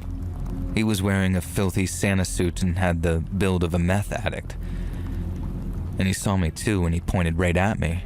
Then he started shrieking about how I was on the naughty list, and that's why he'd been running around on my roof for the past 2 hours. When I thought about it, I had no idea how he'd even gotten on my roof. It's not like he could climb up onto it without a ladder, and the ladder was definitely in the garage. The only thing that I could think of is that he'd somehow taken a running jump from a neighbor's roof and managed to make it. Either that, or he actually was Santa, I guess, but that would mean that Santa was a filthy, emaciated meth head with rotten teeth and a bizarre roof exercise regime. Thankfully, I had my cell in my coat pocket, so I pulled it out and dialed the cops right in front of him, keeping eye contact with him the whole time. I guess there was a danger that he could have leaped off the roof at me and somehow avoided injuring himself. Or as I thought of later, he could have thrown something at me, but thankfully I didn't consider that at the time. Plus, with how cracked out this guy obviously was, I'm pretty sure that he couldn't have hit a barn door with a banjo. And when I got off the phone with the cops, I told Meth Santa that they were on their way. And he sort of paused, thinking about this for a moment, and then started doing laps around the roof again. And I watched in shock as he ran in circles faster and faster, and then eventually charged towards my neighbor's roof and did a front flip as he jumped across the gap. Now, to his credit, he made it too. Meth Santa was some parkour expert apparently, and I watched as he sprinted around the roofs, leaping further and further. And when the cops got there, I told them roughly where he'd gone, but I was kind of in shock. It's not every day that you see a methed out Santa doing parkour across your neighborhood. Now, I went back inside and kept watching out the window, and about 30 minutes later I saw a squad car driving past with that Santa in the back, looking pretty sad. And shortly after, there was a knock on my car and a kind lady cop explaining the whole situation. The guy was known as a local crack and meth head, and according to him, he was sick of being a bad person, so he wanted to be Santa. But he couldn't afford any gifts, so his plan was to just run around on some roofs and let people think Santa was real. I guess it was kind of sweet in some way, and that was until he admitted dropping some baggies of probably cocaine, but I don't know how good it was, down the chimneys of some of the houses, and I was glad that I didn't have a chimney. And when I asked how they'd finally caught him, the cop just sort of laughed. He said that despite his mad skills jumping around, his eyesight clearly wasn't that great, because after one particular epic leap, He'd run headfirst straight into a chimney and knocked himself out. And then the cops and the fire department had brought him down, checked him over with the paramedics, and then carted him off to the local police station. I have no idea what became of him, and I'm not sure what kind of crime it is to freely drop baggies of probably dirty cocaine down people's chimneys as a Christmas present, but I hope he got the help he needed. When my boyfriend returned, I told him the story and he thought it was the funniest thing ever, after refusing to believe me for about an hour, and he was hugely disappointed that he didn't get to see the fun for himself, but despite that, and despite my visit from Meth Santa, I still managed to have a great Christmas. And this year, I hope you all do too. Just remember, if you hear footsteps on the roof, it might be the jolly fat man or it might be a crack addict. These days, you just never really know.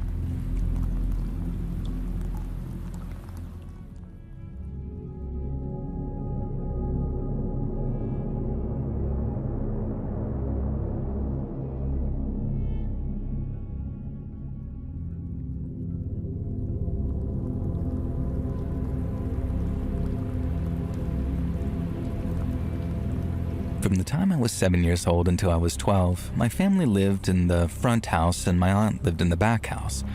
From her living room, I could see out the front door. I began to notice that almost every night, I would see an older man wearing brown mechanic overalls and carrying a lunchbox stop at our front door.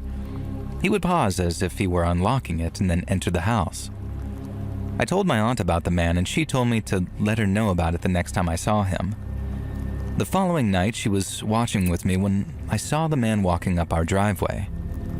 I called my aunt and we went outside. I asked her if she saw him and she said that she did. We walked to my house and watched as the man stopped at the door, unlocked it, and entered the house.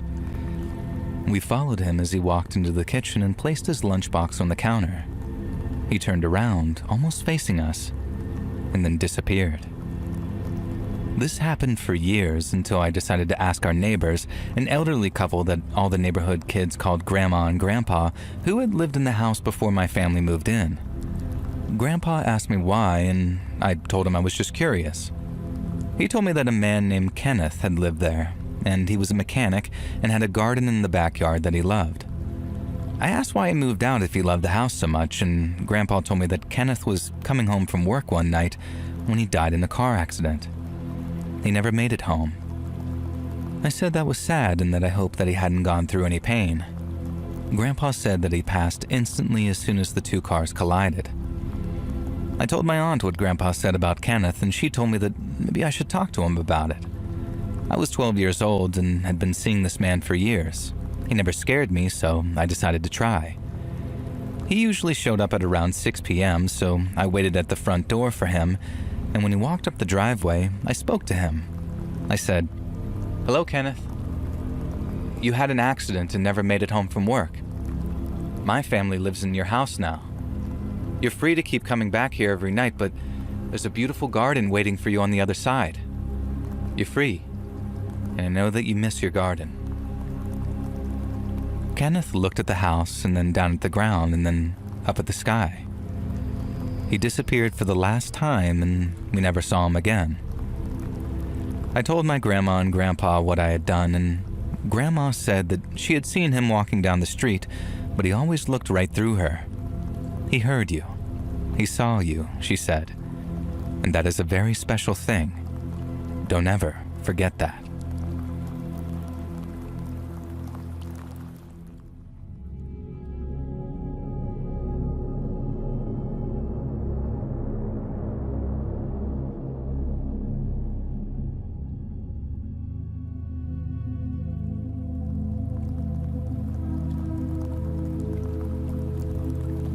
I won't say which company I used to work for, but it had multiple departments and each department had an office to itself.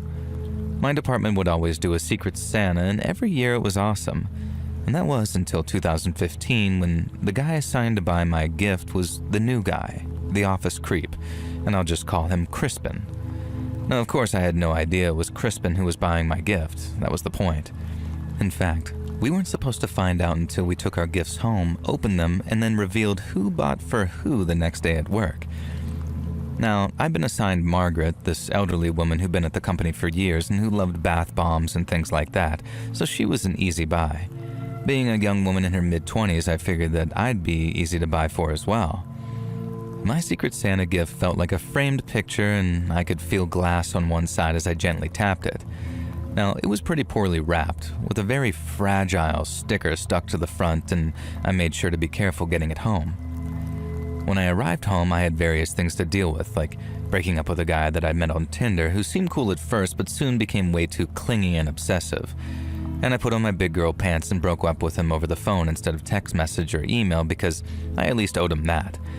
And then I had a glass of wine to calm my nerves, and by the time I remembered my Secret Santa gift, I was in kind of a melancholic but floaty mood.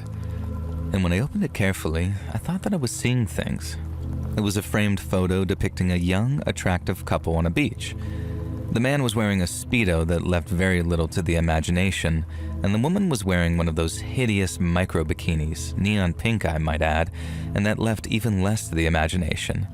And you know the ones where the parts covering your naughty bits are clearly kinda see-through, so you're basically skirting the line of being naked? Yeah. And fair enough what people want to dress like though. But the horrifying part was the fact that my face had been photoshopped extremely badly onto the micro bikini chick's neck. Now, I'm a pretty pale girl, my hair's almost black, and this model was clearly a bronzed blonde bombshell. No attempt had been made to make our skin tones match or anything else for that matter, and in fact, I could still see a bit of her hair sticking out behind my own head. And even this was the most horrific thing though. The horrifying thing was that Crispin from work had been photoshopped over Speedo Hunk's head. And this had to be a joke, right? A somewhat cruel prank from one of the girls since they'd been a little bitchy about Crispin. Now, I was less convinced it was a prank when I noticed that his signature was in the corner of the photo though, written in Sharpie, although of course that could be faked as well. Now, feeling kind of upset and sick about it, coupled with the earlier events of the evening, I left the weird photo on my desk knowing that I'd find out the culprit tomorrow at work. And it was as bad as you'd expect. We all gathered together that lunch break with the reveal of who'd bought gifts for who, and as much as I'd hoped and prayed it wasn't the case, mine was from Crispin. And when he asked if I'd liked it, with genuine sincerity in his voice and on his face, what the hell was I supposed to do? Realistically, I know that I should have reported him to HR or just chewed him out, and I should have shown the Photoshop to my colleagues, although I felt weirdly embarrassed to do so. But Crispin outranked me in the company, and he was friends with the boss above, and he had this look of an eager puppy on his face when he asked me if I'd like the gift. And so I did the dumbest thing I could. I said that it was sweet and thoughtful. And when it came time to show off our gifts to each other, I pretended like I'd forgotten it at home and described it as a photo of Crispin and I, and then left it at that. I know I made a stupid decision by letting this slide. Trust me, I really do. You're probably screaming at your phones or TVs or wherever you listen right now about what a dumb idiot I was, and yeah, I do agree. But it was just such a weird left field incident that I could barely work out what to do, say, or even think. That night, I dismantled the photo. I didn't want to toss the whole thing out because it was in a bizarrely high-quality frame, and I figured that I could use it for something that wasn't massively creepy and weird. No, I was almost expecting some kind of message to be written on the back of the photograph. Ideally, a reveal that it was all some big prank and more likely a weird confession of love or a poem or something from Crispin. But no, just blank. And so I tore the photoshopped image into pieces, taking special care to decimate the micro-bikini lady and making sure my own head was definitively removed from the body and torn into a bazillion pieces. And once again, I know I'm an idiot for not photographing the evidence or better yet, keeping it, but I was just so dumbfounded by it all that I wasn't thinking straight. So instead of doing any of the things I should have done, I shredded the photo, threw it in the trash, and then took the trash bag outside and put it in the outdoor garbage can. I figured the further away that I was from the cursed image, the less I'd have to think about it. And I didn't think about it again, not really, until that day at work a few days later. I was in the break room making myself a coffee when I heard the door open behind me. I greeted the newcomer with a "hey," knowing it'd be some member of our small department that I was friendly with. Now, I wasn't even concerned at the idea of it being Crispin. He'd behaved totally normally since the Secret Santa, and I was beginning to think that I maybe misunderstood a joke or overlooked a meme or something that I'd never seen before. And I felt his breath on my cheek before he even spoke. I had no idea how to react before he spun me around and stared me in the eyes, his face glowing and red with anger. "Why did you throw my gift in the trash?" he asked. And his fingers were squeezing tight against my arm, and for the first time in my life, I felt genuinely, terrifyingly threatened by a coworker. I kind of stammered out, not knowing what to say. How the hell could I explain it when it was so obvious why it was so gross, this inappropriate gift that I wouldn't want? He squeezed my arm tighter and then demanded again that I explain why I'd trashed the gift. And that's when I got mad. I shoved him away, back against the small table in the center of the room, and I let him have it with both barrels. I told him it was inappropriate, perverted, and completely unwanted. And then it hit me. How the hell did he know I'd thrown his gift in the trash? Could have been a lucky guess, but I wanted to know, so I asked. And the answer was very chilling and very simple. He told me matter-of-factly that he had a suspicion that I might do this, so he'd been checking my garbage. Like, holy crap, bro. I was taken aback and had no idea what to do or say other than ask why. Why the photo? Why this obsession? Did he have a thing for me? Was this some kind of attempt to win me over? Crispin acted insulted and almost disgusted, like the idea of being attracted to me was sickening to him. Now, I know he was trying to rile me up, but my dumb idiot self bit the bullet, demanding to know why that was so gross, and if so, why did he Photoshop such a weird, strange picture as my Secret Santa gift?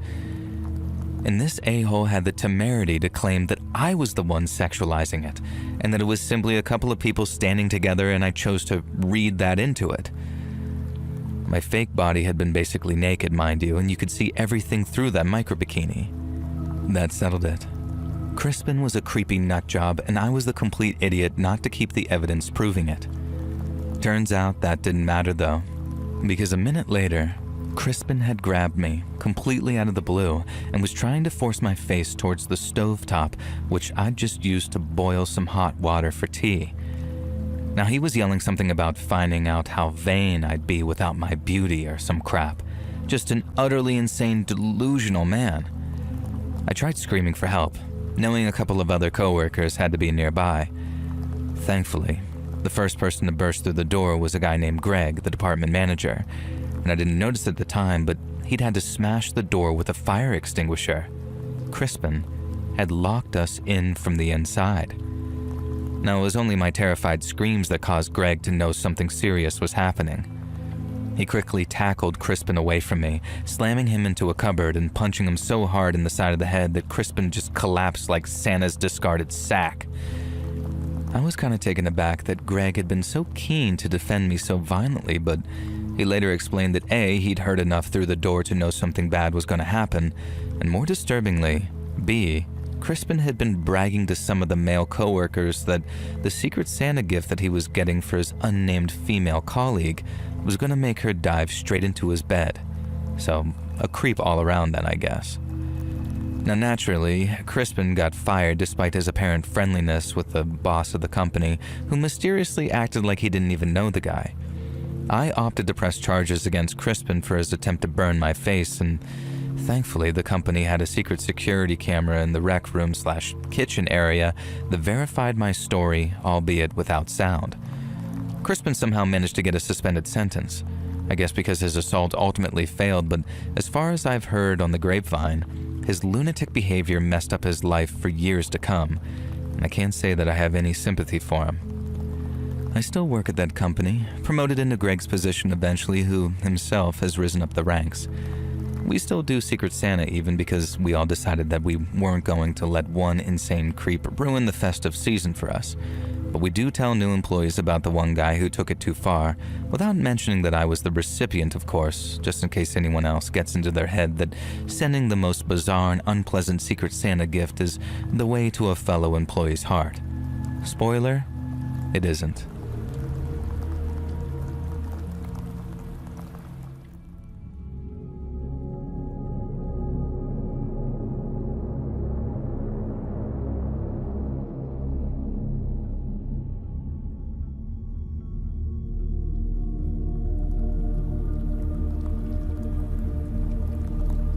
So some years ago, my wife was caring for an elderly friend's mother during her final days.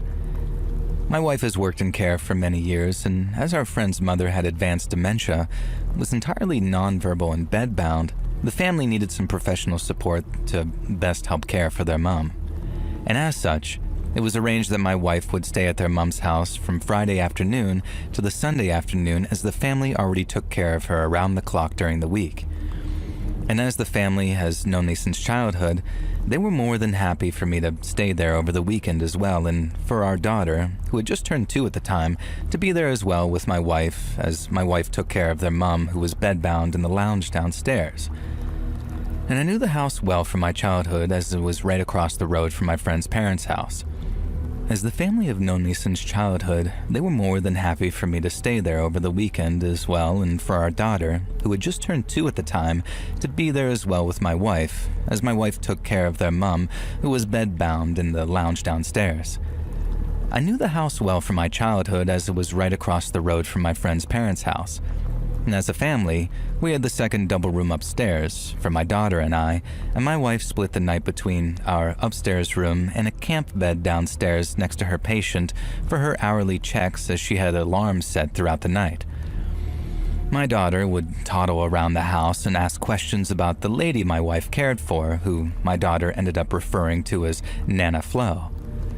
My daughter had explored the house thoroughly with my wife and I, but one day, we went upstairs to go to our room, and she wouldn't cross the landing.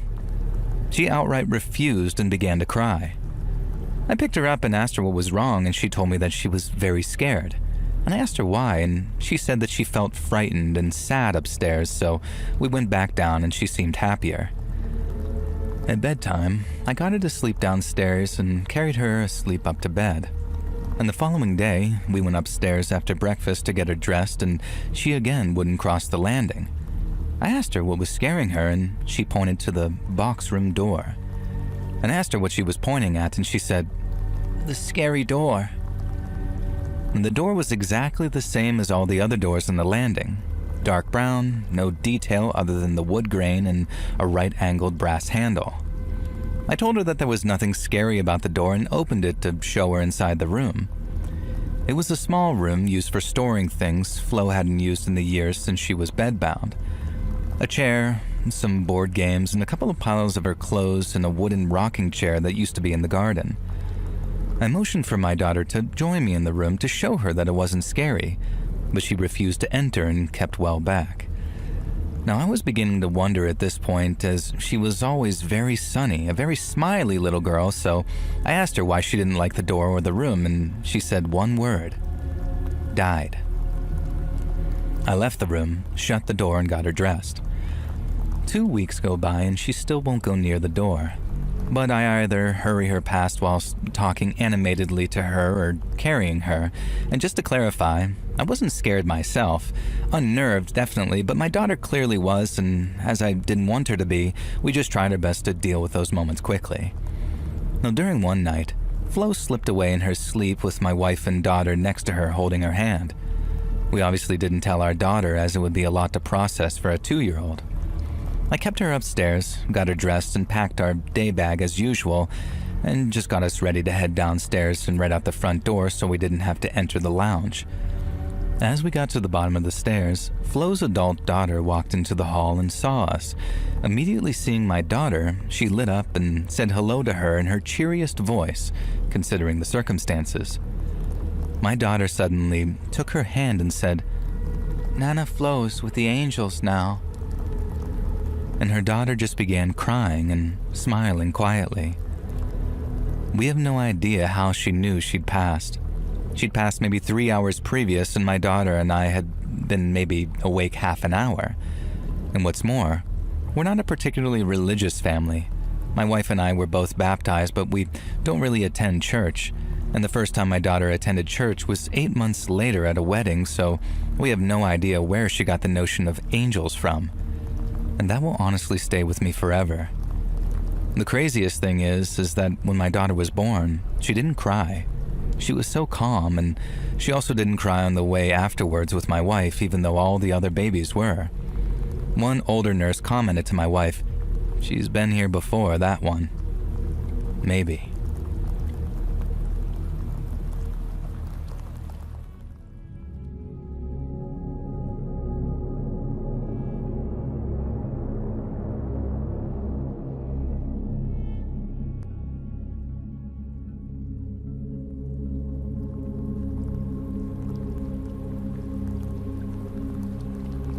I really can't get my head around why someone would actively want to hurt and scare children in the way that some people do. I guess some people just have something wired wrong in their brain, and maybe their own children were so terrible that they want to spread that pain to others. I don't know, I'm not a psychologist, although sometimes I wish I was. Now, I especially can't wrap my head around the kind of person who would try and ruin Christmas even further for kids who already have nothing.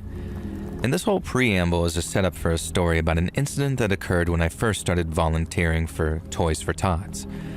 You'd be surprised how many gifts that we'd receive that were either damaged, non-functional, or otherwise simply not following the rules that allow us to pass the gifts on to needy children. Most of the time, it's just people trying to get rid of their unwanted junk, looking like a saint while doing so. That's why these initiatives usually don't allow open products or anything that could have been tampered with. I see people complaining online that we're ungrateful for not accepting anything but brand new sealed toys, but trust me, there are good reasons. And when I first started volunteering for the initiative, it wasn't a big official Toys for Tots group. It was a small, hastily cobbled together idea from the town officials, in particular the mayor, who was set up for re-election the next year. And as such, the whole thing wasn't very well organized at all, and not only did we allow unsealed secondhand donations, we also allowed people to bring in pre-wrapped gifts, ready for the kids to open, which looking back now is the stupidest oversight we could have made. Now, it happened about a week before Christmas. I was carting a pile of gifts to the storage room when I felt a sharp stab in the palm of my hand. It was immediately obvious that something in the gift itself had stabbed me. I placed the pile down on the table and inspected the offending item. A needle was sticking through the corner of the box and had jabbed me as I carried it. Now, my second thought was, holy crap, I've been stuck by a syringe and I need a blood test. But my first instinctual thought was, why is there a syringe in the children's gift?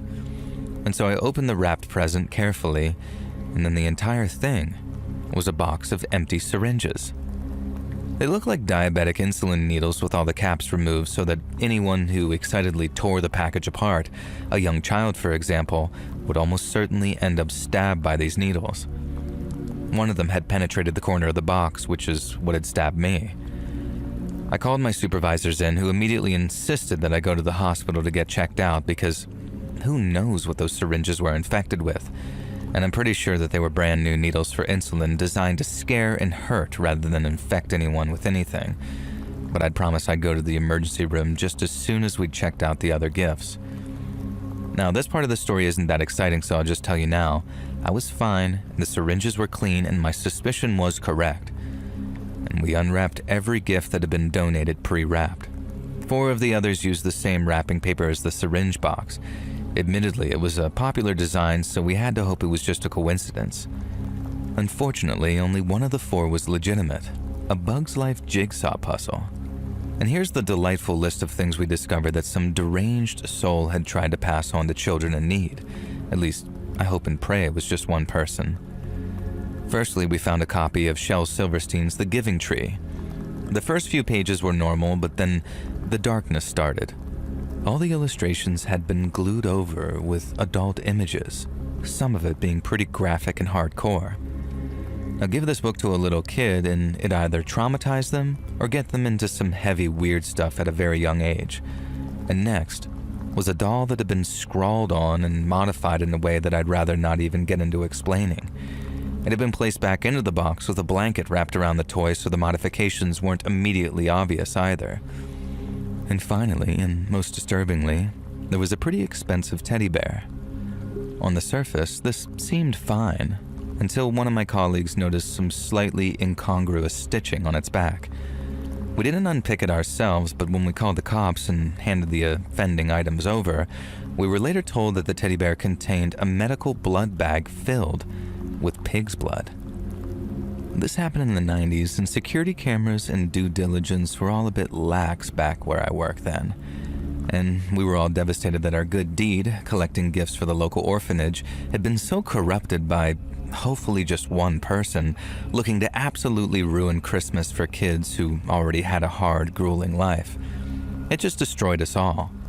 We hadn't exactly received a lot of donations in the first place, so the meager offerings that we had for the children's home just felt extra pathetic now that this individual, who was never identified or caught, by the way, had absolutely destroyed something so wholesome.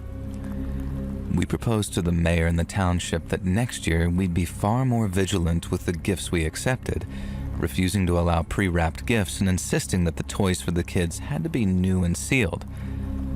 But ultimately they decided that no, this had put a strain on the whole thing and the initiative would be canceled going forwards. Thankfully, there are other towns, and these days there are much more official Toys for Tots initiatives that are well managed and carefully vetted. But if you're one of the many people who thinks we're too picky or demanding over what we'll accept, then please remember my story. There are some people out there who are just so sick and depraved that their idea of a good time is permanently ruining the festive season for little kids who already live difficult lives. I just hope that those people face judgment in the next life, or better yet, one day karma will bite them in the butt in this life.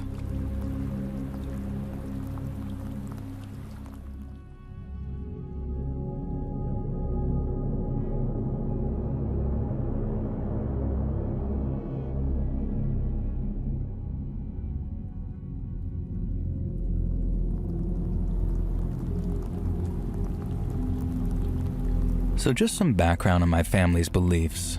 I am spiritual, and my mother is Christian Orthodox, but a more spiritual denomination of it, and my father is absolutely atheist. The first encounter happened this time last year. I was home alone and sitting in my kitchen at the dining table, and from where I was sitting, I was able to see the front door into the living room and the back door into the living room leading into the garden, just to give some context to the layout. I was eating my food and looked up and saw a black, shadowy figure standing inside the house by the back door. I was instantly paralyzed with a sense of impending doom. Every time I looked away, it seemed to reach towards me, so I was unable to move and unable to look away. One thing to note is that after about 5 minutes of me looking at it, my cat started yowling at the front door to be let in. One thing about him is that he rarely meows, and on the rare occasion he does, it is extremely quiet, and this is the first time that I had heard him meow like that. After a few more minutes, I became hysterical and started screaming and crying.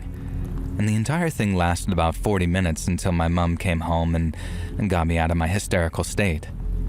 Now, another thing to note is that when the front door opened and my mom came in, and I did not recognize it as her, nor as a human, and I fell to the floor in fear. She immediately got me up and cleansed the entire house and all of the doorways.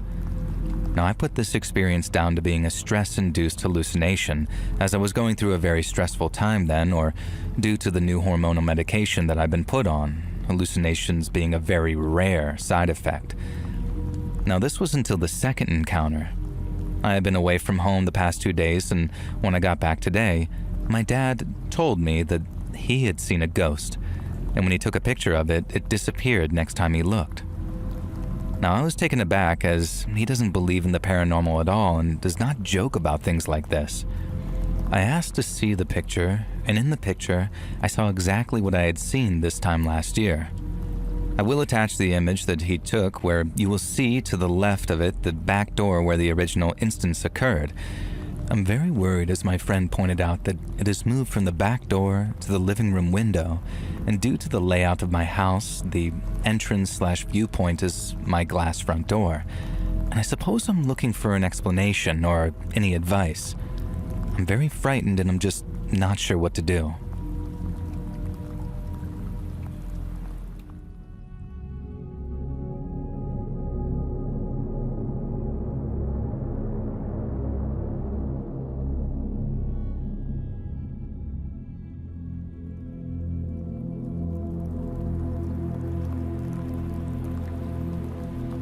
I never particularly enjoyed the company of my neighbor, Ronnie, back in the day. I can't say I disliked him or anything, but he was one of those cheerful, larger-than-life, middle-aged divorcees who always wanted to stop me and chat about sports that I didn't watch or weather I didn't care about. And he was the neighborhood gossip too. And frankly, I didn't care that Mrs. Henderson was having an affair with a pool boy or that Lucy de la Roche was on antipsychotic medicine. The problem with Ronnie was that, being my direct next-door neighbor, he seemed to enjoy my company, and he also took it upon himself to be the life and soul of the neighborhood party, which meant that he hosted regular barbecues or arranged safari suppers or invited us boys around for movie night at the home theater that he'd built in his basement. Now, okay, maybe that part was kind of cool and I don't mind those, but I often had to force myself to attend the cookouts and all of that. Now, living next door, new to the neighborhood and freshly divorced myself, it's not like I had a good reason to avoid Ronnie and his hospitality either. So I just kind of saw him as a necessary evil, an overly friendly and overwhelming cross that I had to bear in order to live in the otherwise fantastic, high-quality home in a lovely gated community that my parents had left to me when they retired to Arizona. And I still don't get why they retired there, of all places. Now, everything Ronnie did was just a little too loud and a little too obnoxious. He was always working on some DIY home improvement project, and he always had to start just a little too early and end a little too late, and make a little too much noise. And when he had family over for their get-togethers, his grandkids were just a little too loud and a little too obnoxious as well, and he had this shed where he did his projects. I would say that Ronnie's shed reminded me of that song, What's He Building in There? I don't know if you know it, but there was no secret about the crap Ronnie was making. He'd brag about it and show it off at any given opportunity. Picnic benches, refurbished recliner couches, reframed paintings that he'd found at the Goodwill. And then we, his lucky neighbors, would end up as the recipients of those half-finished, half-good refurbished projects that he managed to make a crazy amount of noise working on. Now, I feel bad talking crap on Ronnie like this, and I know that I seem like an a-hole, but would it help if I told you that Ronnie's here right now as I'm writing this and kind of goading me into making myself look like a jerk? You see, Ronnie and I are best friends now, ride or die, and I love him like a brother despite the 20-year age gap. And it's all because of one Christmas a few years ago where he drove me mad by playing that Simply Having a Wonderful Christmas Time by Paul McCarthy on repeat. And like I said, Ronnie did everything just a bit bigger and just a bit louder, and this included Halloween and Christmas. As soon as October 1st rolled around, he'd go all out decorating the exterior of his house for the spooky season. December 1st, the same. Ronnie would be out there stringing up lights and setting Santa up on the roof, doing this whole grand display. And you gotta hand it to him, he did a great job. It was probably the highlight of the neighborhood each year, and if you want some context as to how much people liked Ronnie's Christmas decorations, consider this.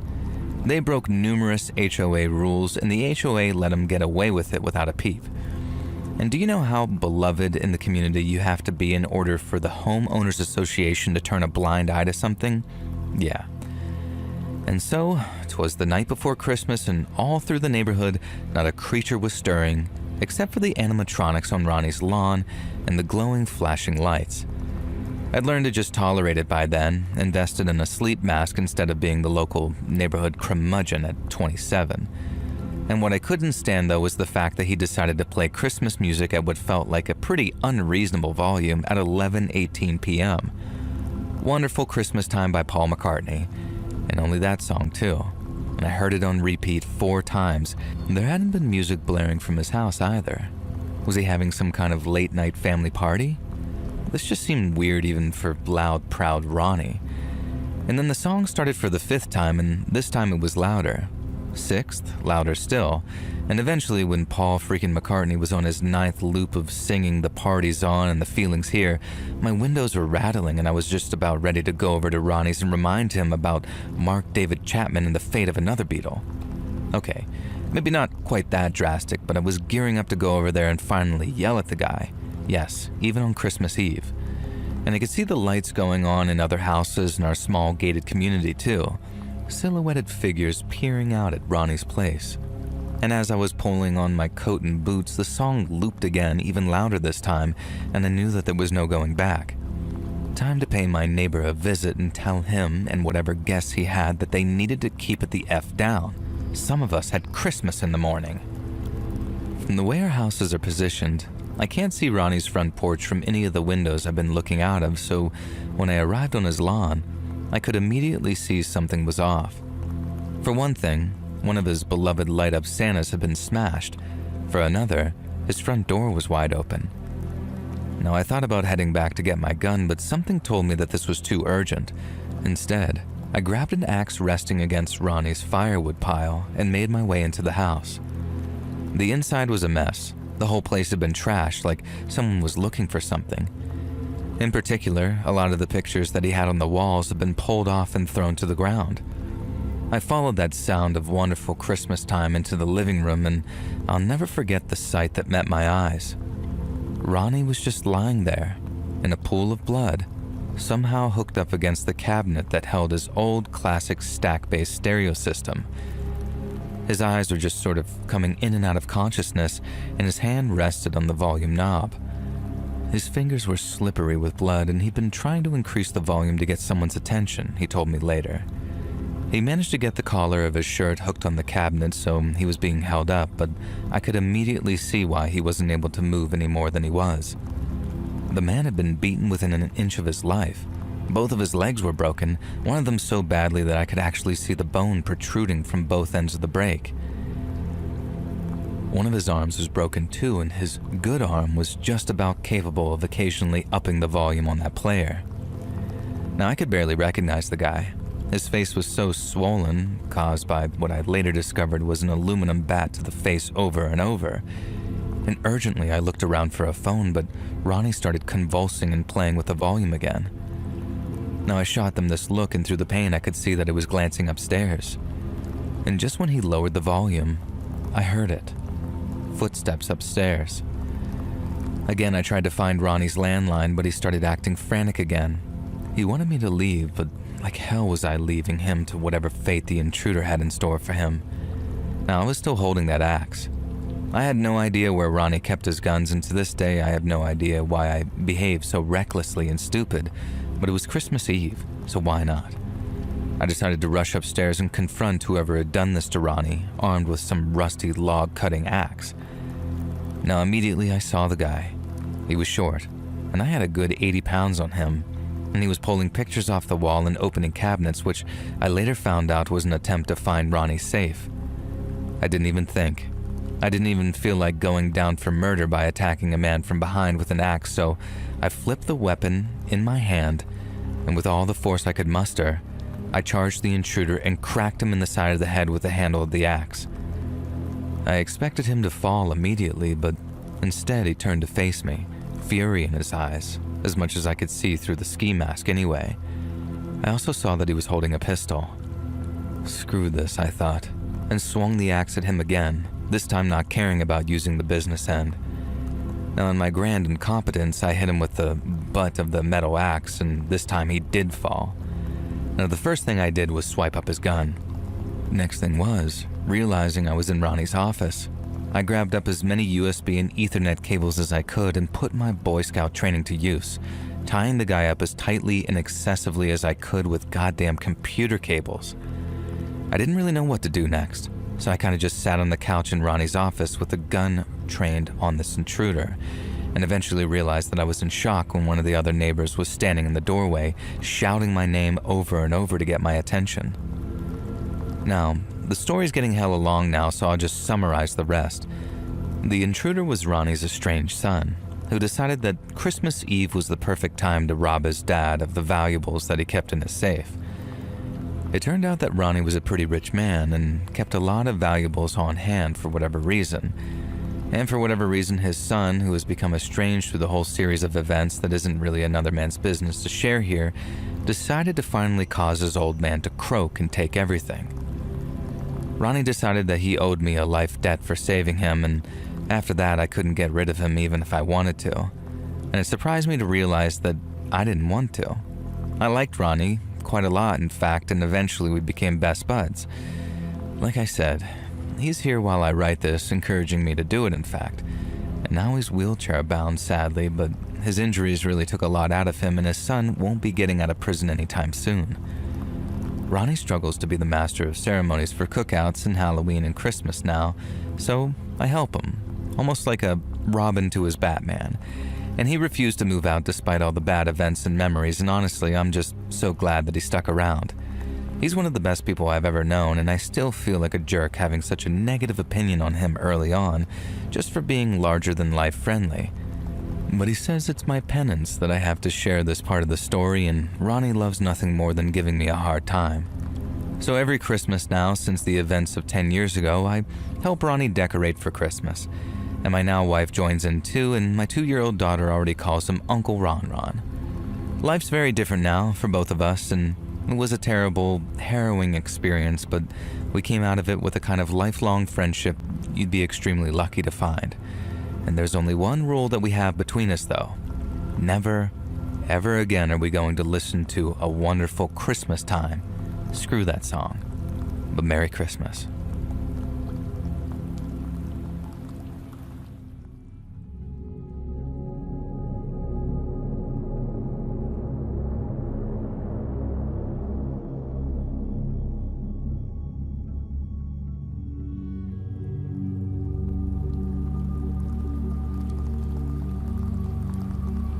I never thought to Google what this is until discussing it with my wife today, and strongly believe that we had a mimic growing up. Reading some of your accounts of very similar events brought me to actual tears, and I've told these stories to people throughout my life and have never forgotten it. It presented itself several times in the house over the course of many years, twice in very similar ways, and stopped after the final one. And when I was very young, probably 6 or so, I woke up late at night to see my mom cross by my door. My parents' bedroom and mine were next to one another at the time, with a bathroom across the hall. It was very specifically my mom, and she had a specific nightgown on. I called out to her, and it arched its back and contorted itself in a way that I can only describe as like when a cat does it. I put my head back down and covered my head, and when I looked again, she was gone. Now fast forward a few years to maybe middle school. I'm downstairs alone and the power goes out in the middle of the day.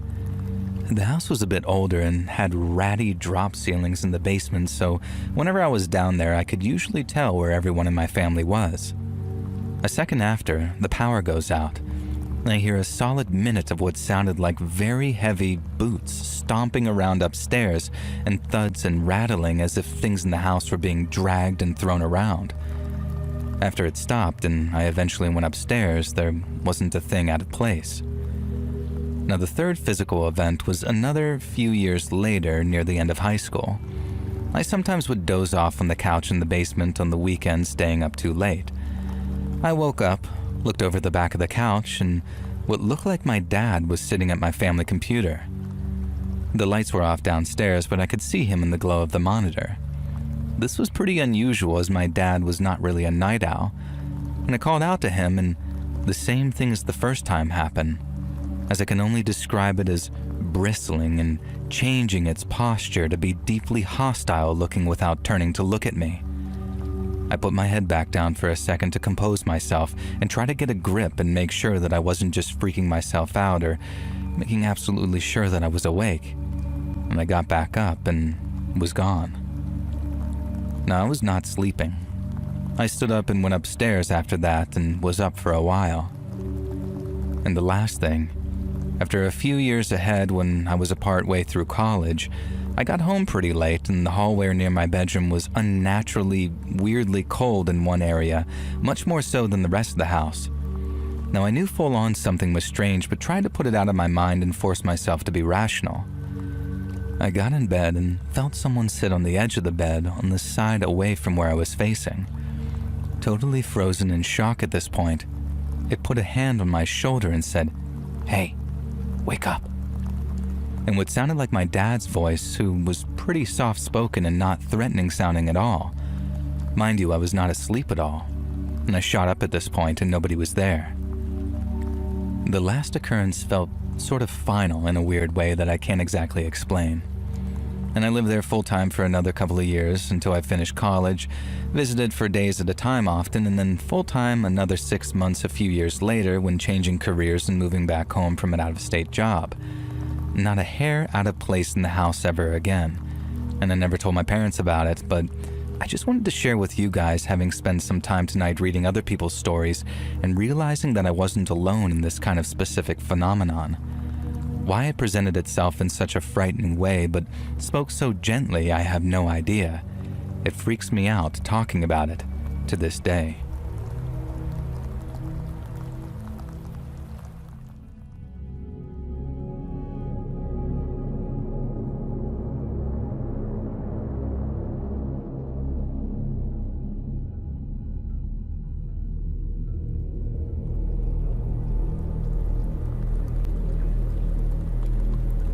So we moved to this house 2 years ago. Previous owners were here for 2 years.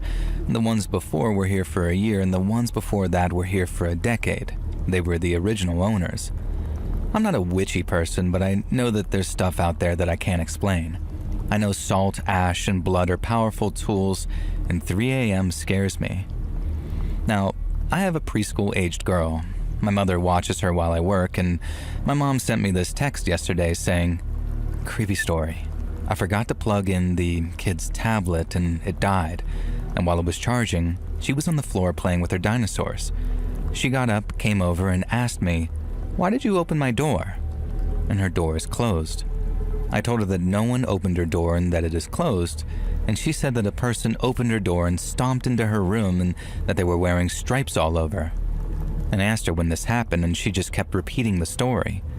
I stopped myself from asking if it scared her and didn't want to put that idea into her head.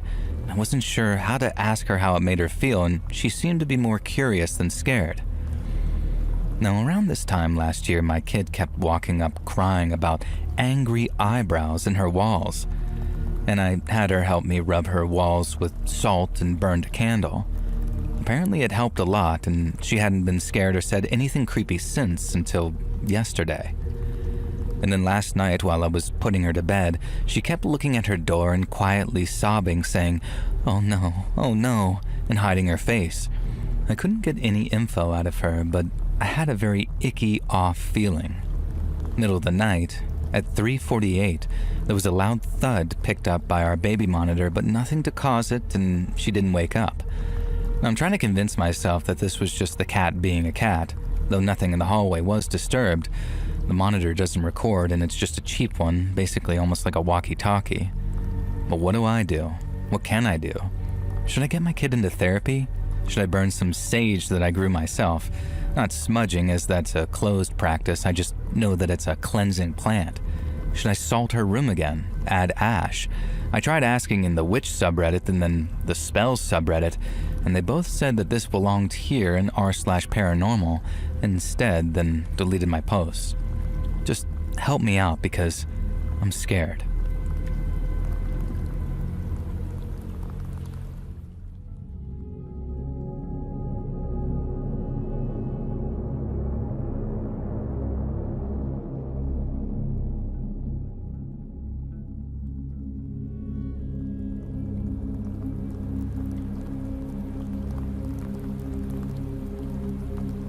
So last October, I moved to Hawaii completely alone.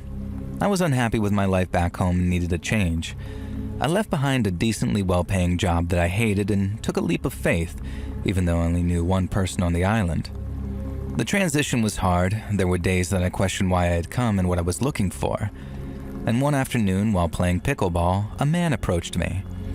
And it was a black man with the bluest eyes I'd ever seen.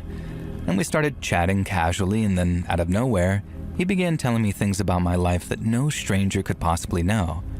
He said I was from Chicago. He named the exact 2 streets my old apartment in Chicago was located, and he said that I had 3 brothers, which I told him no. And after a minute, I realized that he was talking about my blood brother and my 2 stepbrothers. I don't see my stepbrothers, so I don't even think about that right away. And he told me that I was Polish and spoke about the close bond that I have with my mother. And every detail was true. I was completely stunned. My first thought was that he might be a stalker, but the conversation continued. He told me he had this sense, and that I was meant to speak with him. And without me mentioning my career, he said that I would soon find a job that I truly love. And then he told me that I'd meet my person and be married at 27, and that I'd have 3 children. I am a 24-year-old female, and those were all things that I've been quietly worrying about. And as strange as it all was, I didn't feel afraid. I felt this very deep sense of peace, like I was exactly where I needed to be. And when it was my turn to play, we wrapped up our conversation and he said something like, "I'm always here. You'll find me around." And I walked toward the court, but after only a few seconds I turned back to look for him, and he was gone. Completely vanished. The courts were fenced in, so there was no way that he could have just walked off unnoticed in that short amount of time, and also wired so I wouldn't be able to see him even if he did. I played there often and have never seen him again, and it was one of the most surreal and unexplainable moments of my life, and I still think about it all the time.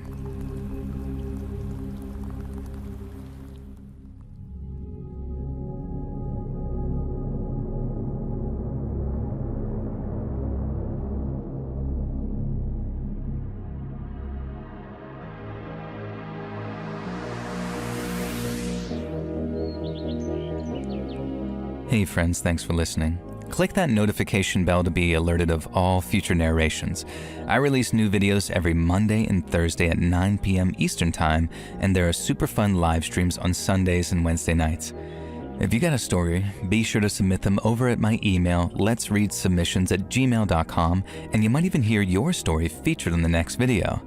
And if you want to support me even more, grab early access to all future narrations and bonus content over on Patreon, or click that big join button to hear about the extra perks for members of the channel. And check out the Let's Read podcast, where you can hear all of these stories in big compilations located anywhere